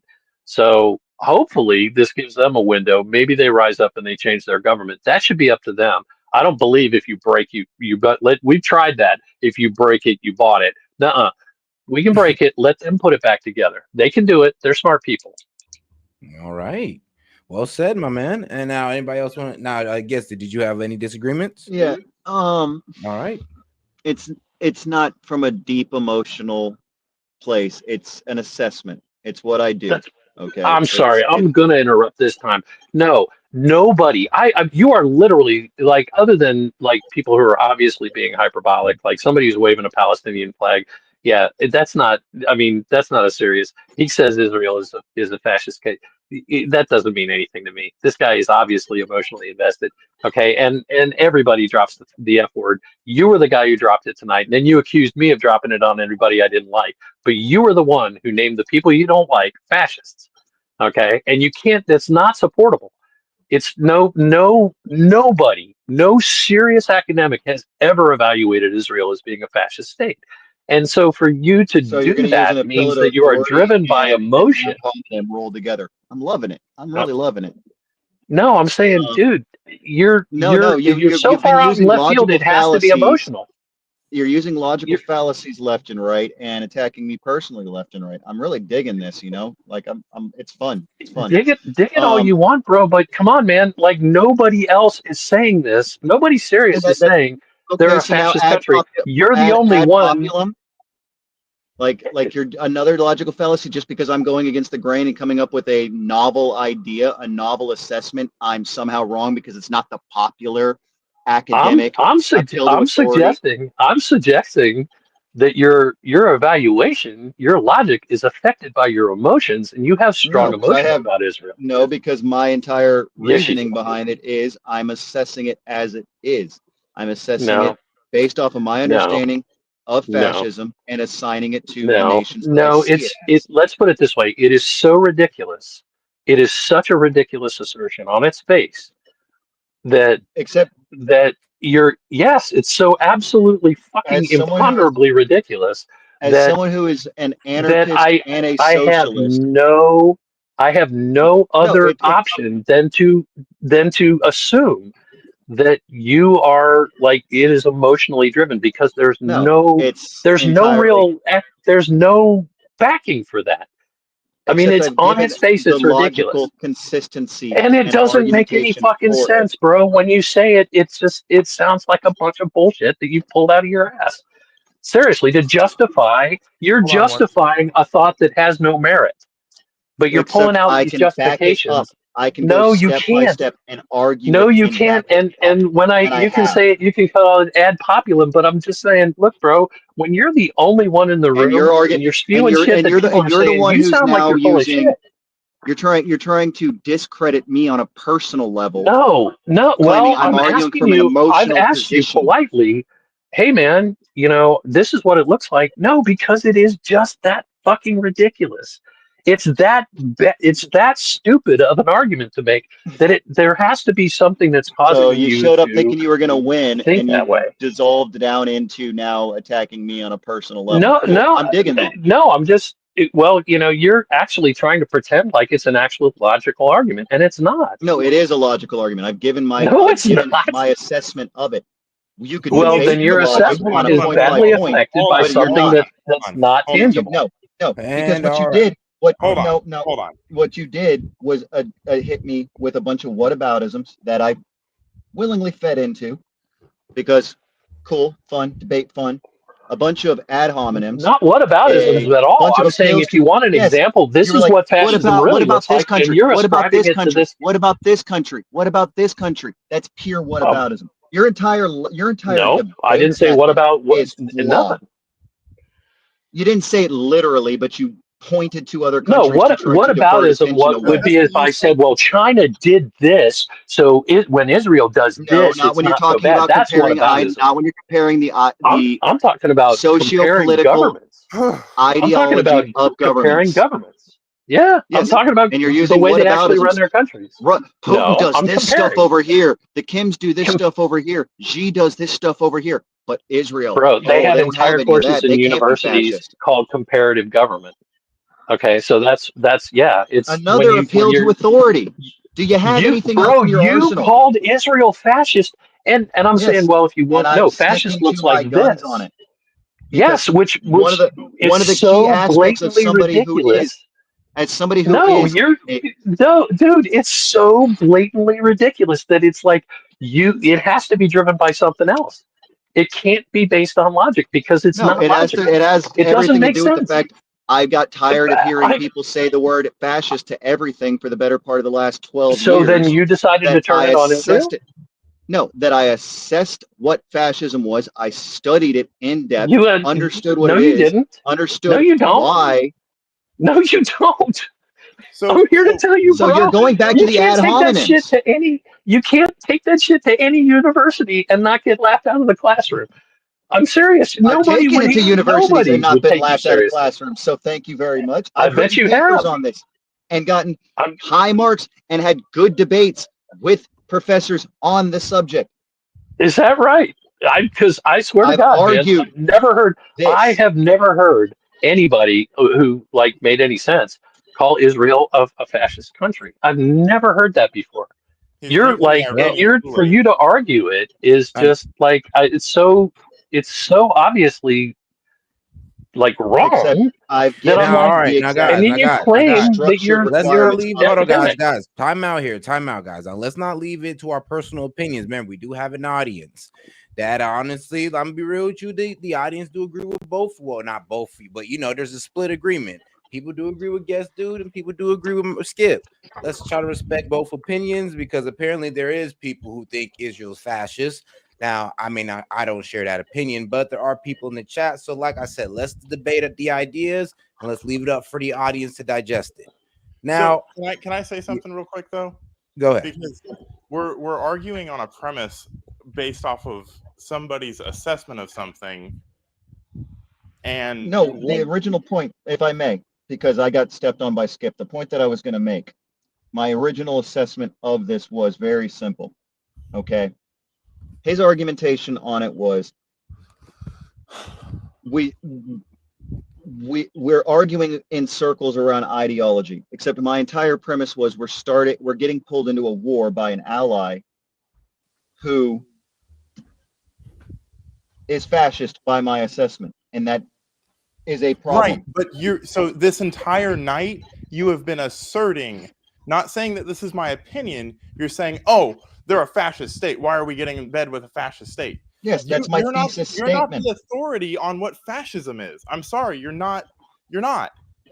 I didn't claim to be an authority. I claim to have a thesis statement on this. That nowhere do I claim to be an authority. I have You've claimed to be an authority on it for fucking 4 hours now. Yes, no, you have. I've argued my position for 4 hours. There's a difference. So your position is what it is, right? Because that's and there's position is what it is, and I'm arguing the position in good faith, and I'm being challenged on a personal level. It's got to be emotional, or I'm anti-Semitic, or I'm just dumb. These are the things that were leveled against me by Skip. I mean, you ran over me before Skip got in here. You ran over me, hijacked the conversation, and talked and talked and talked and talked and talked. You did the same thing while we were in the back room, and you don't let anybody talk. You think if you talk faster and you talk more, you're somehow right. And if you say fancy words because you have a degree from someplace, that somehow we're all idiots and can't look for ourselves and see that Iran is developing a nuclear weapon and is threatening to kill all of us. First, I've never argued that anyone was an idiot, and I didn't. I've stated, yes, I stated firmly, I understand the fears. I think the fears are unfounded. So if my debate method is a little bit steamrolly, my debate method is what it is, and I've been steamrolled in this as well. It was a back and forth mutual steamrolling, but at least my steamrolling doesn't come with a bunch of... I muted my microphone. I muted my microphone time after time. There's an audience, dude. You can't lie to an audience. Hey, bro, you know what? That's fine. I have interrupted you. But I got after. I'll tell you what. When you double down, never mind. I'm just gonna say I did mute myself several times, and I don't believe that several times. Okay, I think that you've interrupted a lot more, and so for you to talk about, you've been steamrolled. No, bro, I've listened before, and he's right. You bullied the shit out of him, and that's one of the reasons why I said let me have at this guy, okay? Because you wind up. Okay, so you bring up fascism, and you call Israel fascist, okay? And then I say no, and then I say examples comparatively, this country you could actually call those fascists, but Israel, does not meet any of those criteria, okay? And what was my response? The next thing, hold on a second. The next thing I know, I'm being told that I call everybody I don't like fascist. So you turned it around and you became the victim, even though you're the one. Shush. No, you did this right away. Shush thing. I'm not your fucking kid. No. Let me talk because I'm making a point and you're interrupting my point. My point is, You brought up fascism, and then you wound up being the victim because I called all my, anybody I don't like fascist. You brought up fascism. You labeled Israel fascist. I said they're not and gave other examples. Next thing I know, you turned it around. Hold on a second. Just a second ago, after you steamrolled that poor guy for all that time, and then you stepped all over me, and I said, yeah, you did it to me too. But somehow or other, you became the victim. I got steamrolled too. No. I said we equally steamrolled. In the weight of the whole thing. No. You know what? Put words in my mouth and take the words. Here you go. And you became the poor boy with all the ad populum. You're not arguing properly. You're gaslighting. Oh, see, now you're using other terms. Like, dude, I don't buy your shit. That's exactly what you do. You're gaslighting me. You gaslit dude just a minute ago. You told him that he was bullying you, that he wasn't arguing right. My God. The fascism thing, you turn it around. No, you call everybody you don't like fascist. Firmly. My position is X. You've made your, when it came to the fascism thing, we can go through line by line. But let me ask you something.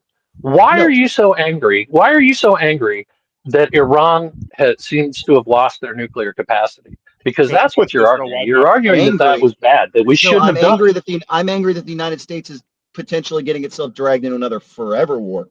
But we're not. The closest of anger that I can see myself getting. I don't believe that we are. You killed Soleimani. That didn't start a forever war. Everything looks like we're getting pulled into a war in Iran. Well, then you need to reevaluate what you're looking at. But whether or not that's the case or not, setting that aside, getting just to the topic. Just the whole victim blaming thing. Like, okay, Iran is getting ready, like they're preparing a nuke because they're going to nuke Israel. Stop using buzzwords, victim blaming, gaslighting. Dude, come on. That is victim blaming. No, wait a second. Why would you even say that? What's the point of calling Israel fascist? What is the point of that? Well, then they deserve. See, Iran needs to have a nuke because Israel's fascist. That's why you're bad. That is not my argument at all. I'm stating Israel. Okay, that's not your argument. Is a fascist state. Us getting involved in a war between what's the point in that? Us getting involved in a war between Israel, to discredit Israel and Iran. No, to basically say that Iran is at least somewhat justified. That's what the point that you're making is because Israel's fascist, right? No. Why would you bring up that Israel's fascist? And America is the bad guys. Don't forget that one.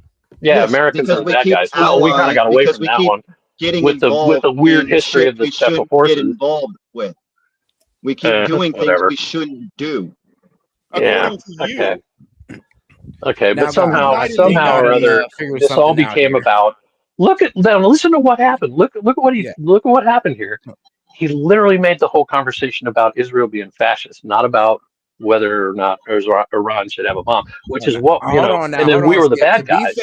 To be fair, you did kind of like hone down on that one, which I'm not mad at. I'll be honest with you. I did want to get more into that conversation, but you did hone down on Guest Dude on that one. Well, and I did because it was a silly assertion to make. I mean, because if you want to see what like a nominally fascist country would look like, there's a couple of good examples in the world right now. And we fundamentally disagree on that. That was the core of the debate. Then stop talking about it if you fundamentally disagree on it. Like, you're just going in circles, and this isn't even about it. You don't debate to try. You don't debate your opponent to try to win against your opponent. A person has a position that is solidified, and the other person has a position that's solidified, and they argue their points. They bring thesis and antithesis together, and then an audience. Oh, and then they come up with the synthesis. Oh, this is the dialectic, isn't it? No, I'm talking about just you have the thesis and the antithesis. Stop. I'm using it as just pure raw. No, I recognize this shit. Oh my God. I have a thesis. Okay, go ahead. You have an antithesis. We're having a debate on it, and S.E.T has an audience that's made up of a bunch of different people that have different points of view, and they're watching. The point isn't to try to convince you. And what you're trying to convince them of is that we should not be allied with Israel because they're fascist. And that's assertion. Yeah, that's my flat, full stop assertion. Okay, we should not be getting involved in wars in the Middle East on behalf of Israel. Okay. Well, okay. They also chant death to America. Okay. And when you asserted that it was all Because we're the allied whole to reason Israel. why the Iranians, no, not And we necessarily, cooed their because country. you know what? Actually, we weren't messing. It had nothing to do with Israel when we were We've been allied to when we Israel since were 45, and we ensuring cooed their that country. Mossadegh was taken out of the equation, right? Was removed from the Iranian government. Okay, because that is something that we did, and that is something that the Iranians hold against us, and so it's not all about Israel. We were shoring up the Shah, and not only that, we allowed the Shah to come into the United States to get cancer treatment. And when Iran, when the Ayatollah demanded that we hand him over, we refused. They wanted to try him and kill him. We have beat. Okay, instead we treated him for cancer. With Iran. So it's not all about Israel, then, is it? So no, that's a disingenuous argument. You knew all that history, and yet you left it all out.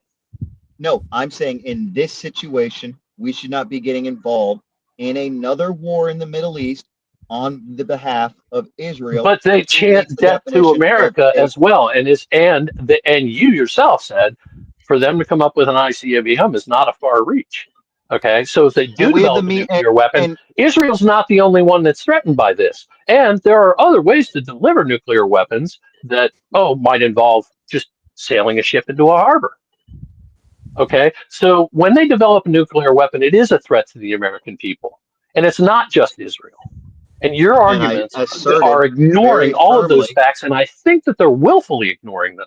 I asserted firmly. Oh, you forgot all of those facts? I understand those fears. You're so well informed. You forgot all of those things? No, you forgot all of those things. No, I didn't. You again are attacking me and trying to assert things and put things into place that aren't my arguments. Because But you knew all those things and you left them out of your argument as if they didn't matter, but they do. You literally said that they hate us because we support Israel. And you're saying that we shouldn't have done this because it's only in Israel's service. I said multiple times because we were involved in the coup of Iran. I also brought up that we couped and put into place Saddam, who had beef with the Iranians, and we backed that whole situation that was going on with the Iranian-Iraq war. Yeah, there's lots of examples of the enemy of my enemy is my friend. Okay, that's whatever you want to. That's the whataboutism. That's you whataboutism. Against America. It's not okay? whataboutism. But the fact of the matter is, Iran has a lot of good reasons to be pissy with us. So does that make them? What does that mean? Does that mean we have to tolerate them getting a nuke? Hold on. I got you. So at what point does Iran dictate our foreign policy? At what point do we let terrorists tell us who we can be allies with? At what point do we give that up? We have the biggest military in the fucking world, and you think we should be big dicked around by fucking Iran? I'm saying, point blank, we should not be getting involved in wars in the Middle East on behalf of Israel because they're fascist. I don't understand how that is so. It's not. Iran obtaining a nuclear weapon is a threat. We're fundamentally operating on a different definition of fascism. I took it all the way back to Mussolini. It has nothing to do. This has nothing to do with fascism. You're trying to derail the conversation again. The conversation is about Iran acquiring a nuclear weapon and us taking action. And you're asserting that it's all on the behalf of Israel. And the fact of the matter is no, that's not it. The fact of the matter is that if Iran develops a nuclear weapon, there is every reason. Hold on, I'm not finished. No, don't shush me again. Enough with the shushing. I'm not your kid. Stop interrupting me in the middle of a sentence. Then you consistently then stop acting like a child. No. You're used to steamrolling people. I've listened to this whole show, and I've heard you steamroll. You're doing it again. Okay, you interrupted me in the middle of a thought. The point is that Iran acquiring a nuclear weapon is a direct threat to the United States. You're making the same argument again and again, though. You're not making any new arguments. Your whole argument and I've already is asserted we should get rid of them. fully. I've already asserted fully. I understand the fear of Iran getting a nuclear weapon. I just don't think it's a then our action for us to was not solely our action was not solely in support of Israel, then, was it? Our justification for this action right now was because of the consistent back and forth between Iran and Israel. We got involved on the side of Israel in a It was because conflict. this was the best opportunity we had, because they were not going to give up. They were not going to give up the capacity through negotiations. The negotiations were not going anywhere. Okay. And he became convinced that they're not going to stop trying. They're not. And so therefore, the capacity, while they're getting hit by jets, he gave them 60 days. Supplied to he gave them 60 days, and he became convinced that they were not negotiating in good faith, and that they had every intention of actually developing a weapon. And that's his job, okay? And the action he took was on behalf of the American people, not just Israel. And so that argument needs to be thrown out. It's disingenuous. Why, it's not. I just don't understand Yes, it why is. you're arguing so hard for a country that wants to see you fucking dead. I'm not arguing for them. I'm arguing there's an emotional basis to this. There's only he two hates sides Israel. He wants to make it about Israel. He's been trying for like a month. He keeps trying to drag it back to it. No, it's about Iran, and it's about our national interests, and it's about that it wasn't all just for Israel. This was the best window to go ahead and hit that facility and say we're done. You keep trying to go to that well. There's no water in that well, dude. It has nothing to do with an emotional response or a hatred for Israel. And I'm finding I don't care. Like that I don't care. There's no water there at that well. I don't care, but it's to that point. No, it's a disingenuous argument to say that it was all for Israel, that we're getting involved because it's all for Israel. It's not. Like this is WMD 2.0. You just stated your argument. You just stated your argument just a minute ago. They've got a bunch of different arguments in this entire conversation. You said my argument. You're narrowing down on trying to lambast me like as a minute ago. Only like one a minute argument. ago, you said my argument is that we should not be doing this because of and earlier it was the fascist state of Israel, but regardless, that's a core aspect of my thesis. That's what we're saying. Is that it's not all for Israel, and it's demonstrably not all for Israel. And you've admitted that yes, there's a legitimate fear. If they get a weapon, they could employ it against us. The hatred that Iran has stems from our alliance from Israel. The planes that they've got lots of other reasons to hate us too. You agreed with that earlier as well. The planes and bombs that have been hitting Iran from Israel. Who supplied Israel with those weapons? We did. Who supplied Iran with the weapon, with the aircraft that we keep watching get destroyed by Israel's planes on the tarmac? Who built those planes? Pre-coup? They're still flying F-14s, aren't they? So what? What's? But come on, man. The point I'm making is, if you're consistently getting blown up by made in USA weapons that are flown and dropped by made in USA jets, you're gonna start going.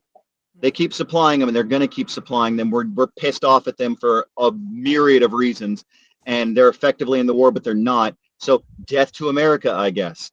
They had geopolitically, diplomatically, they have argumentation. They were saying death to America in 1979. Okay, and that was how many weapons Israel was bombing any of their shit. Okay, as a matter of fact, they had nothing to do with what happened around that time? We cooed their country. We didn't coup their country. They cooed their country. It was a color revolution. Don't play that. It was a color revolution. We participated in cooing Israel. What the fuck? You're talking about Mossadegh back in the 50s, in the late 40s? Dude, no. When I'm talking about 1979, bro, when the Ayatollah took over, that wasn't us cooing anybody. That was the Ayatollah cooing, okay? I mean, come on. As a reaction, you remember that? As a reaction to the coup that we staged in Iran. What what? A lot of people participate. A lot of countries participated in that as well. So whatever. But no, the Ayatollah's beef was with the regime, the Iranian regime. And yes, they were angry with us for supporting that regime. They weren't angry with us over Israel at that point. They had nothing to do. They weren't even thinking about that. We established effectively a dictatorship in Iran that overthrew the pre-existing Islamic government that had been there previously. All right. So then that didn't have anything to do with Israel, did it? But they were yelling death to America, right? And this was 1979, 1980. Like they held our people for 444 days. You remember that, right? So, yeah, they had lots of reasons. They were yelling death to America, and that didn't have shit to do with Israel. Okay, so no, they don't just hate us over Israel. I'm Okay, aware, and yes, they but I'm do. stating Great. So if they affairs. develop a nuclear weapon, it is a direct threat to us. So them preventing them from acquiring a nuclear weapon And I is in our stated direct the counter interest. argument to Whether or that. not They have Israel just as much exists, access. hold on. Whether or not Israel exists or not, Iran will still hate us. Israel because fucking we're disappear allied. off the face of the fucking. No, because we weren't allies before. Stop. We weren't allies before, and they still fucking hated us then. We weren't acting on behalf of Israel before. They still fucking hated us then. So if When have Israel we not acted on behalf of Israel? Israel was founded by the United States, they would effectively. still hate us because No, it the wasn't. Muslim way of life, The current state of Israel, as it's shaped, was founded and sustained by the United States.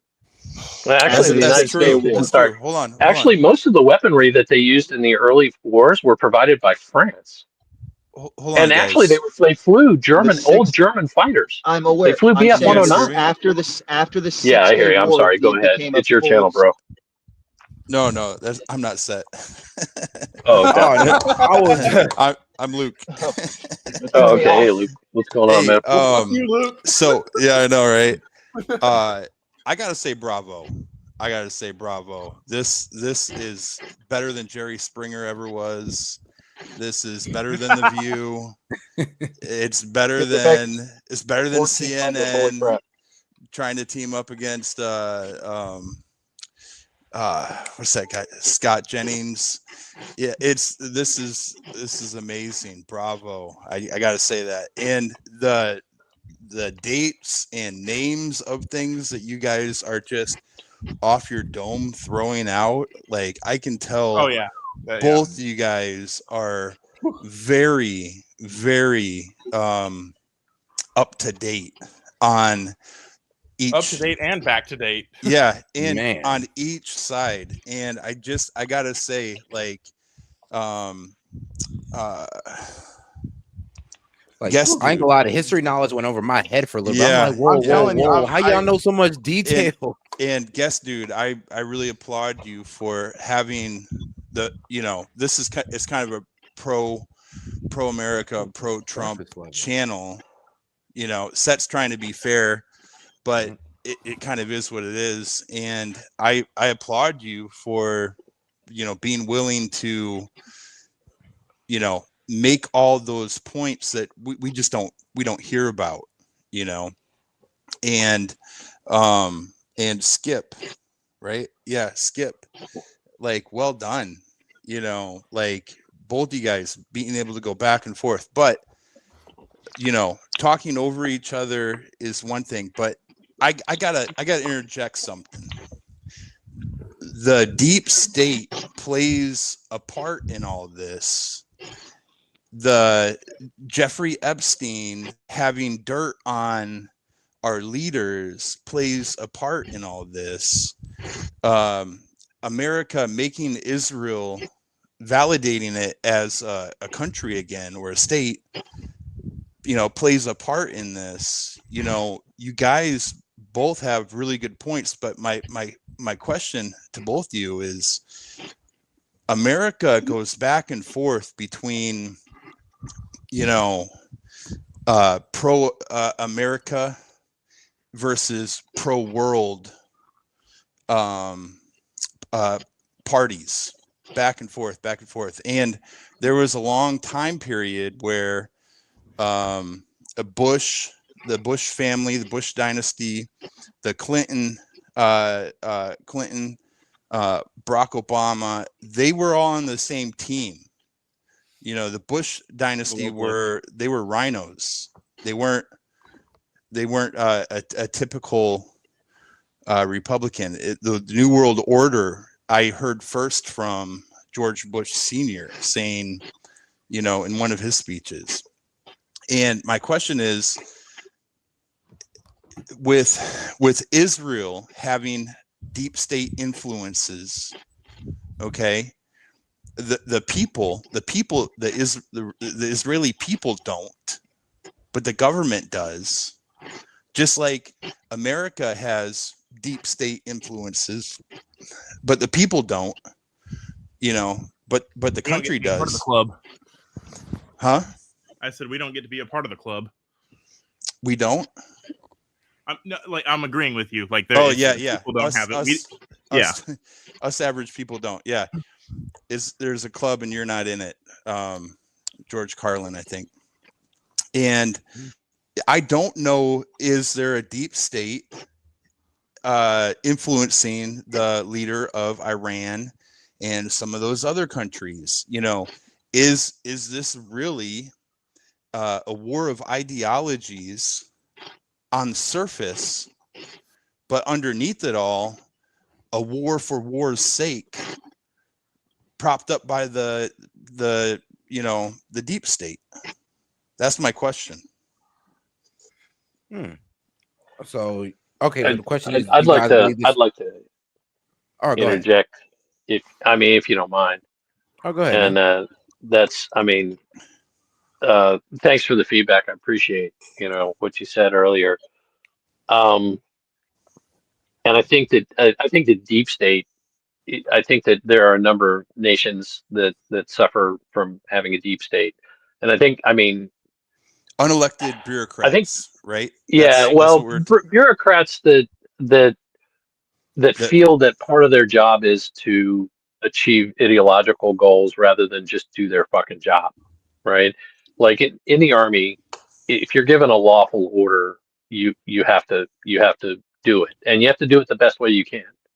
Okay, and even if you think it's the wrong thing, you have to do it. Okay, and you have to do the best.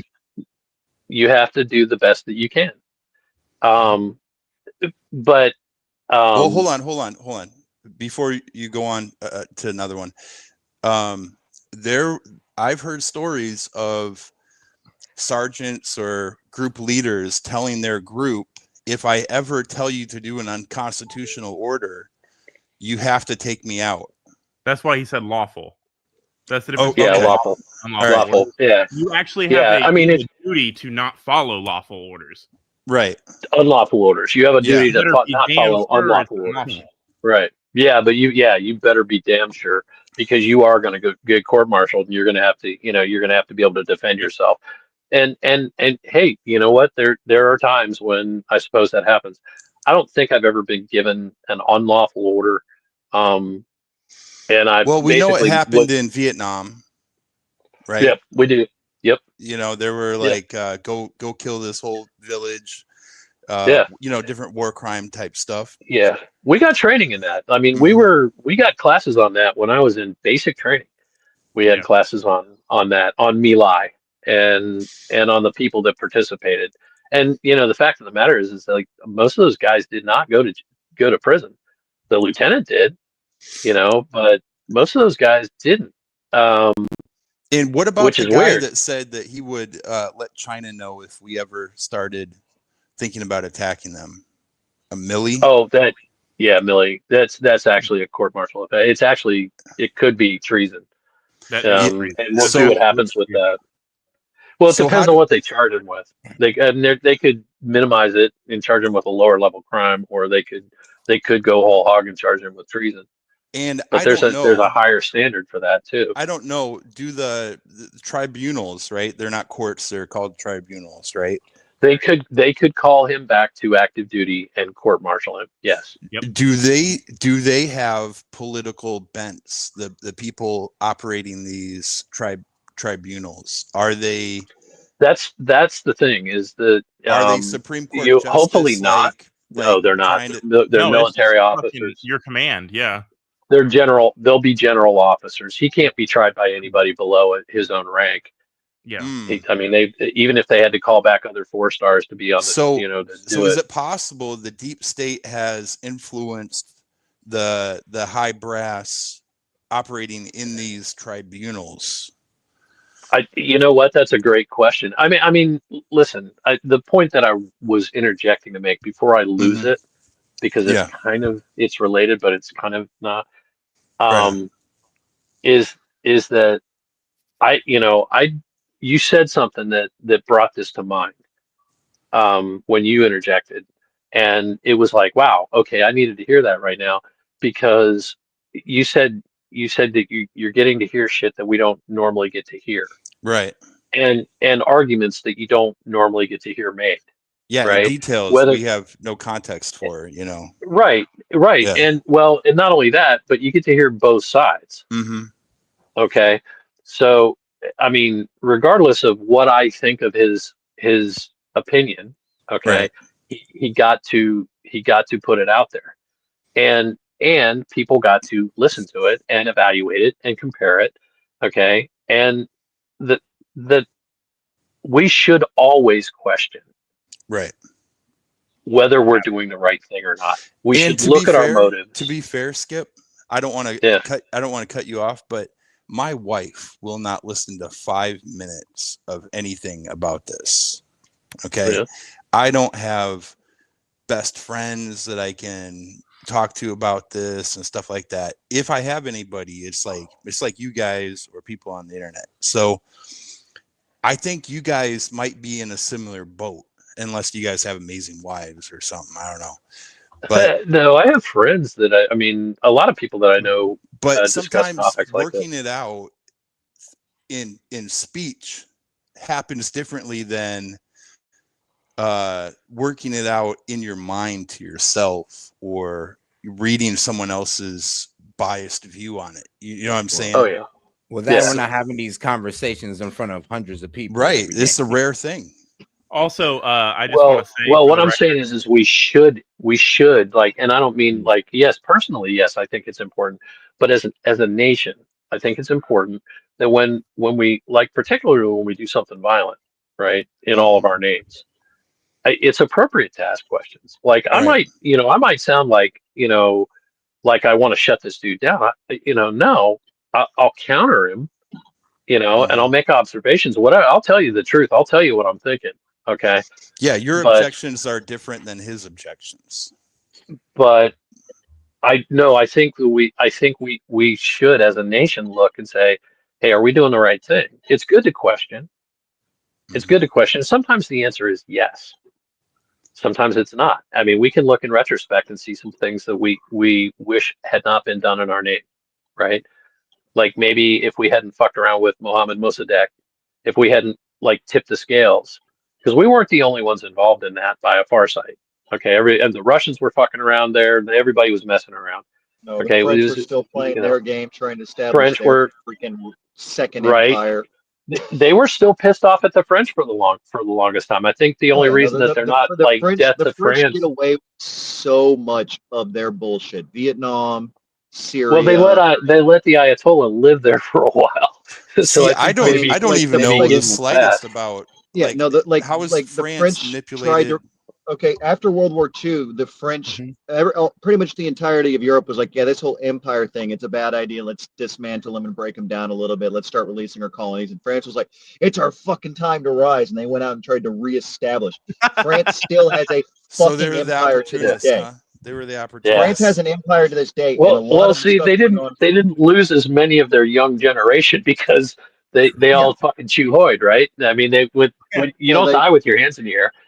I mean, when you're flying the white flag, the big issue was France could have ended World War II in the first week, but they pushed into Germany about 30 miles deeper than they planned to and met no resistance. And were like, I guess we're not actually at war. And they went back behind the Maginot. And about that time, the Blitzkrieg was coming from the north, and they're like, oh shit, we're in the wrong place. To be honest, do you know what else also would have ended the World War II fast? If the Jews didn't have any money. They wouldn't have a scapegoat in the Jews. They were taking the Jewish money and treasures and that funding was the a war huge with factor. it. But there's mixed evidence of what exactly was happening in Germany, because obviously the winners write the history and the losers tend to have their history burned down by bombs. Right? Nobody is completely annihilating another side. Eventually, someone comes up and is like, "Hey, actually, it's the opposite." Fully annihilating the Germans after World War II. I'm sorry, It what? just we came damn close to fully annihilating the German state after World War II. So it got real dicey. Like 1945, 1946, there were actual debates about just completely dismantling Germany and just splitting it to the four winds and making sure that no German state ever rose again in its place. So there were debates about, there were conversations about that. That's true. like Wouldn't it have like been they were talking better like to like there were just talks about eliminate the deep selling state? the German population to the Russians as a peace deal. But wouldn't it have been better just to eliminate the deep state? It really wasn't the German people. It was like the double agents and you know. No, leave them out of this. Please leave them out of this. What do you mean? You're toxic. Not again. That was a wild conversation. That one went left so quick. He's like, "Yeah, the it was numbers only are a off and the million. Holocaust is wrong," and I'm like, "Whoa." I mean, the closest anyone has a rational argument to Holocaust denial would be how much of it was because they were also just wiping out all political dissidents, and Jews just happened to not really like fascism, and they were more aligned to partisan Marxism. No, because Hitler's writings were even in the 1920s. Oh yeah, no, his writings were Jews. very.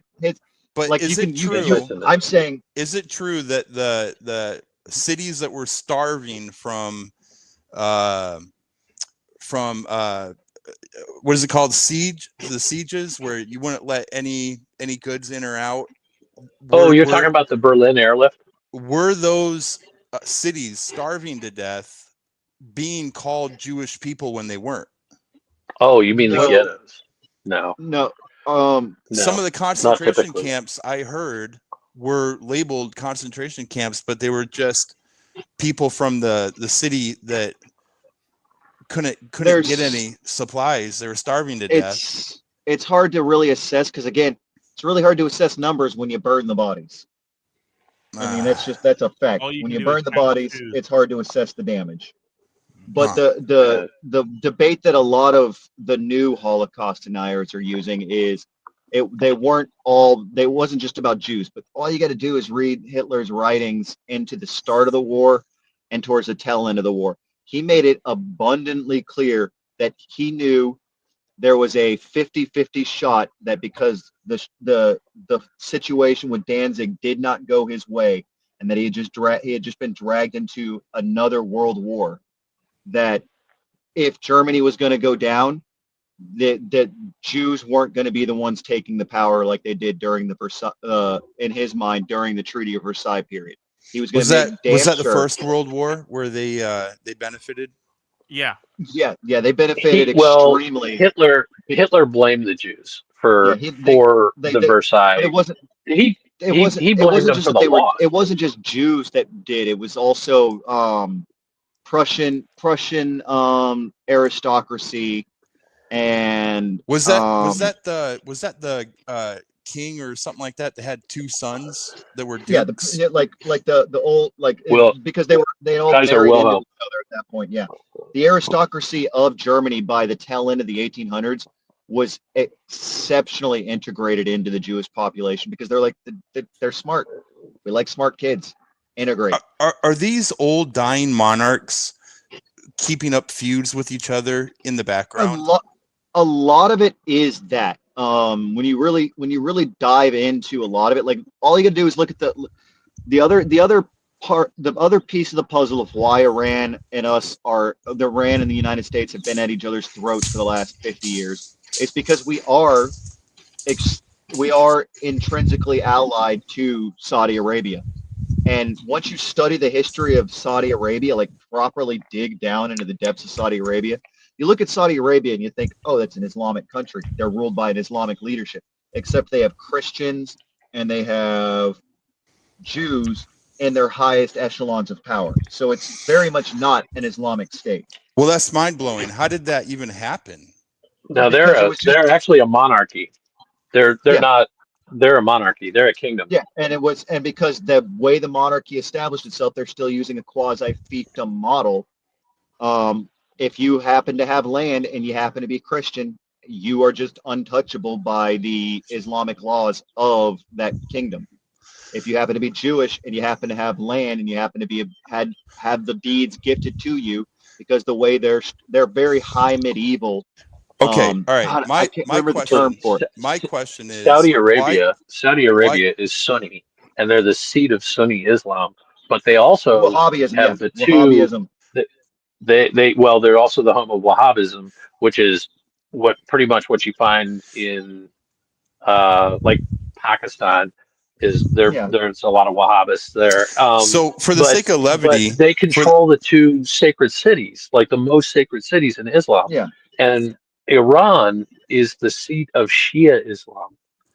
And the Shia and the Sunnis have been at it for, and as a matter, it could be argued that basically what we're getting caught up in a Cold War is a religious Cold War between two theocracies. Well, it's basically a reformation similar to what the Christians went through in the middle, in the Middle Ages, and because with the Orthodox and the Catholic Church. No, that would be right, the schism breakup era, of the Catholic Church. More the Protestant versus. Okay, all right. Catholic. I got a question. Why aren't you guys InfoWars hosts? Seriously. You need Alex to get says a lot of shit that's true, but he's also batshit fucking crazy. Well, he is, because he's paranoid, and he's paranoid because he's read a lot of their manifestos, and we don't read that satanic stuff. Can we I kind of read into it a little bit about the Satanism and the satanic practices and how they try to relate it to practices of certain religions and even things we do in our government. Like, I get into that, but I'm more of a speculative. Like, I just get really like let's say this: the government has lied so many times before. I really need to speculate on everything they say. I need to double verify it, so I know that we're making informed decisions. Because, like I said, that's my whole agreement. I mean, that's my whole disagreement with us going into Iran. I don't feel like we have enough info to make that decision. Now, like I said, we have info, accurate info, not just Trump coming out with some intelligence that we didn't hear about. Then Tulsi Gabbard, before him coming out saying that, oh, well, there are no weapons there, or they're not going towards a bomb, but they are enriching their uranium, which last time I checked is okay. They can do that. So, like I said, I am a bit confused on why we're rushing in there off just the uranium thing. I got a question. If Israeli intelligence never lied to us and U.S. intelligence never lied, which would actually be better? Man, probably Israeli intelligence, to be honest with you. How are they that good? How? I mean, I'm gonna be real with you. The Mossad is A1 intelligence. This is top-notch intelligence agency. Like the papers. Yeah, go ahead, Monty. Tackle that. They look like the people that they're surveilling. Oh. Well, you got a point. They don't have to pay for double agents, huh? That would do it. Yeah, you can't really go over there. A huge part of it, why Mossad is as good at their job as they are, stems from the fact that Israel's been playing this game since the Palestine Protectorate was still underneath British control, and they were settling Jews there, and they had to have, because the Mossad actually was born out of the need for a secret security force to defend. Okay. Hold on. So they just got real goddamn good at it. So, question: Were Mossad, Israeli intelligence, were they toppling governments? Because they're an old country. Were they toppling governments out of survival because they didn't have the population levels that other countries had? Can I answer this one? Yeah. So the Mossad and just the state of Israel in general has been igniting chaos and starting conflict because and I'm not defending it, but my reasoning behind it, or the only way I can rationalize it, is because they are so terrified of being wiped off the face of the planet because every fucking buddy hates them. Everybody hates them. Is it envy or is it like? I think it's fear. I think it's genuinely fear because no. Get Do people hate Israel out of envy? No, it stems from you have to understand there are doctrines within Judaism that do point to Judaism being a religion of war. Now, wait, Like you talking about the Talmud? we talk about no, I'm talking just if you go back to just like Torah and the original books of the prophets. Like Right. legitimately speaking, Israel going all the way back to when Israel as a nation named after the dude Israel after Abraham, you'll be the father of many nations, and then Israel gets his fight with an angel, and the angel, or he thinks he's fighting an angel, but it turns out to be God, and God's like, hey, you know what, your name's Israel now, you earn the right to be this. Like so I got a story. Let me bring something up. So Abraham and his tribe, he had 300 like slaves and people in his tribe, right? He was attacked by another group, and they were trying to take his possessions, take his slaves, take his wives, all that. They killed the men trying to do that, and then they took their wives and their kids and their slaves, and the survivors came back and said, please just give us back our wives, slaves, and kids. And they did. They gave them back. Now, I think Abraham probably wasn't as warring as his two the two sons through he had absolutely. The two sons, Isaac and Ishmael. Yeah. Right. And the point that what I was getting to is one of the prime examples is Jericho. It's the quintessential example of Israel's way after Abraham. Nation. Like Israel as a nation by this point had been established as a people. The Jews and the Israelis, like the concept of them as a people had been fully formulated into the psyche within the book, right? Now, whether or not you want to look at the actual historical, there's some weirdness. The Bible did call them spies when they entered the land to survey it, see if they could even take them. Yeah. They called them. But Jericho, the Battle of Jericho, at the fall of the walls, when they went in and they fought the war, God specifically stated to them, you kill every man, woman, and child and animal, leave nothing alive. All right, hold on. This is kind of my not expertise, but do you know why? Because they were unclean. No. I mean that's kind of the dumbed down version, but so in reality, these Canaanite tribes were deep into satanic pagan cultures. They were mixing human and animal DNA.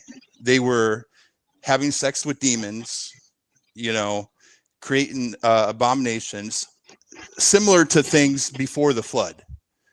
So God rose up Israel from Egypt to conquer them. And when he sent Joshua and the other spies into the land, they said, we're like grasshoppers in their midst. Now, there's another guy, Trey Smith. I don't know if you guys have heard of him. He has a show where he talks about the skulls of some of these Canaanite tribes that have real vampiric look to them, and these mummified heads and stuff like that they've uncovered. And do you remember where cultures were taping like boards to their kids' heads so that they get like a elongated look? Wasn't that the Egyptians? I I think a few different cultures have done it. Yeah. Yeah.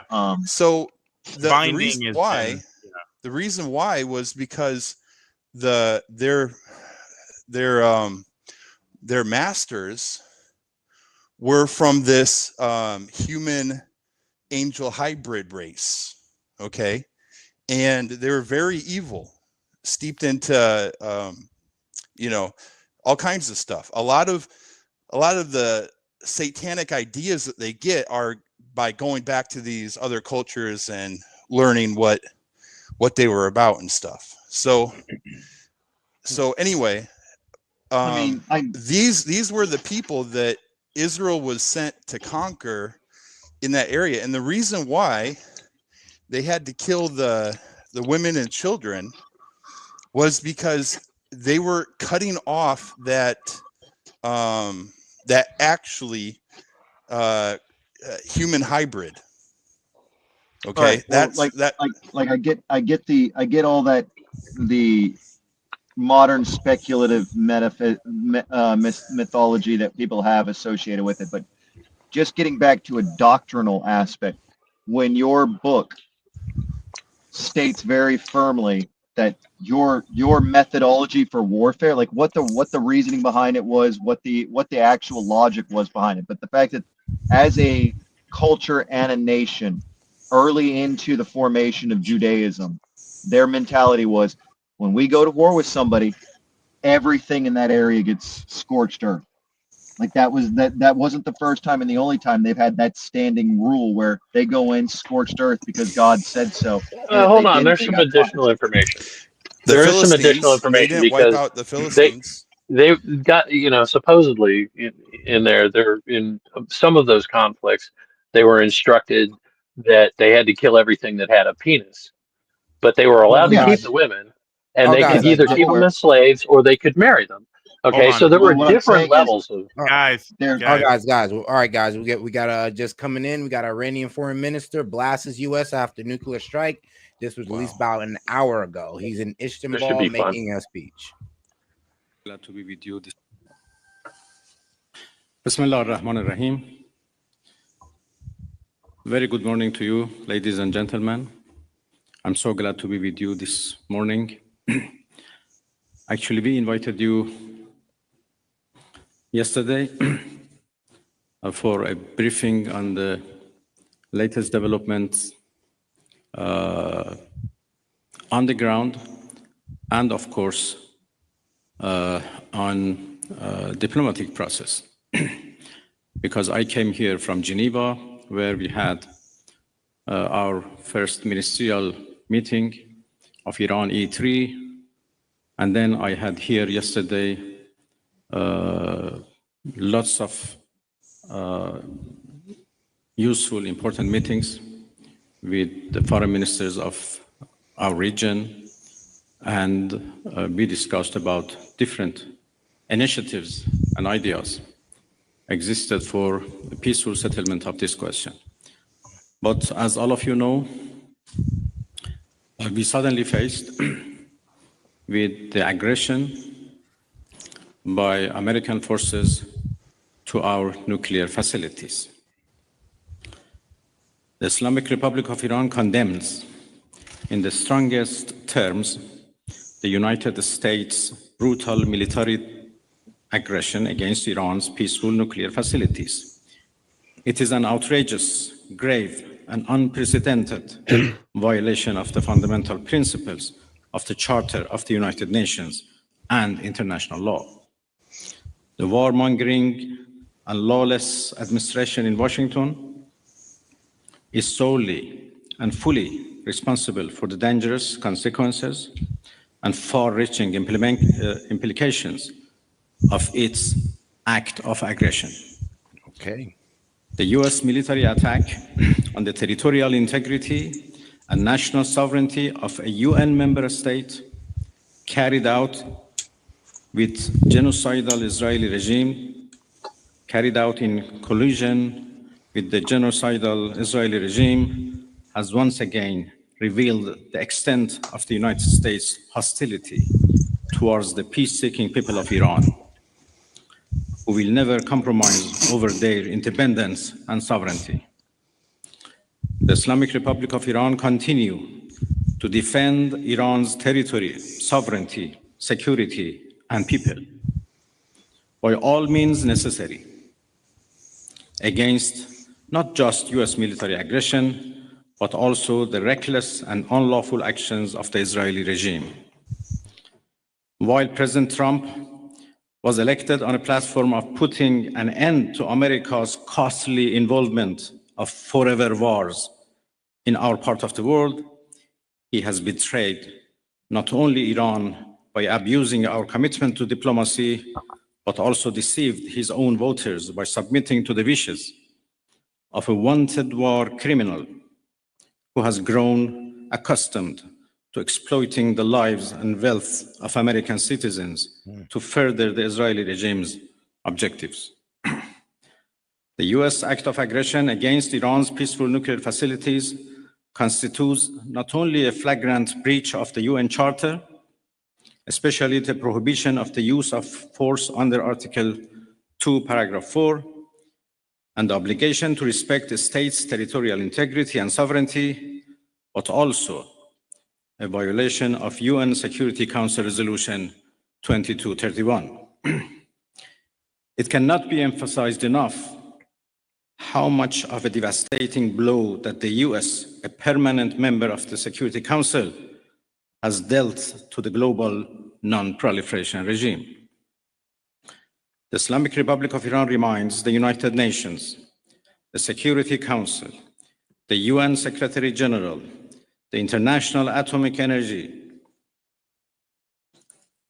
Agency, and other relevant international bodies of their duty and responsibility to take urgent and decisive action in response to this breach of international law. Silence in the face of such blatant aggression will plunge the world into an unprecedented level of danger and chaos. Humanity has come too far as a species to allow a lawless bully to take us back to the law of the jungle. The Islamic Republic of Iran calls on the Security Council to convene an emergency session to unequivocally condemn the criminal act of aggression by the United States against Iran and to hold the administration in Washington accountable for its violations of fundamental principles of United Nations Charter and of norms of international law.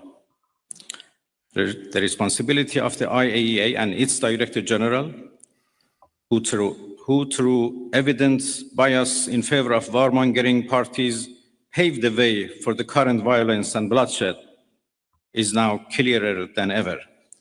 We call on the IAEA Board of Governors to immediately convene and carry out its legal responsibility in response to the dangerous US attack on Iran's peaceful nuclear facilities, all of which have been under the agency's full safeguards and monitoring. The world must not forget that it was the United States which, in the midst of a process to forge a diplomatic outcome, betrayed diplomacy by supporting the genocidal Israeli regime's launch of an illegal war of aggression on the Iranian nation. Not content with such malign actions, the United States itself has now also opted for a dangerous military operation and aggression against the people of Iran. In doing so, the US administration holds sole and full responsibility for the consequences of its actions, including the Islamic Republic of Iran's right to self-defense under the principles of the United Charter. In accordance with the UN Charter and its provisions allowing a legitimate response in self-defense, Iran reserves all options to defend its security interests and people. Thank you very much. Okay. We will now be taking questions. We'd like to start with the Associated Press.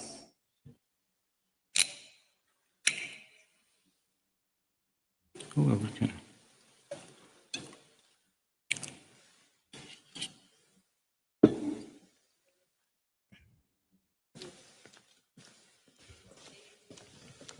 No questions?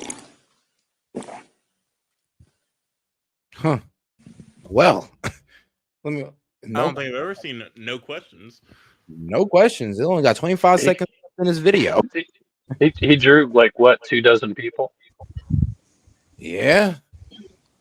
I mean, he pretty much just laid it out. He pretty much said we're America's breaking international law, and that pretty much the ICC should go after Trump and BB. Oh yeah, effectively, pretty much what that was a lawsuit. Yeah, he's suing us. They're suing for peace. They're suing for peace on it. Like, 'cause I mean, that's really what Ukraine and Russia have been trying to sue each other for peace for 3 years now, and that hasn't really worked out too well for either side. They're suing for a peaceful option, but they're willing to use the non-peaceful option. And to be honest, I know this kind of goes into Skip's point, like when he said, like, how much power does the ICC really have? And I was like, that's a damn good point, because like they put all the charges on BB. What does it even stand for? What does it even stand for? International Criminal Court. Yeah. Now, that's the thing. If we haven't seen it before, but we're in unprecedented times. We all admit we're in unprecedented times. There is potential for the United States having sanctions placed on it by the UN. That's outside the Security Council's purview. Perfect. So Trump's going to get exactly what he wants. He's going to isolate America trade-wise, and wow. Yeah, but I mean, so he doesn't want to. That's the thing, is he doesn't want to isolate trade-wise. That's not what he's doing. What he's doing is that would be bad for us. Like the right sanctions placed on America at this point, when we're in this fragile recovery. You know what? Here's what you're going to find out. Like Trump, no one's gonna listen to him. For instance, the United States can effectively sanction anybody in the world. We've sanctioned like individuals. Okay, that's the economic power of having the largest economy on the planet. It'll hurt everybody way more than it'll hurt us. Right, exactly. Well, I mean, exactly. It Why is England willing to accept the tariffs that they're going to accept going forward? Which, I mean, quite frankly, our shit has been getting tariffed, by the Europeans forever, All right, guys. and very harshly. Hold on, guys. Scary scenario, Scary scenario. The libs try to throw Trump under the bus for international law to try to get him out of office for war crimes. Can't get him out of office for war crimes. Well, First of all, we're not a signatory to the ICC. They have no authority in the United States. I'm more looking at the UNN's aspect of it. If the ICC says A, then the UN could go, okay, we'll follow up with B, which could be sanctions. Mm-hmm. And there's potential. There's been 3 white papers. I'd have to go dig them out of my files to bring them to read the breakdown. There is one credible thing. There's one credible thing that this man probably said, and that was a illegal attack from Israel. Does anybody kind of agree on that? I do. So here's the thing: when you play a game of fucking shadows and then someone shines light on you and attacks you, you don't get to play the victim.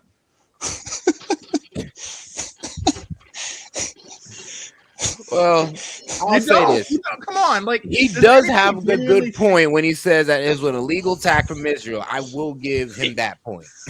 I don't give it to him because I think even the IEA, the International Atomic Energy Agency, for the first time came out and said, yeah, Iran's cheating like hell, and they're not even hiding it. That report came out like the day before they got clobbered, and I think cheating with what? But like they're making the centrifuges. Yeah, they were okay. They were working really hard. Times. Yeah, they were trying hard to get more concentrated. Getting back to the legal side of it, there are white papers that have been circulating that if they're to be taken seriously, there's one that was out of Switzerland. There was a couple out of can't remember which of the Nordic states, but there is a there is talks within Europe right now about breaking and decentralizing off of the U.S. dollar and establishing a new centralized world bank out of the IMF. And if the IMF tomorrow said we no longer accept the dollar, we only accept this, the dollar crashes into its own asshole. Like, that's just the way it is. If the IMF decides the dollar no longer is accepted, it's the same thing as when we hit Russia with the SWIFT shutdowns. Like, they weren't allowed. No, They it's weren't. not. No, I'm saying in comparison, not being able to access the dollar market screwed them over. If the IMF suddenly said we're no longer using the dollar, we're using this currency, and then the U.S.'s banking systems are like, hey, we're not allowed to trade our dollars with anything, that's going to be a problem for us because that What does IMF It's going to be a problem for everybody in the world. The International Monetary Fund. It's like It's the crazy. bank above all banks. I have the true belief that if it ever got that bad, we'll go to gold back. We'll just start taking people's gold just to save our own economy. Yeah, we will absolutely do that, like forcefully. But it would be Africa. Watch out, we're coming. Like that type of plan.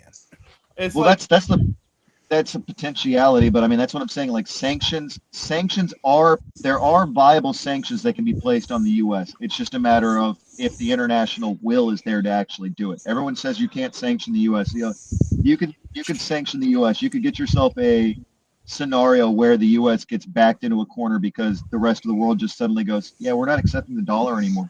We're using. I don't think they're going to do that over Iran. Hold on. I don't think they're going to do it for them. Guys, we're talking purely monetarily. We also forget we have the biggest fucking navy in the world that protects everybody. But you got to pay that navy. It goes like it's that scene from fucking Rick and Morty. So I'll do it for money. Well, hold on.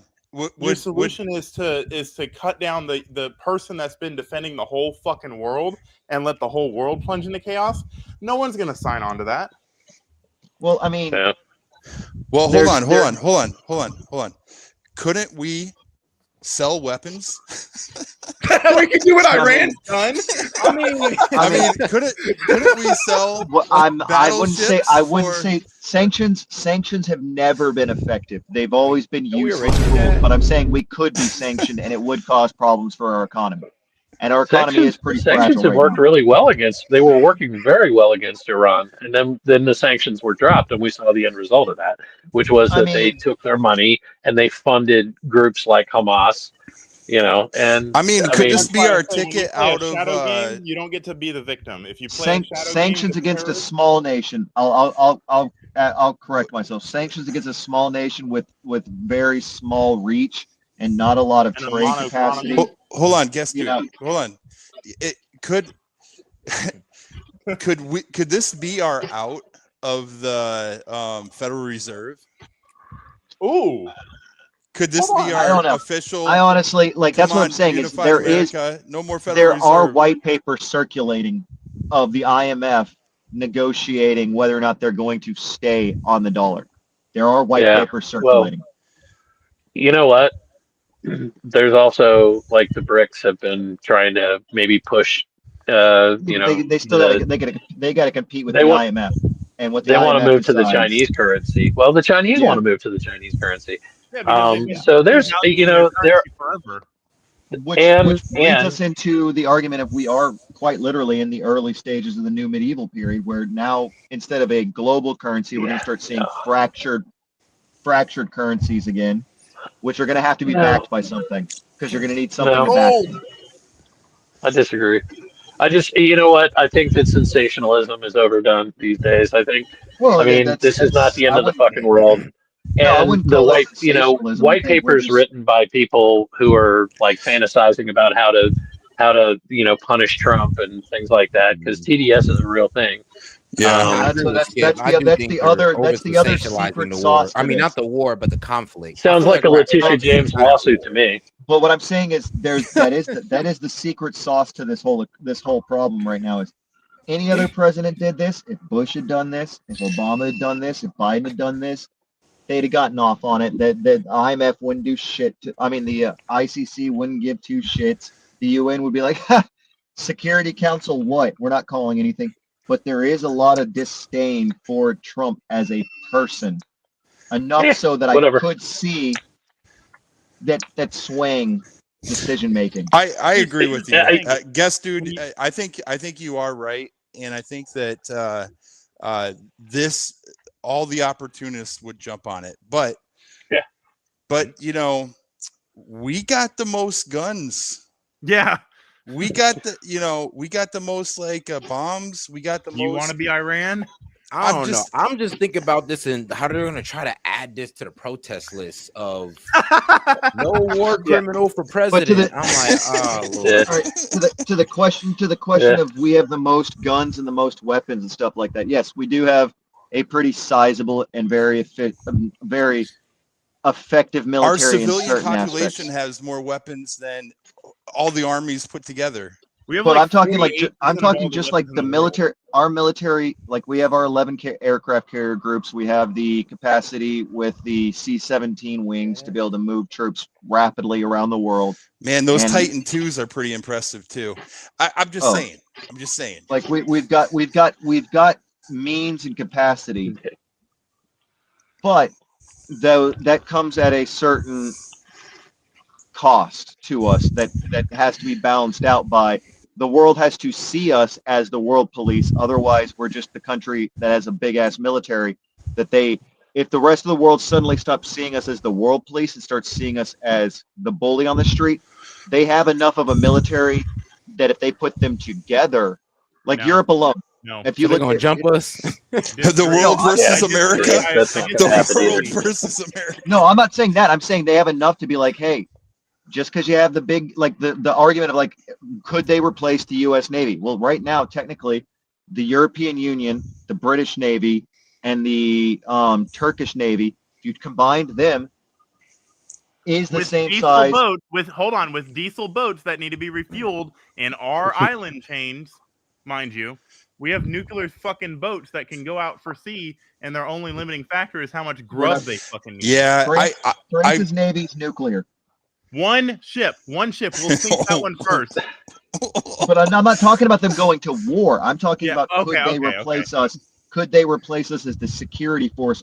Could they replace us as the white Navy on the security force aspect? China would like to be the country. China would like to be the country that the world views as the guarantor of freedom of navigation. Oh yeah, because all right, hold on. And they go ahead. Yeah. So, would China rather have Russia for land or the U.S. for land? I think they'd rather have Russia. Neither. I feel like you're They already. need land bad. They need land bad. Too many people. No, the evidence is pretty solid now that they've been lying about their population and they got hit by COVID and they're on lockdowns a lot harder than they thought. And there's good evidence they're probably sitting at closer to 400 to 500 million people in that country. The tariffs just like almost more than finished them. That's it. There's good evidence, pretty solid, backed up evidence, and there's talks that there might be an actual They already put down one military coup a month ago.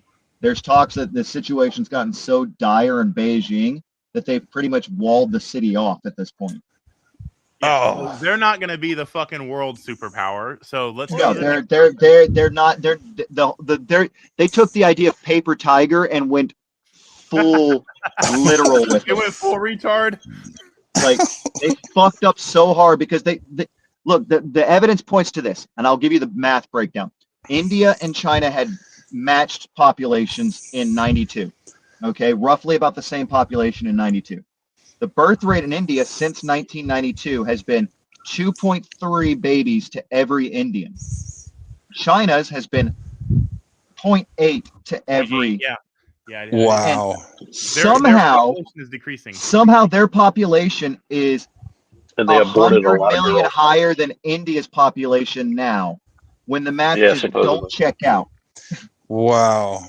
They've been, and it's a systematic problem of like the big piece of evidence that points it out is if you look at vaccine records, which are mandatory for all children, I think they have to be like 8 months or older. All children between 8 months and 18 years have to be vaccinated. If you look at their vaccine records and then you compare it to their student population, there is a student population 3 to 5 times larger than their vaccinated population, despite the fact kids don't start going to school till they're 6 and they get out at 8, which means there's a smaller age population there. Yet it's 5 times larger than their vaccine pool in a country Wow, that that's smart. mandates vaccines. Good. So what's good happening info. is a lot of these schools in these smaller rural territories, they get paid by the number of students. So they start lying about how many students they have, and Like it when they paint spread their like fucking blocks to wildfire. make it look like they have more grass. Hey guys, what are And your another thoughts one- on if Russia comes to help Iran? No, they don't want it. They're too. That ain't gonna happen. They're stretched way too thin right now to be able So to do that. is it just me, Okay. or did they already back off from? Did they already step back and say, "Hey, Iran, you're kind of on your own"? They want to Well, be Switzerland. They the wanna be foreign Switzerland. minister of Iran, he's taking a trip to go to Moscow. We have the Mirror report, which I would take this with a grain of salt. But Putin hardliners urges Russia to take up arms for Iran after U.S. strike on nuclear sites. I wish the motherfucker would. Oh my god. So hold on. So I've is been fucking we don't want that. is Iran going to not gonna cry happen. and beg to an Orthodox Christian? This Hey, wouldn't man, be the if first it- time it- the oh, Orthodox, shit. It wouldn't be the Is a first Muslim time going to cry and beg Orthodox to an Church- Orthodox Christian? Like, The guys, Persians Right and the- now, these, right like, now, Russians have Iran been will take allied help many from times. anybody. Look, You I've been listening saw- to you Iranian saw- Twitter spaces, and the way it's been framed is these guys are like pretty much, I mean, coming together over their hatred of Israel to where they're willing to work with almost anybody to get the job done. So, Yeah, and that's Yeah, coming from that's- like they- Iranian people in Twitter spaces just trying to speak out against the Israel or whatever. The U.S. Navy just needs to fire up their 3D printers, and we can deal with Russia real quick. And the reason I say take that with a grain of salt is 3D because I mean I printers. ain't gonna lie, those are some real Jew haters. Like, I'll be quite honest with you. So I do take what they say with a grain of salt until I see, things pop up on media. I've worked with Iranians who were very opposed to the Islamic Republic. They were working for the United States government, had very high clearances, and they weren't. I wouldn't call them royalists. They weren't. They didn't support bringing back the Shah, but they wanted a democratic form of government and essentially a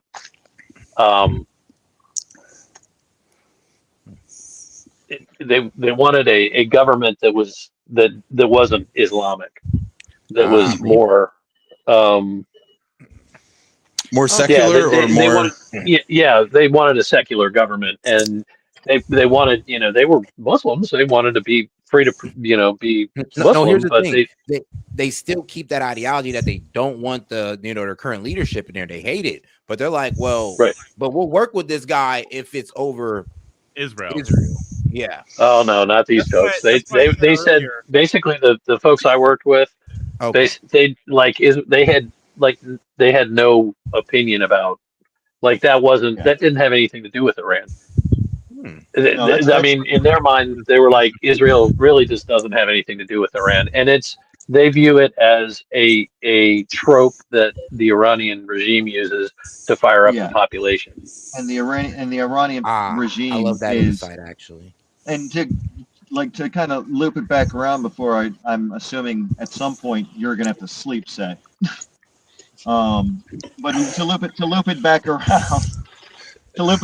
it's like, it's strange that like you didn't that Skip didn't counter me on why I don't look at like Iran as a fascist state. Because for Iran, it arguably, it does meet a lot of the qualifiers, but it's more of a theocratic state. And what we Wait, are you telling on yourself? Wait, I asked. No. Hold on. You're not gonna. No, I'm saying like I was expecting you to go that way, not the way we hit I it. went that way. An hour. Yeah, you were. That's why I was expecting it from him. Because we bonded, guys. We bonded. With Iran, feel like Iran's arguing about it. a theocratic. Because I don't think. Yeah, but Iran's like this. Iran's a theocratic state, and because it's so theocratic and so centralized, yeah, you're gonna find like probably I'd wager a guess 80% of the Iranian people, both foreign and in their own country, don't want what's going this on. when I brought it up, you said Israel is the only fascist state in the world. So no, guess, I dude, said, hold on. I'm not saying Iran's fascist.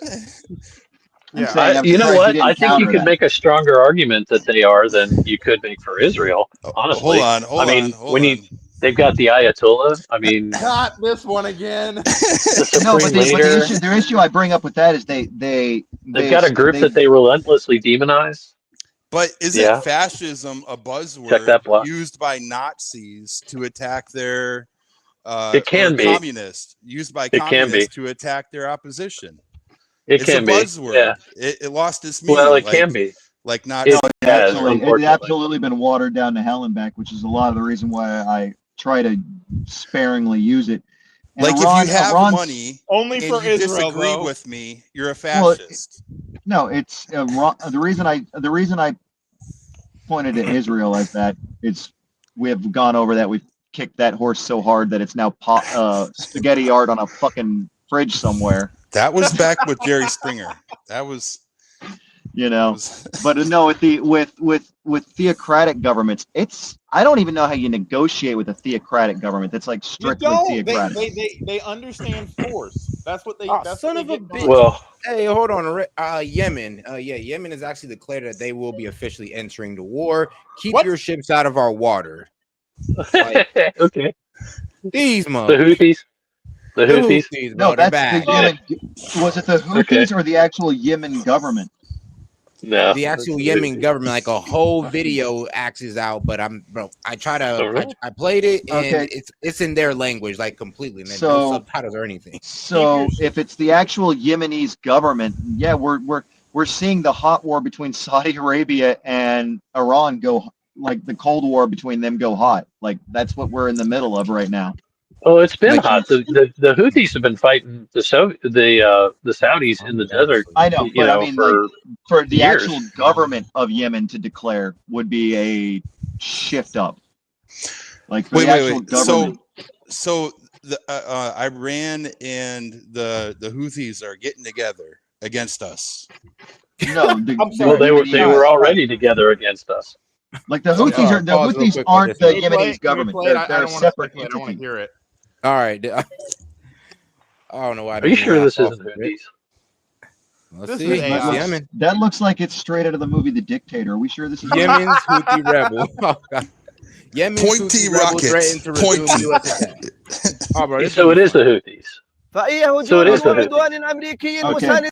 Yes. So it's not the actual Yemenese government. Okay. Okay. Yes, it's in Sani, Bro, Yemen. They don't want the smoke. Yes, the Houthi military spokesman, literally their guy. He'll probably be dead let's hear what tomorrow. this guy got to say. Bro, In the event of American involvement in the attack, أمريكي مساند للعدو الإسرائيلي ضد إيران في إطار الهدف نفسه الرامي لتمكين العدو الإسرائيلي من السيطرة على المنطقة كلها وهذا ما لا يمكن السكوت عنه. Yeah, I'm about to go lie. Okay, you guys see the subtitles? Yeah, we see him. All right, fantastic. Because I'm not even gonna lie, it's hard to read it because his accent keeps making me laugh. So I'm sorry, I apologize.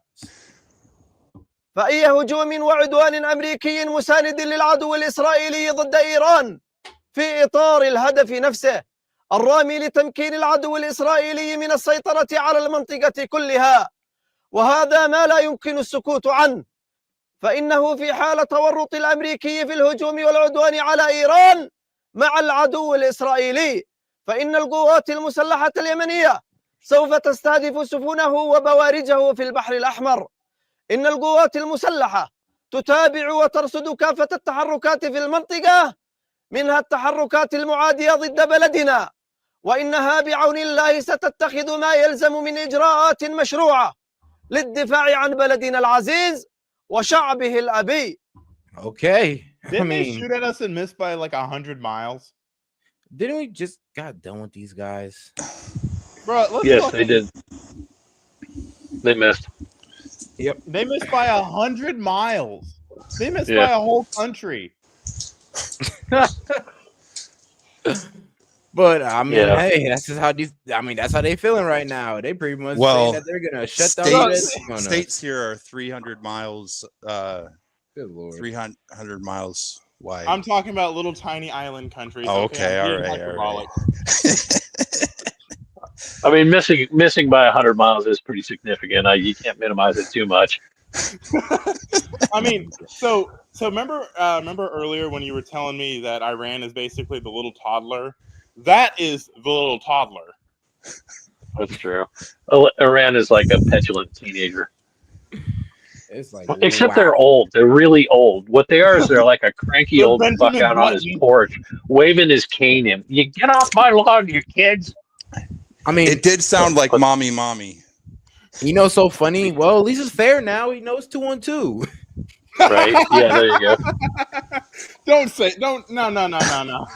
It's not the same. It isn't. It's We not still have the same. overwhelming power, but I mean, you know, two countries. It's fair now. I don't feel as bad no more. We're not just steamrolling Iran, so because the Houthis are involved now. Right. I mean, somebody's there.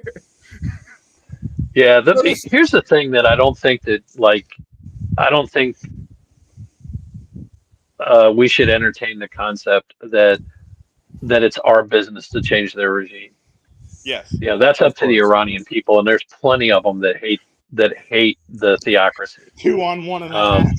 I mean, we're praying for them to overthrow him in this, you know, during this, like, I guess, turmoil at this point. I'm not. Hold on. I'm not praying for that. I'm praying for the supreme leader to stay in power because one dictator that you know is better than one that you don't. I say. Good point. I mean, that is a good point. Not gonna lie.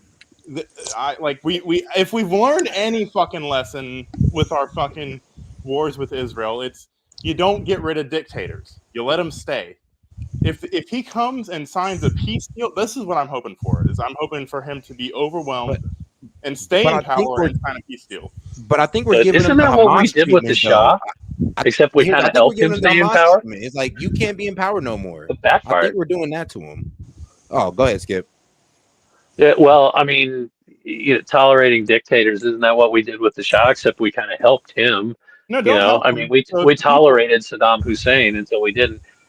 And we didn't have anything to do with starting the Syrian civil war. That was, I think that the Arab Spring was a lot of people seeing like Saddam Hussein fall, and he wasn't the only guy in the Middle East that was a harsh dictator, And some of the Arab Spring actually worked out for some positive changes made in some countries like Algeria, but it also backfired big time on Syria because they weren't able to do it, and the factions that were involved, But I think there was a conversation that didn't get completed earlier because somebody asked about the French involvement, and there was some good information about that. But I mean, a lot of those countries like Syria and Iraq are essentially artificial constructs between the British and the French. The Sykes-Picot Agreement, they divvied everything up.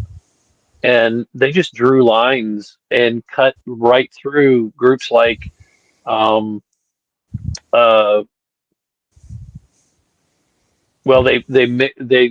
they would surround groups of like Sunnis and Shia and lump them all together and call that a country.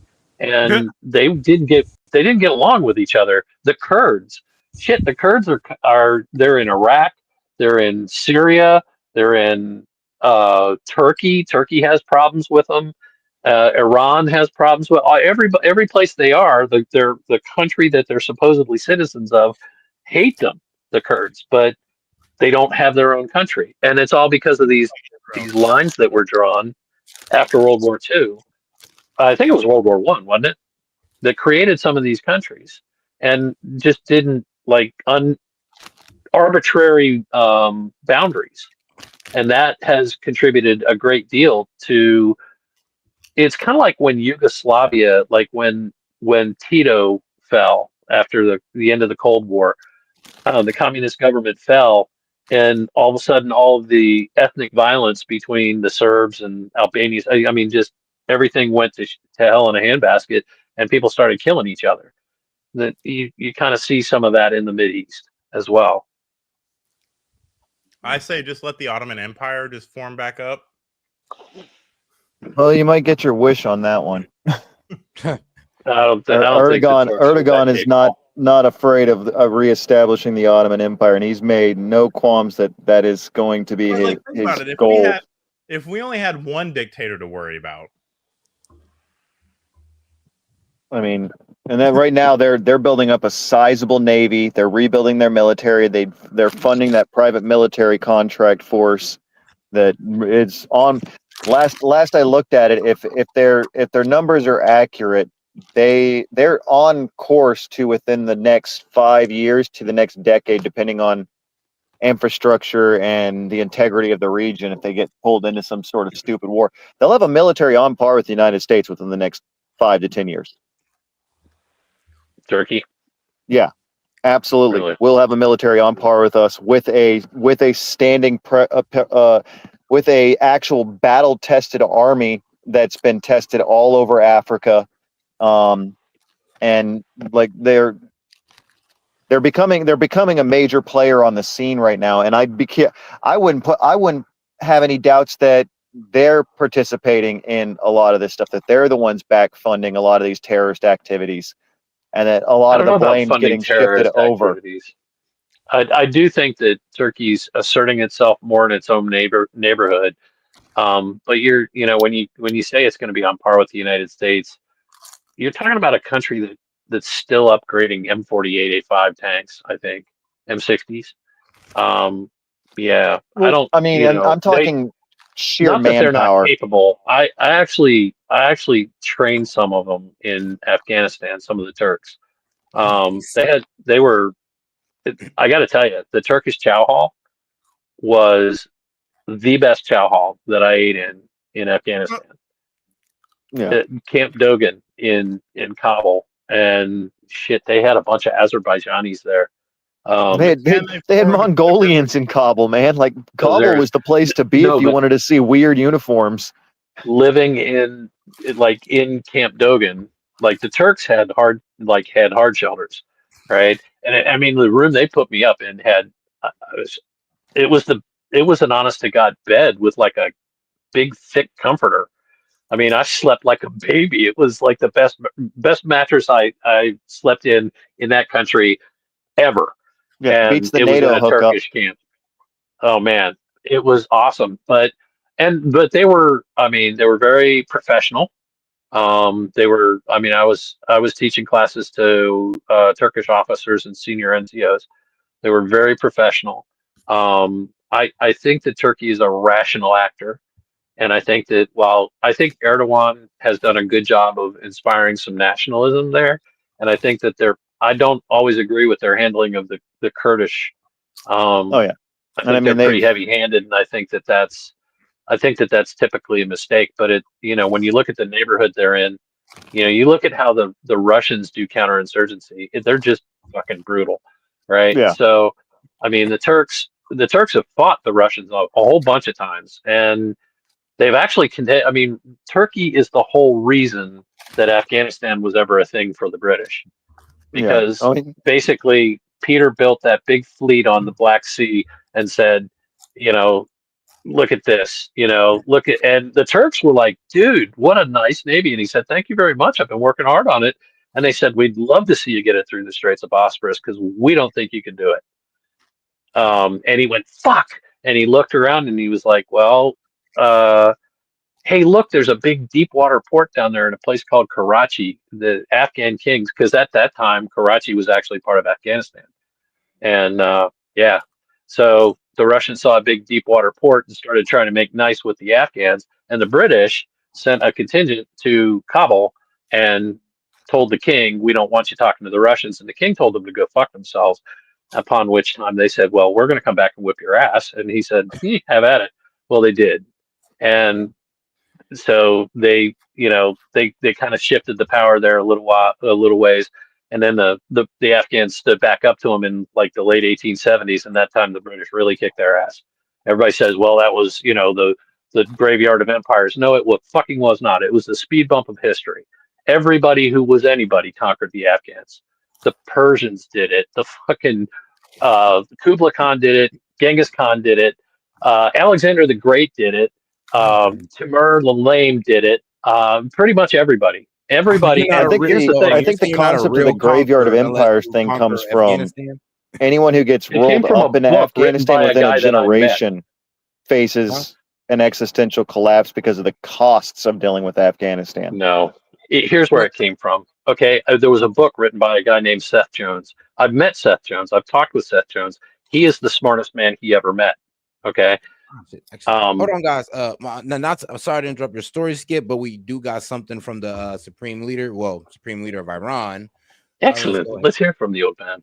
Hey, look, it's fucking Muslim Santa Claus. بسم الله الرحمن الرحیم به ملت عظیم و شأن ایران سلام عرض میکنم. مطلب اولی که مایلم عرض بکنم تمجید از رفتار ملت عزیزمون در این قضیه است که اخیراً دشمنان در این کشور پیش برد. ملت ایران نشان داد که هم متین، هم شجاع، هم وقت شناس این حرکت عظیمی که مردم در روز جشن قدیر نشان دادن به دنیا. حرکت عظیمی بود. اجتماعات مردم با حمایه‌های مردم در همین چند روز در نماز جمعه ها حضورشون، بعد از نماز راهپیماییشون، همه اینها نشان دهنده رشد ملت ایران و قوام عقلانیت و معنویت همراه با شجاعت و وقت شناسی در ملت عزیزمون هست.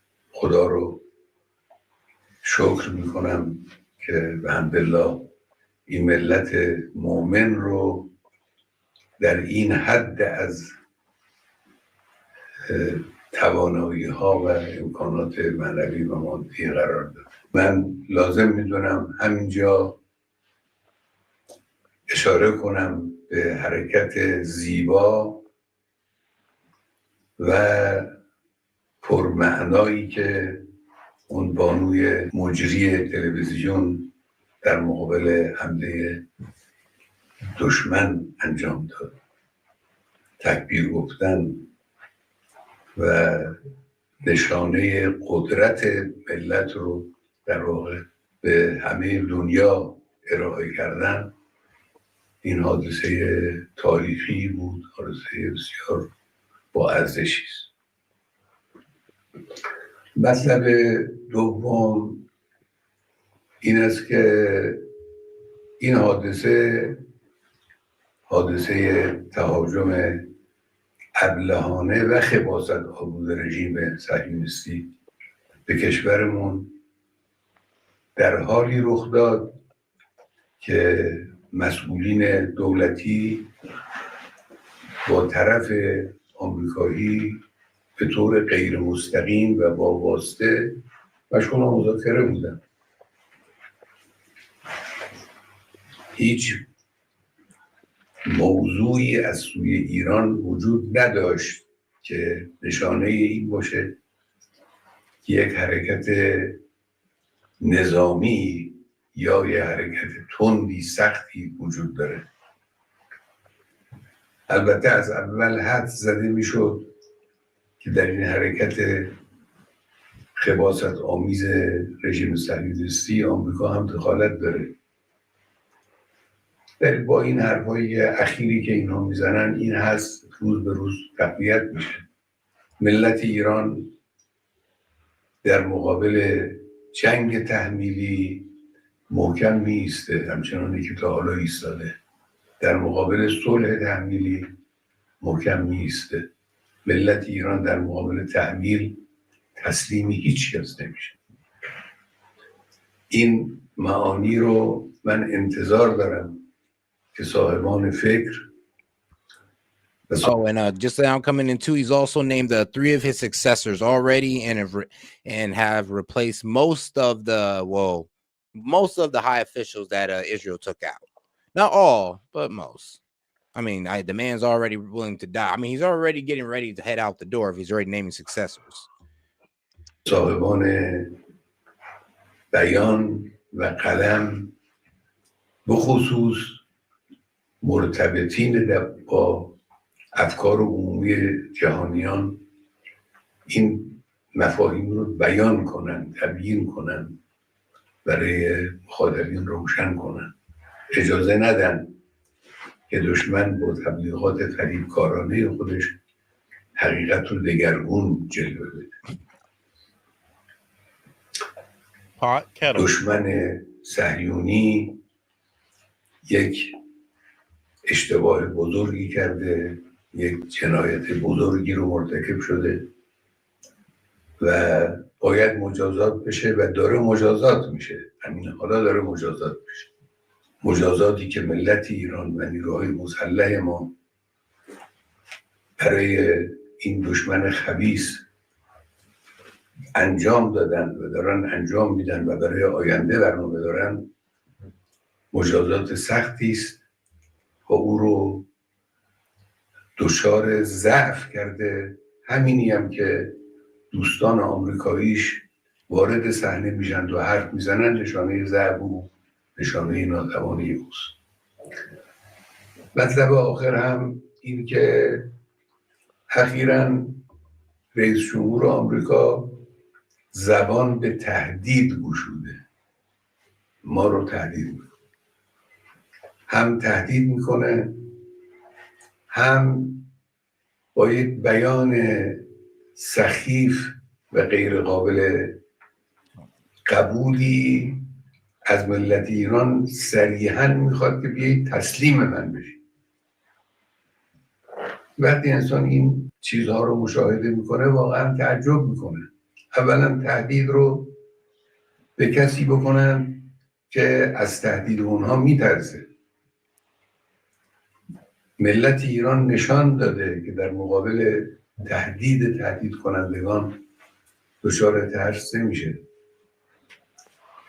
و لا تهینوا ولا تحزنوا و انتم الاعلون ان کنتم مؤمنین. این رو بهش ملت ایران معتقده.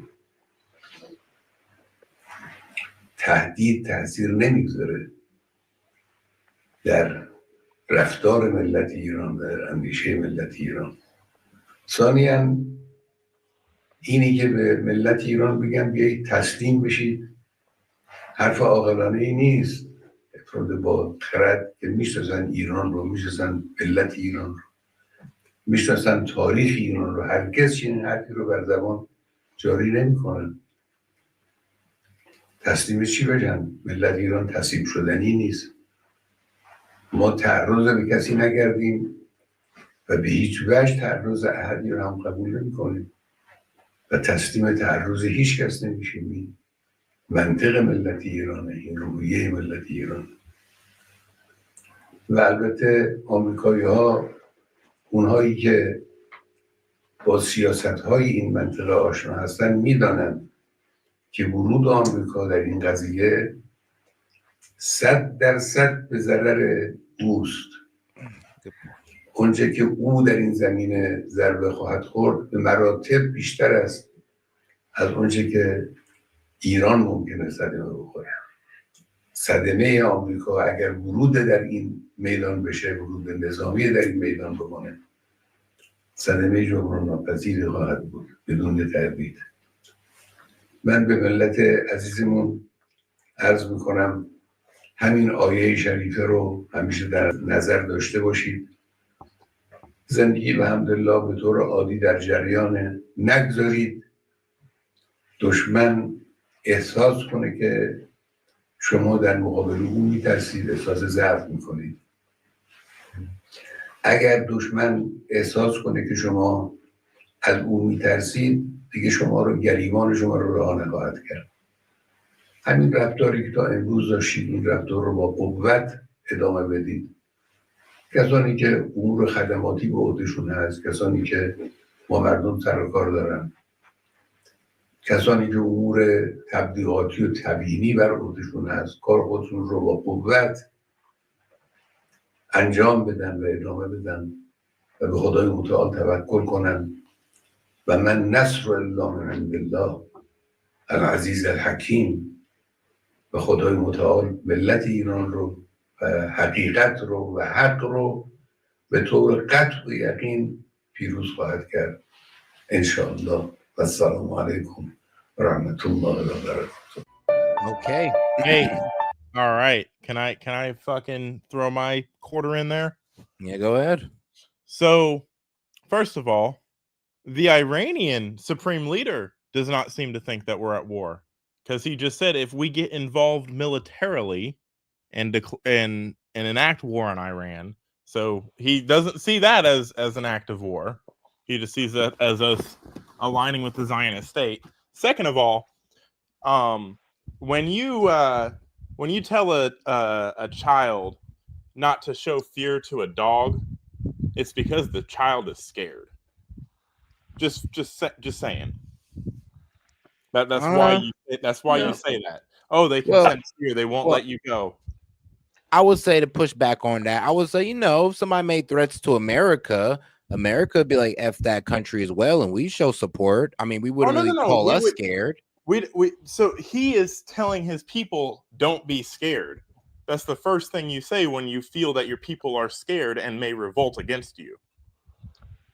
I don't think that was filmed after the attack. Oh, no. true. It was before. Yeah, it was definitely before. It was before the attack. Okay. Yeah, that was probably days before. There was a lot of calm in that. If they just released that, because they finally translated it. Because if it came out after the attack, because here's something that happened in Afghanistan. All right, and this is how ISIS-K was born. Actually, ISIS Khorasan they were actually Taliban who split off from the group because Mullah Omar, the guy who started the Taliban, who had been in Afghanistan and supposedly issuing orders, had been dead for 3 years, and the Taliban in Afghanistan did not know about it. They were literally issuing orders and fatwas and shit in his name, and he was dead for 3 years. And because the Pakistanis were the ISI was actually controlling the Taliban. Depending on which part of the Taliban you're talking about. You had the political wing that was hiding out in Qatar. You had the military wing that was being controlled by the Pakis, and then you had he was in Pakistan. The third wing. When he died, they didn't tell the Taliban in Afghanistan he was dead. They just kept sending shit out in his name. It was a shit show, man. Being there for 3 years straight. They auto-pinned his ass. It does. There was exactly. They auto-pinned his ass. So it's weird. not unheard of in that part of the world for a leader to be dead. They don't tell the people about it. So it is possible, but I hope not, because if there's a regime change in Iran, I really want it to be because the Iranian people want it and they're doing it. Yeah. And this would maybe be an opportune moment to do that, because the biggest threat to the people there is actually the Islamic Republican Guard, not the Iranian army. And there's a very clear division between those two. Yeah.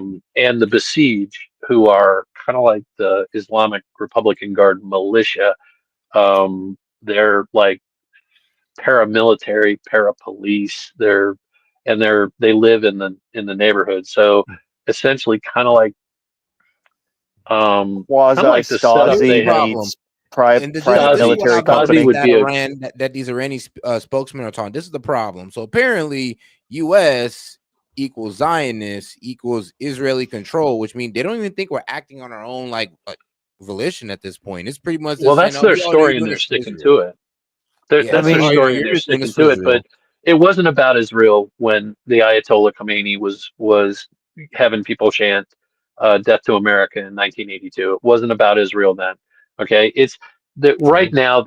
They're making it about Israel because they got to have that enemy, that external enemy, because they're cut off because they're assholes. Okay, and nobody likes them, and they keep trying to destabilize because there is this underground war that's been going on which I think is like the Muslim Reformation, and it didn't even start right now. It's been actually happening for a couple of hundred years. But okay, Skip. So why do you think they say death to America, in your personal opinion? Well, they originally said it because we were shoring up the Shah, and I mean he was an American client state, and that was basically due to our fear of this, the Soviet Union post World War II. Oh, but the reason that Mossadegh got kicked out was not because he was pro-Soviet. There's no real indication that he was very pro-Soviet. However, here's what he did do: he nationalized. Aramco was the Arab American oil company, and there was also a British. He seized all of the oil infrastructure and said, okay, it's not a 50-50 deal anymore. We're just taking all of it.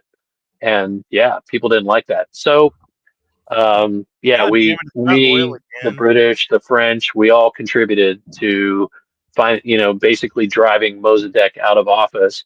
And then basically the Shah consolidated his power, and he was kind of a dictator. And it got muddy real fast. And the thing that was kind of pre-Shah establishment was there was a lot of question whether or not, because the Ba'athist movement was already starting to solidify in Iraq and Syria.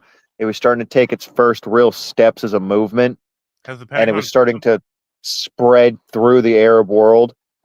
And Iran, not being Arab, we were worried about a Persian variant of Baathism popping up. The Shah didn't trust the Baathists either. Say again? The Shah didn't trust he didn't like the Baathists either. Oh yeah, but that's because it was Arab. It was Arab versus Persian. The Baathists were an Arab nationalist movement. I mean, the previous there was a previous dynasty, a king that, I mean, basically his line died out, and for the Shah, they're not like. It was an army officer who basically took over and then declared himself Shah. But the big worry about his son is the one who got overthrown. The big worry about the fact that they started nationalizing the oil and doing stuff like that was there was a worry that we'd already started seeing the birth of the Ba'athist movement and this Arab nationalist movement that was socialist in nature and really starting to take root in the Arab world, and we didn't want the same thing in the Persian world. The last thing we wanted was two separate third-party, not communist, pop-up Arab Persian things. So we're like, no, we're going to nip this in the bud early because we couldn't deal with Persia and Iraq the same way because it had already kind of solidified and metastasized. We had to nip it in the butt early. And it created a weird dynamic. It was Britain, France, and the United States getting Mossadegh out because he had nationalized the oil, but at the same time, they drove off the Shah and basically made him cede power to his son, who is what everybody calls the Shah now.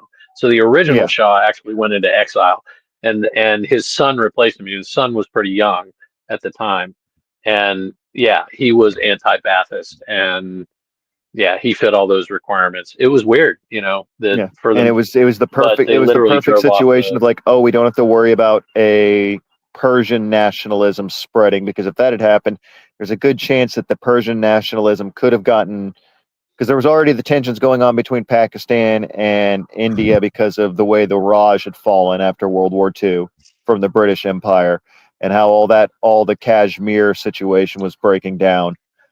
Afghanistan was a quagmire waiting to happen for anyone who stepped into it in the 20th or 21st century. We're like, we do not need a Persian nationalism forming. Well, see, here's the thing, okay, is that Afghanistan was pretty neutral, except for one thing, is that when they lost, because again, if we go back, I want to close that loop, by the way, about where that phrase, the graveyard of empires, came from. Yeah. It was the title of Seth Jones's book.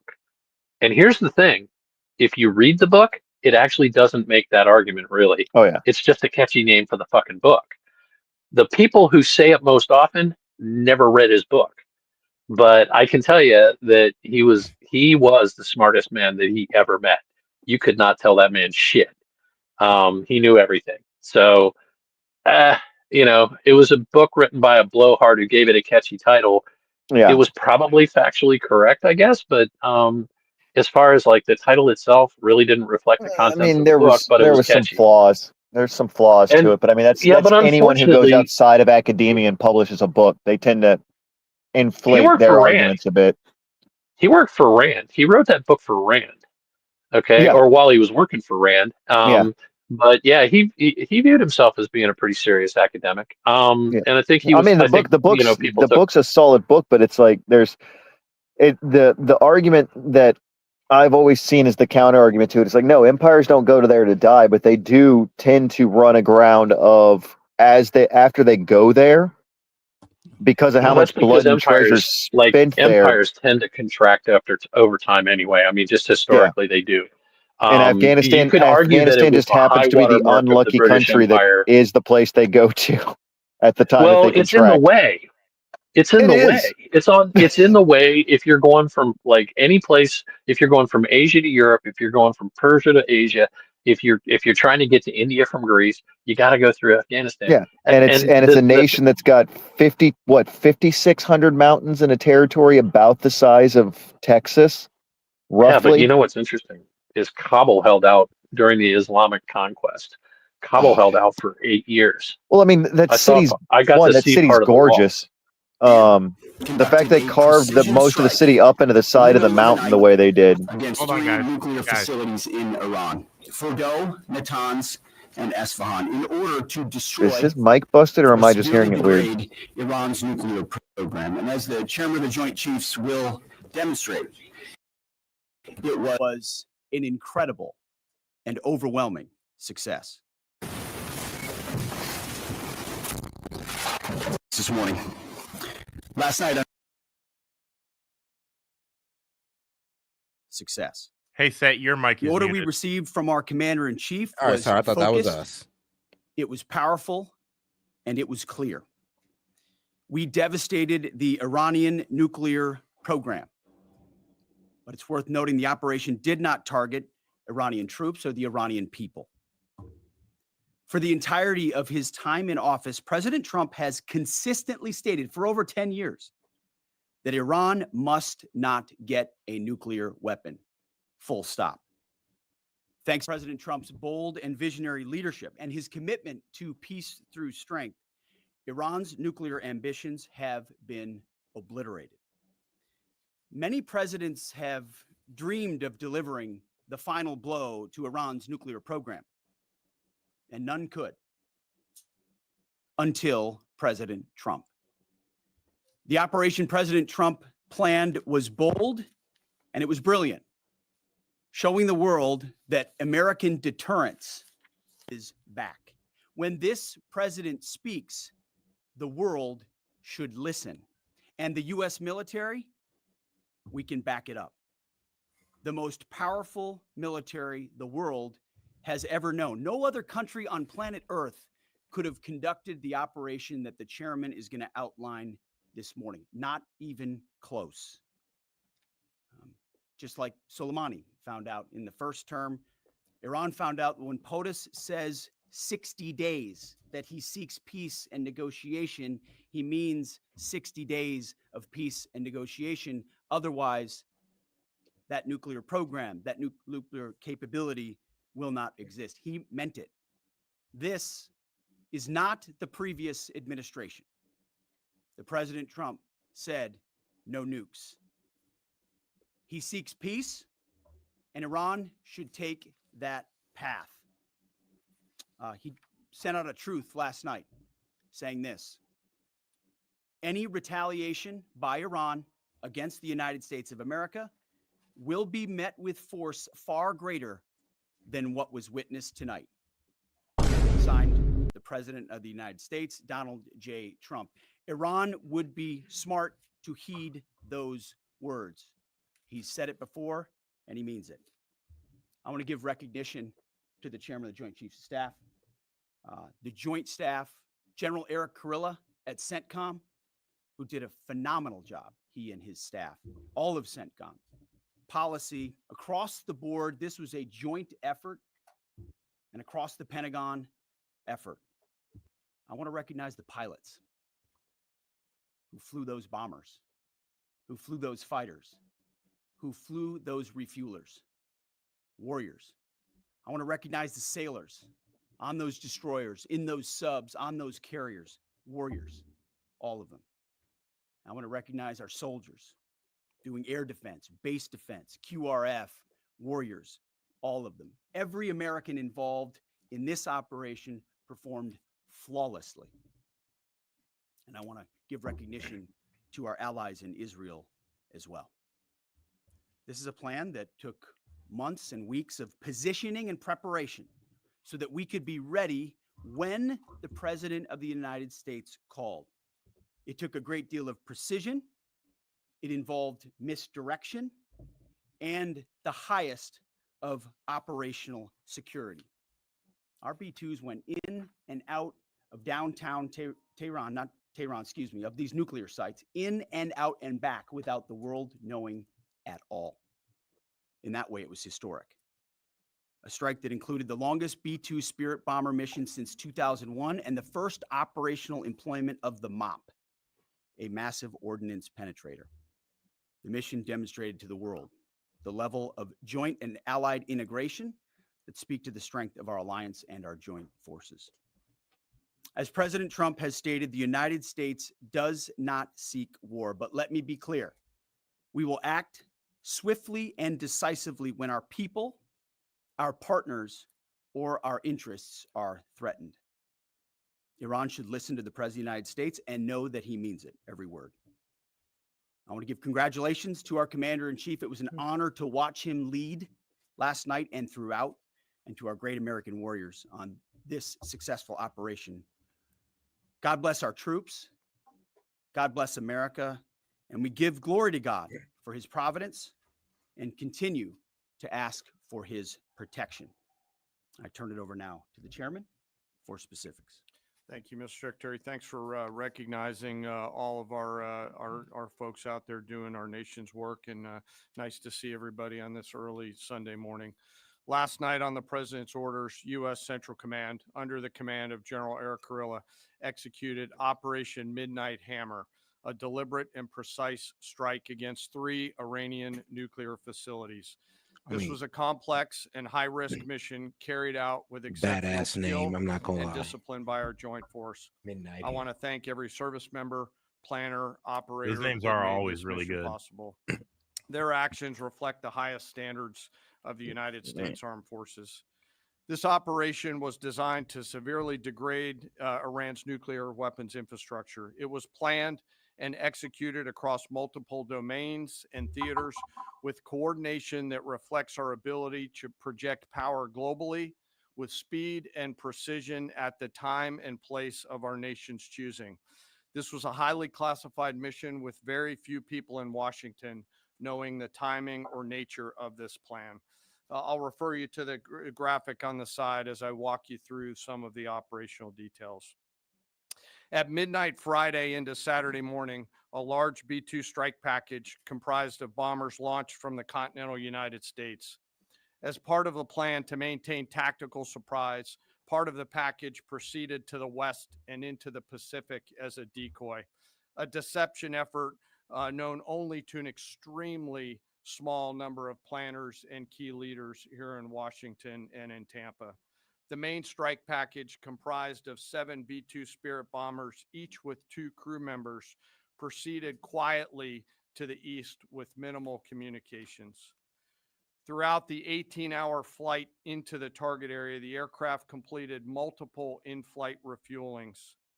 Once over land, the B-2s linked up with escort and support aircraft in a complex, tightly timed maneuver requiring exact synchronization across multiple platforms in a narrow piece of airspace, all done with minimal communications.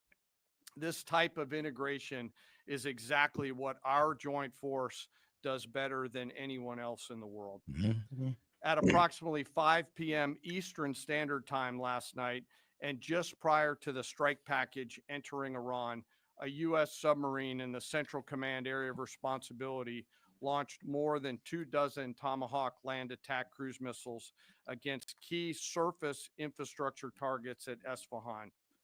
As the Operation Midnight Hammer strike package entered Iranian airspace, the U.S. employed several deception tactics, including decoys, as the 4th and 5th generation aircraft pushed out in front of the strike package at high altitude and high speed, sweeping in front of the package for enemy fighters and surface-to-air missile threats. The strike package was supported by U.S. Strategic Command, U.S. Transportation Command, U.S. Cyber Command, U.S. Space Command, U.S. Space Force, and U.S. European Command.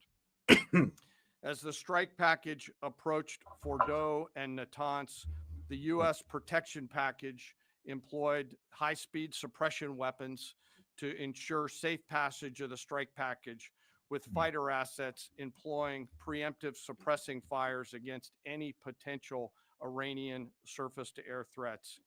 We are currently unaware of any shots fired at the U.S. strike package on the way in. At approximately 6:40 p.m. Eastern Standard Time, 2:10 a.m. Iran time, the lead B-2 dropped 2 GBU-57 massive ordnance penetrator weapons on the first of several aim points at Fordo. As the president stated last night, the remaining bombers then hit their targets as well, with a total of 14 MOPs dropped against 2 nuclear target areas. All 3 Iranian nuclear infrastructure targets were struck between 6:40 p.m. and 7:05 p.m. Eastern time. Again, that's about 2:10 in the morning local time in Iran, with the Tomahawk missiles being the last to strike at Esfahan to ensure we retain the element of surprise throughout the operation. Following weapons release, the Midnight Hammer strike package exited Iranian airspace and the package began its return home. We are unaware of any shots fired at the package on the way out. Iran's fighters did not fly, and it appears that Iran's surface-to-air missile systems did not see us. Throughout the mission, we retained the element of surprise. In total, U.S. forces employed approximately 75 precision-guided weapons during this operation. This included, as the president stated last night, 14 30,000-pound GBU-57 massive ordnance penetrators, marking the first ever operational use of this weapon. I know that battle damage is of great interest. Final battle damage will take some time, but initial battle damage assessments indicate that all 3 sites sustained extremely severe damage and destruction. More than 125 U.S. aircraft participated in this mission, including B-2 stealth bombers, multiple flights of 4th and 5th generation fighters, dozens and dozens of air refueling tankers, a guided missile submarine, and a full array of intelligence, surveillance, and reconnaissance aircraft, as well as hundreds of maintenance and operational professionals. As the secretary said, this was the largest B-2 operational strike in U.S. history and the second longest B-2 mission ever flown, exceeded only by those in the days following 9/11. Well prior to the strike, General Kurilla elevated force protection measures across the region, especially in Iraq, Syria, and the Gulf. Our forces remain on high alert and are fully postured to respond to any Iranian retaliation or proxy attacks, which would be an incredibly poor choice. We will defend ourselves. The safety of our service members and civilians remains our highest priority. This mission demonstrates the unmatched reach, coordination, and capability of the United States military. In just a matter of weeks, this went from strategic planning to global execution. This operation underscores the unmatched capabilities and global reach of the United States military. As the president clearly said last night, No other military in the world could have done this. I join the president and the secretary in being incredibly proud of the air crews, naval forces, cyber operators, planners, and support teams and commanders who made this mission possible. It is their skill, discipline, and teamwork that makes this operation possible. I am particularly proud of our discipline related to operational security, something that was of great concern to the president, the secretary, General Kurilla, and me, and we will continue to focus on this. As we stand here this morning, many assets are still airborne, and we have hundreds deployed. I ask that we keep our warfighters on their way home and our deployed service member in our thoughts. Our joint force remains ready to defend the United States, our troops, and our interests in the region. Thank you very much. We will take a few questions, Phil. Me? Yeah. So is regime change off the table, Mr. Secretary? And to the chairman, you said the battle damage assessment is still ongoing, but do you believe that some nuclear capability in Iran remains? This mission was not and has not been about regime change.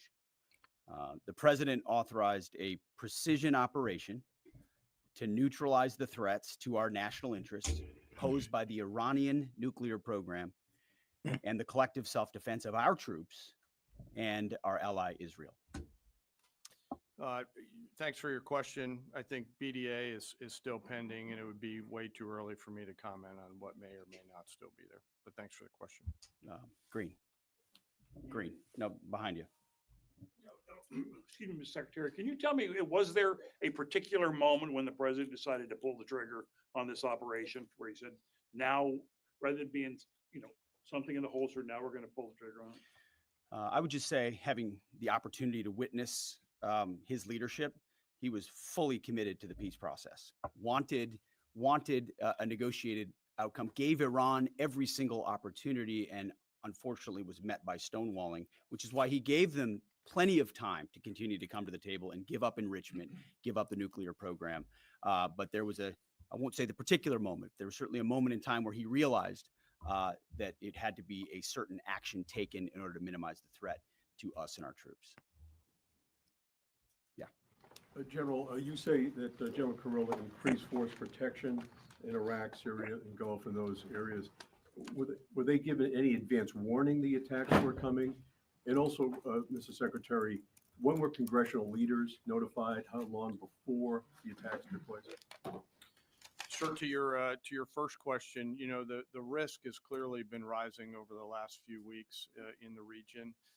Based on that, and not a particular awareness of this operation, we've made smart decisions to minimize the risk to U.S. forces in the region. No advance warning? No, sir. Congressional. They were notified after the planes were safely out. Well, we complied with the notification requirements of the War Powers Act. Attacks, they were notified. They were immediately thereafter. Yes. Thank you, Secretary. Two questions. Do you believe you completely destroyed Iranian nuclear program? And how about Iranian ballistic missiles? Your ally as Israel always saying that is biggest threat. And second question is very important. What will be your next step if Iran or militias under Iranian influence on the region attack U.S. interests or allies in the region? And you can chime in on this too, Mr. Chairman. The battle damage assessment is ongoing, but our initial assessment, as the chairman said, is that all of our precision munitions struck where we wanted them to strike and had the desired effect, which means especially in Fordo, which was the primary target here, we believe we achieved destruction of capabilities there. Ultimately, wherever it may be, whether it's in Iraq or Syria or bases in the Gulf, as the president said, it would be, as the chairman said, it would be a very bad idea for Iran or its proxies to attempt to attack American forces. Yes. Thank you, Mr. Secretary. Regarding retaliations, Iran and North Korea are cooperating on nuclear and missile development. do you think there is a possibility that Iran, North Korea, and the other forces, such as China, will join forces to retaliate against the United States? They better Well, not. unfortunately, because of the policies under the Fuck previous around and find administration, out. it drove those countries together, and ultimately that creates a challenging environment. For this particular operation, the focus is on Iran and Iranian nuclear capabilities. That's our focus here, is to not just say that they can't have, but President Trump has said from over 20 years, frankly, Iran cannot have a nuclear weapon. Well, I'm gonna be honest with you. It kind of seems like Russia is like spiting us right now, and this is what we receive out of the Russian Federation from one of their, I guess, top guys. All right, so this guy Dmitry via Russian Federation. So the enrichment of nuclear material, and now we can say it outright: the future production of nuclear weapons will continue. 3, a number of countries are ready to directly support Iran with their own nuclear weapons. And I'm just like, why would you say this? It's like, huh. That's what I'm saying. Like, maybe we underplayed the relevance of Iran to Russia, or am I wrong? Maybe we underplayed. I just want to point something out. Yeah. Dmitry Medvedev, he was the prime minister when Putin was president back in the early parts of this century. Like okay, and then Putin couldn't run again. But Medvedev, this guy Dmitry Medvedev, he ran and got elected president, and Putin became his prime minister, and then they transferred all kinds of powers to the prime minister's office, and then they worked to get the constitution changed so that Putin could run again. Also, Medvedev was the guy. You remember Obama's hot mic moment? Yeah. Okay. Medvedev was the guy he was talking to. Oh. He said, tell Putin, Vlad, he said, tell Vladimir, this is my last election. I just, kind of need him to chill out. And once I'm elected, I'll have a lot more leeway. Because I think the Russians told him that they were going to fuck around in Ukraine or something. And there was some other shit going on. But yeah, 2 years later in 2014, because he didn't take, he got swore back in January of 2013. A year later, Russia seized Ukraine or Crimea and started fucking around in the Donbass. Ukraine joining NATO was never a question. It's against the NATO charter to allow somebody to join NATO when they've got an active conflict going on within their country, and the Donbass has been going on since 2014. So they were never going to be allowed into NATO as long as that shit was going on. So all that crap, and Putin knows that. He's read the NATO charter. He knows what it says. Wait, technically, that was just a lame ass excuse. That's pretty much why he did the whole Crimea. Turkey let in while they were having active conflicts with the Kurds, though? Say again? Wasn't Turkey let in while they were having active conflicts with the Kurds in the southeast? I'm trying to remember. I think they were in Turkey. I think Turkey was a founding member, maybe, but if they weren't, they minimized that. I don't know. I don't know the answer to that question. I know they were still having issues with the Greeks at that point, and part of the way they got the peace treaty with the Greeks was, hey, we'll let you into NATO. But they were still dealing with like genocides out in the Armenian. I think they made them chill out first before they let them. I think they chilled out, made them chill out before they. Yeah, I'm trying to remember regardless, there were NATO countries who were absolutely willing to hold NATO to its charter, because not everybody was that enthused about Ukraine. Ukraine has admittedly have problems with all the former Soviet socialist republics, and if you go all the way back to former Eastern Bloc. You go back to the fact that, like, in what was it, 91, the Crimean Soviet Socialist Republic was like, hey, we don't want to be a part of Ukraine, and they're like, we're in the middle of a collapse of the USSR. We're not even looking at that vote. And if you look at like the laws of the Soviets, like Crimea had a referendum back in '91 that should have broken them off and made them their own Soviet republic way before it was an issue. I don't buy any of the referendums. I don't buy. I mean, No, this was Russia has. internal. This was internal underneath Soviet, like back when the Soviets were still in power. The Crimeans were like, "Hey, we're our own people. We're not Ukrainian. Can we have our own Soviet republic?" And the Soviet high command up in the Kremlin were like, "Are you paying attention to what's going on? There's not gonna be a Soviet republic in like 6 weeks." So they were like, "We're not playing these games. We're in the middle of like trying to fire sell everything right now." Yeah, but I absolutely do not buy the supposed referendum that they ran in 2014. I mean, there's horseshit. also questions how much is Turkey playing games in that region too, because they do want Crimea. The Turks do state very simply they want Crimea. They've stated it since I think the late 80s, early 90s, but they were never willing to go up against the Soviet Union for it. So how much of the referendum could have been influenced by Turkey? And like Ukraine's a fucking quagmire and Crimea is a fuck show waiting to happen, and it was always eventually gonna happen because of the way Crimea is. I think Ukraine has been. I mean, up till the Russian invasion, Ukraine was actually improving a great deal because they were being forced to address, because if they were to ever have any hope of joining the IMF and the EU and everyone are basically coming in and being like, you got to fix all of this. But I mean, it really did start with the fact that we did execute a color revolution. All right, time on this. We gotta get back to Hegseth. And ultimately decided this is the moment. No, you're good. Great conversation. Direct military action had to be taken to prevent that from happening. Yes. Thank you very much. General Kane, I understand OPSEC, I respect OPSEC. Can you say at all what security procedures are being taken to protect U.S. troops in Iraq and elsewhere in the Middle East? And Secretary Hegseth, as a global war on terrorism veteran, what do you say to veterans who may be concerned the U.S. is getting into another open-ended war in the Middle East over weapons of mass destruction? Thanks, sir, for the question. I won't comment on what force protection measures are being taken in the region. What I will say is we're being proactive and not reactive, and being very thoughtful about ensuring that we do all that we can to protect. Well, obviously, we're proactive. And I would just say, but incoming.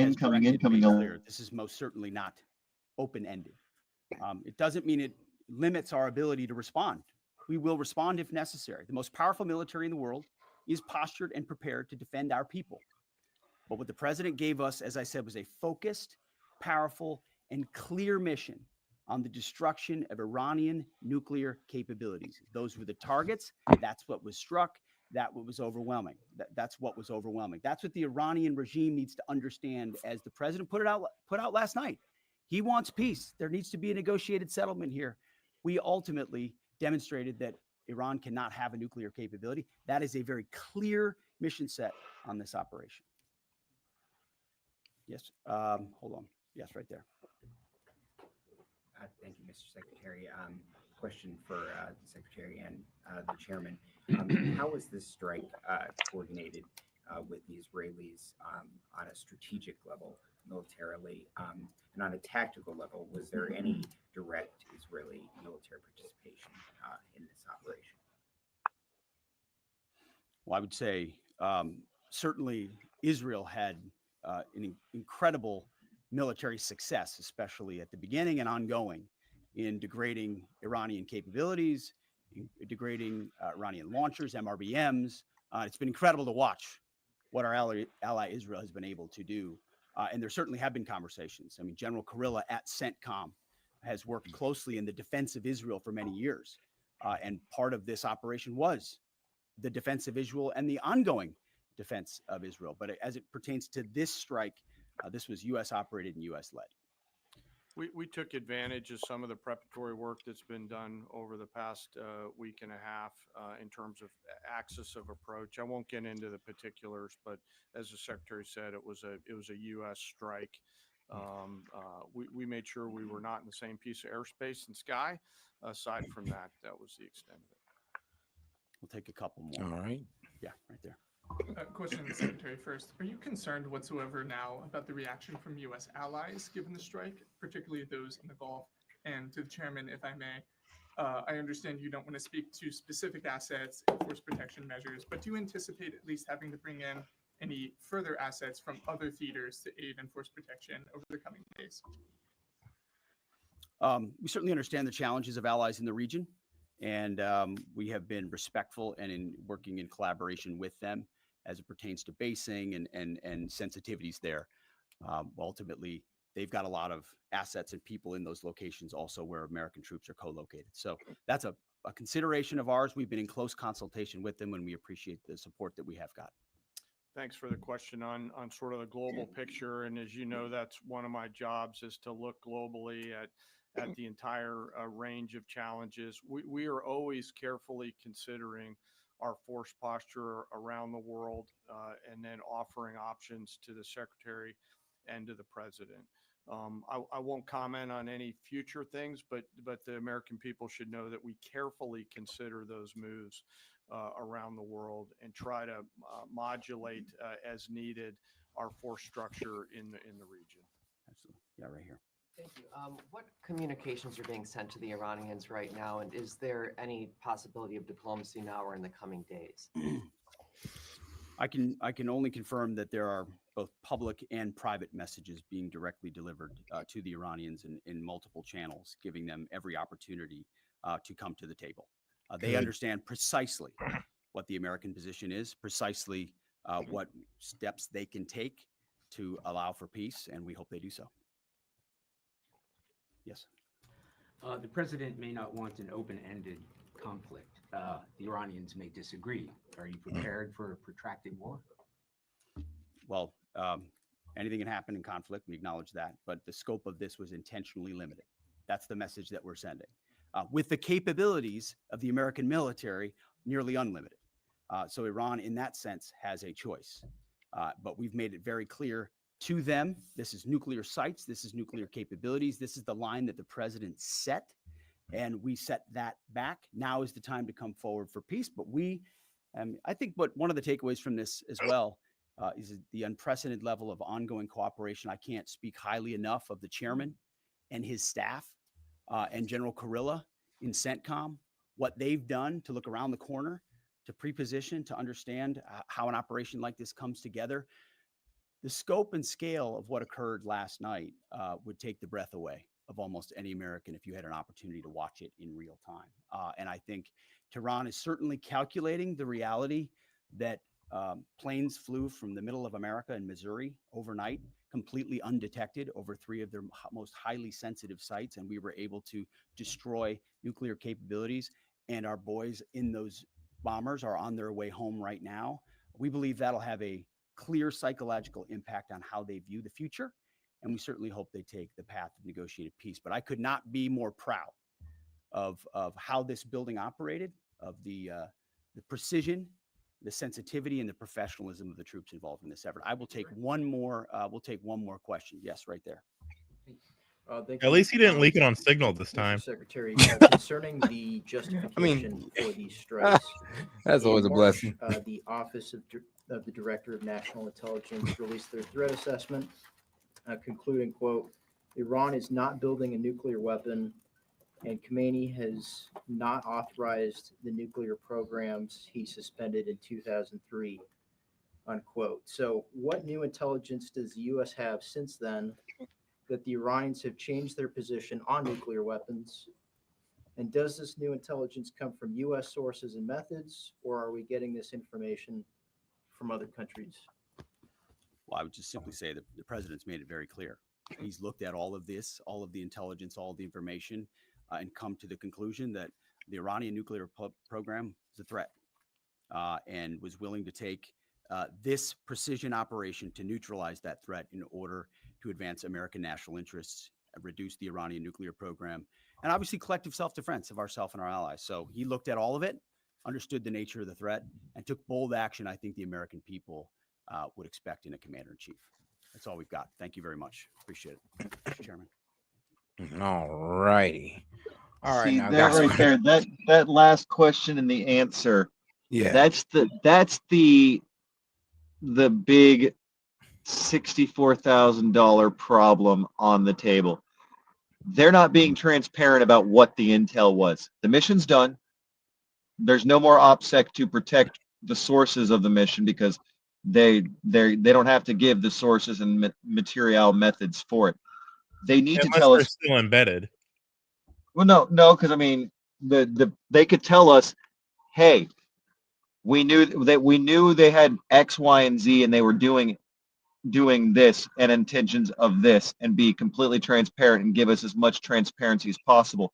But he's still skirting around it, like, well, the president, because of a position he's held for 20 years, decided to do this at the end of this point, and the line he drew in the sand. It's like, okay, well, how do we know that his heels dug in position that's rooted in 20 years of a stance that he's had for 20 years hadn't biased him to think, oh, they're just never going to come to the table, let's do it? All right, guys. So this is what's coming out of Iran right now. It says all 3 sites were already evacuated. All 3 sites already bombed by Israel. All 3 sites had nuclear material removed. No Iranians killed. No Americans killed. No nuclear fallout. Ambiguous damage to the facility was done to. We're talking about Fordo. And what was it? And well, I guess like, where's the strength and where was our peace offer? Peace offer? What do you mean? Hold on. Fucking, we've been trying to make peace with Iran for, I mean, at least since Obama. Like, I give it to you. According to them. According to them, let's take it at the try. face. Let's take it at the face. They're one of their chief members of their foreign ministry was flying all over the world, meeting with people, and was in Istanbul when the attack occurred. Like, let's take it at face value. They were actively trying to negotiate, but these things take time and there's a process to it. And now it could have potentially been all thrown away, and now we're escalating. Like, there is a chance that this, like, it was a geopolitical screw up. And there Like, was there a is chance that 40 years ago they could have fit, and 30 years, and 20 years ago, and 25 years ago, and 15 years ago. And like, how long do you protract this out? Is it until they get the means to their end? That's my only question. We also have to understand, like, it's still predicated on this. Are they trying to get nuclear weapons for a deterrence negotiation tool, or are they trying to get it so they can fire them off? And that really boils down to, now it looks like we've got dudes in Russia who are like, we got a bunch of countries that'll give them warheads. Fuck off. Stop. We're gonna give them the deterrence they want. We're just gonna arm them. We're done with this. Like, this might have pushed the geopolitics into the point where now Iran's gonna get armed with a bunch of foreign nukes. And I don't think so. They got the South Korea treatment. Now I don't think so. See, Russia threatens to do that, but Russia is a signatory to the Non-Proliferation Treaty, and we've got a kind of a relationship built as far as like the Open Skies program and those kind of things. We still do adhere to those norms, because Russia, look, Russia's had the ability to nuke the world over for how many years now, and they've never used it. They're a rational actor. Okay, nobody has any reason to believe that Iran is a rational actor with weapons. It's kind of like the crazy guy in your neighborhood, and he's been adjudicated as being insane, and so they've taken his weapons away, and I don't have any problem with that.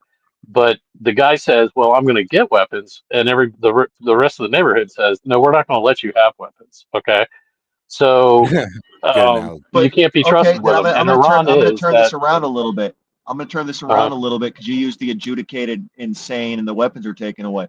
That steps into this weird aspect of, like, we deal with the I can't remember the exact red flag laws in America now. We, like, a lot of states have them. We're dealing with the ramifications of states implementing the bullshit, right?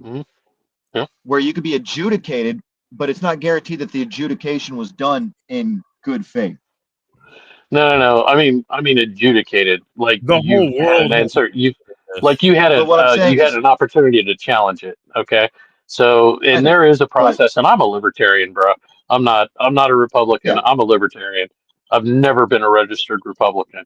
But I've Really? also never found myself able to vote for a Democrat because they're all collectivists, and I'm not a collectivist. I think collectivism is well, it's very wishful, and it's based on like a concept that human collective action, is super effective.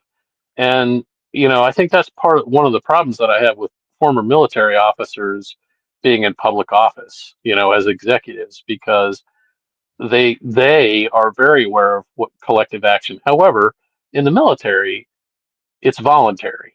Okay, now once you're in, you're held to a certain set of rules, and you can be punished if you break those rules, but it's voluntary. Okay, um, it's not compulsory.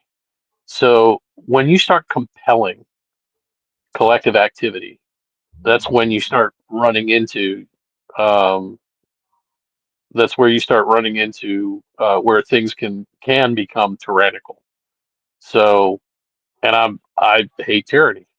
I just can't abide Sure. it. So And that's how I come by my I belief get what you're system. saying with all that, but that's what I'm trying to get to is what with all the stuff Iran has said over the last, we'll say hmm 25 years, right? hmm hmm You're saying that an adjudication comes from them you're not challenging it, not going to the court, not Well, see, going anywhere. there is no international arbiter. It's Basically, just international court. You're a crazy each nation or you're nation not a has crazy to. nation. Yeah. Yeah. Well, We don't they're have not a that rational mechanism. actor. Yeah, I mean, and I think that it's not an unreasonable conclusion to come to based on their actions in the past and based on their very recent actions, that they're not a rational actor, that they can't be trusted with guns. Okay, so you basically look. You guys nobody wants to fuck with them. Okay, I mean, just nobody wants to take over Iran. Nobody wants to try to govern the place, but you can't let this fucker have a gun. Okay, because he's going to shoot people. He's already proven that. But I mean, now he wants a fucking cannon. No, you can't have a fucking cannon. Well, Wait, hold on. Has you Iran know, really nuked somebody though? But at Come the same on. time, I'm at this point, I'm playing this aspect of it. I'm playing devil's advocate because I do agree. Iran, as its current theocratic structure, does have certain inline mechanics within itself, just hardwired into itself, that they want a nuclear weapon for X, Y, and Z reasons, that they would use it if given the opportunity. But yep. the hardliners behind the scenes, the ones who keep, because a theocracy requires secular hardliners behind the scenes to keep the damn thing running. Theocracies don't tend to run very well if the entire mechanism is theocratic. So No, the actual I guy, think they're theocratic. I really do. I think that now I do believe that there are some cynics among them who, aren't like they have to kowtow to the theocracy, and really their motives are yeah, and completely that's what I'm human saying is and greedy, when it and comes to yeah.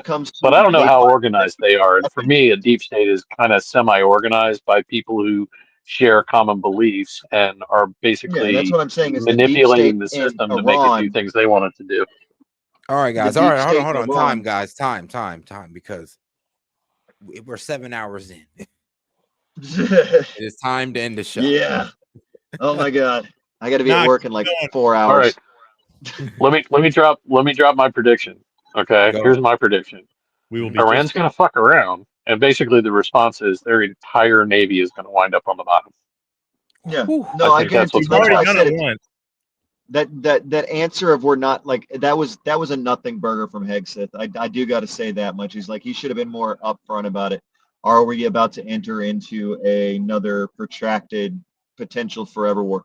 He should have been like, ideally no, but No, what he maybe. said Like, was, "Look, we did one strike. We're not like we don't have anything else that we're going to do. It depends what we do next. Depends on what they do. But are we going to yeah, invade them? No."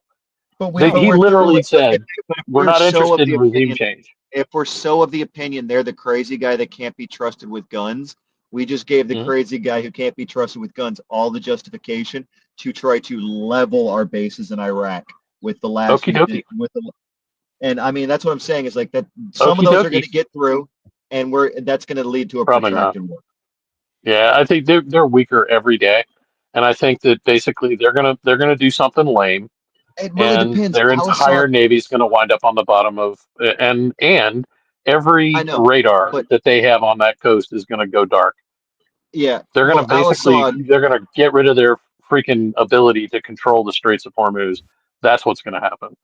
well, if you So look at Al-Assad and Erbil, right, the two main bases we currently really maintain. You could look at Taji as well, but Taji's kind of iffy if you really want to consider it a base. It's more like a mall, with mud, lots and lots of mud.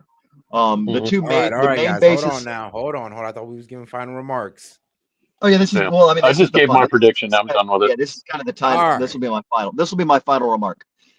If Iran does do a full strike like they've been doing against the Iron Dome, I don't think like a base like Al-Assad has the means to deal with that because last time I remember Al-Assad had one Patriot missile emplacement. They've probably upped that since I was there back in 2015, which is why I'm even willing to say anything Probably. about it because it's been a decade.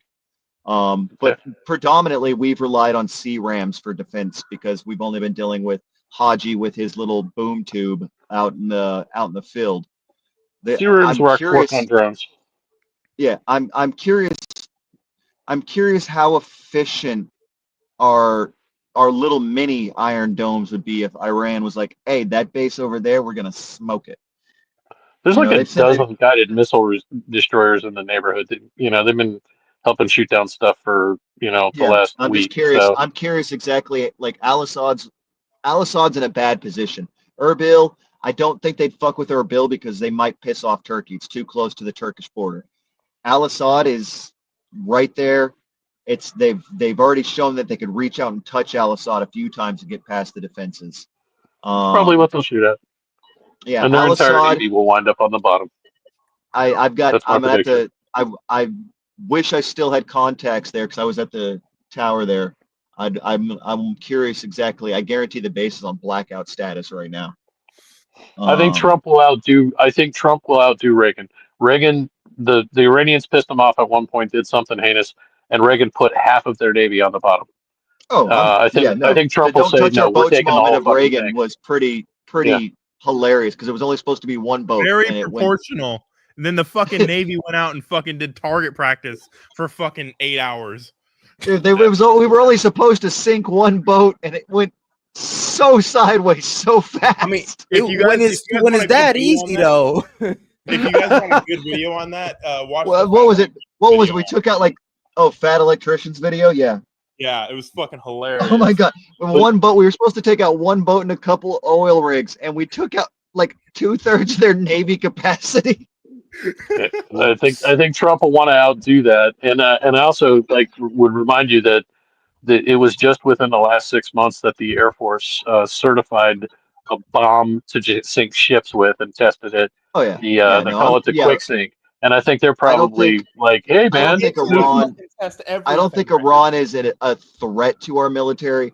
I just think if we do end up having to retaliate and it does become a proportional thing, as long as someone be somewhere disproportionate. is smart enough to say no boots on the ground in Iran, because then we're dealing with a destabilization scenario against their Republican Guard. I think everybody across the nation is a no boots on the ground position. I think we are fucking sit back from our couch, fucking watch the fireworks on CNN type of people right now. Yeah, and I will say, for all of my issues with the ideological and everything, if we stay at this level and we don't try to drag it into another Iraq 2003 bullshit show, I'll be irritable about it, but I won't be pissed. If we do another Iraq WMD scenario, oh no, that crosses the fucking line. I don't see an invasion happening at all. I just don't see doing that. an air war and a naval war, and we're gonna fuck them up. We might take casualties on naval ships. That might be the worst of it. I think we'll take casualties at Al-Assad. I mean, we got real lucky that no one would the things they hit were actually a bunch of old dumpsters that we were using the old When I was there, we were using the things they hit, the aircraft bunkers that were right up against the aircraft tents that were right up against the runway there. We were basically using them as old parts dumpsters because we had nothing else to use them for. And I guess whoever gave the Iranians their intel didn't tell them they were shooting at our dumpsters. Well, all right, guys, we're gonna have to go ahead and end off on an educational note. Shout out to Hellback because he's the one who wanted to play this video that I've kind of been, well, avoiding for a little bit. Well, not really avoiding. Baller alert What can for I me, say? I guess. Yeah. Oh, yeah. And hold on now. Baller alert to my man Monty. Says W set, man, appreciate it. And it's actually funny. I'm actually behind a little bit because let's see here. I know Fox Chase said you crazy mofos still going. And Oh yeah. Shout out Monty. I looked Says at the clock. press F to pay respect. Oh man. I should not have looked at the clock. Oh fuck. All right. Let's get into this educational moment. Shout out to my man Hellbat. Plant will put you in the hospital. I'm dying. This is the Gimpy plant, a piece of foliage native to the land down under. And surprising no one, not only is the thing venomous, it is in fact the most painful plant on the planet. Because of course, man, even the fucking leaves down here have a problem with me. Growing in the rainforests of northern Queensland, these hell bushes are covered in tiny hairs that upon closer inspection aren't hairs at all and are actually thousands of hypodermic needles waiting to stab you and break off inside your skin if you so much as brush them. Once inside you, these needles will inject you with, I am not kidding, neurotoxin and cause absolutely excruciating pain. I mean, like comedic levels of pain. With one person describing it as being covered in hot acid and electrocuted, and another woman saying that it was straight up more painful than childbirth and she'd given birth 4 times. And the f***ed up part is, the neurotoxin isn't even lethal. So this spiteful of a plant is hurting you purely for the love of the game. Mind you, there are reports of people saying getting stung by this thing is actually worse than being put in the ground. This is because Groot's little hellspawn cousin here can continue hurting you for literal years after being stung. This is because those thousands of little hypodermic needles are actually made out of silicon, meaning your body can't break them down. And with how thin they are, your skin will usually close up over the top of them, meaning that these neurotoxin-emitting slivers can sit inside your skin for literal years, releasing more neurotoxin anytime that they're moved or disturbed. This constant, chronic, agonizing pain is so unbelievably bad that there have even been records of, trying not to get banned here, people Alt F4ing existence to make it stop. This particular incident came from a man who accidentally used one of the plant leaves as toilet paper. I don't think it gets much. Guys, today modern AI is quite advanced, except 2 problems. It is censored and it takes your information. Well, it's hard to find a tech company that don't, but let me introduce you to one. Shout out to my sponsor, Venice AI, which allows you to protect your information and avoid censorship. Now ask yourself, why should a team of programmers at these leading AI apps be the ones to decide what is okay for you to ask and think? Also, would you be comfortable if the presidential administration could govern what AI tells you? Man, I know I wouldn't. But also, while you think about that, did you know that, let me tell you this, it's gonna be crazy, but ChatGPT has a former director of the NSA sitting on their board right now, guys. And shout out to that man, Edward Snowden. He called this a willful, calculated betrayal of the rights of every person on Earth. And we all know how Alexa is. Alexa listens to us and recommends products based on our conversations. I mean, talk about a violation of privacy.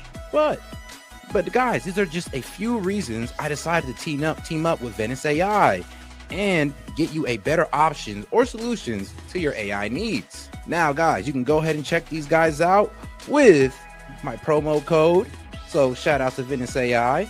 Now, if you want to use AI without fear of handing over your most intimate thoughts to a corporation or government, you can get 20% off a pro plan using my link, Venice AI SET, and use the code SET. Man, so shout out, guys. So make sure you guys use the code. Put it one more time for you guys right there. Once again, guys, if you guys want to go ahead and have unleashed AI, uncensored AI. Go ahead and tap in with my guys at Venice AI, guys. Hey, this is Set and appreciate the support. And shout out to the sponsor.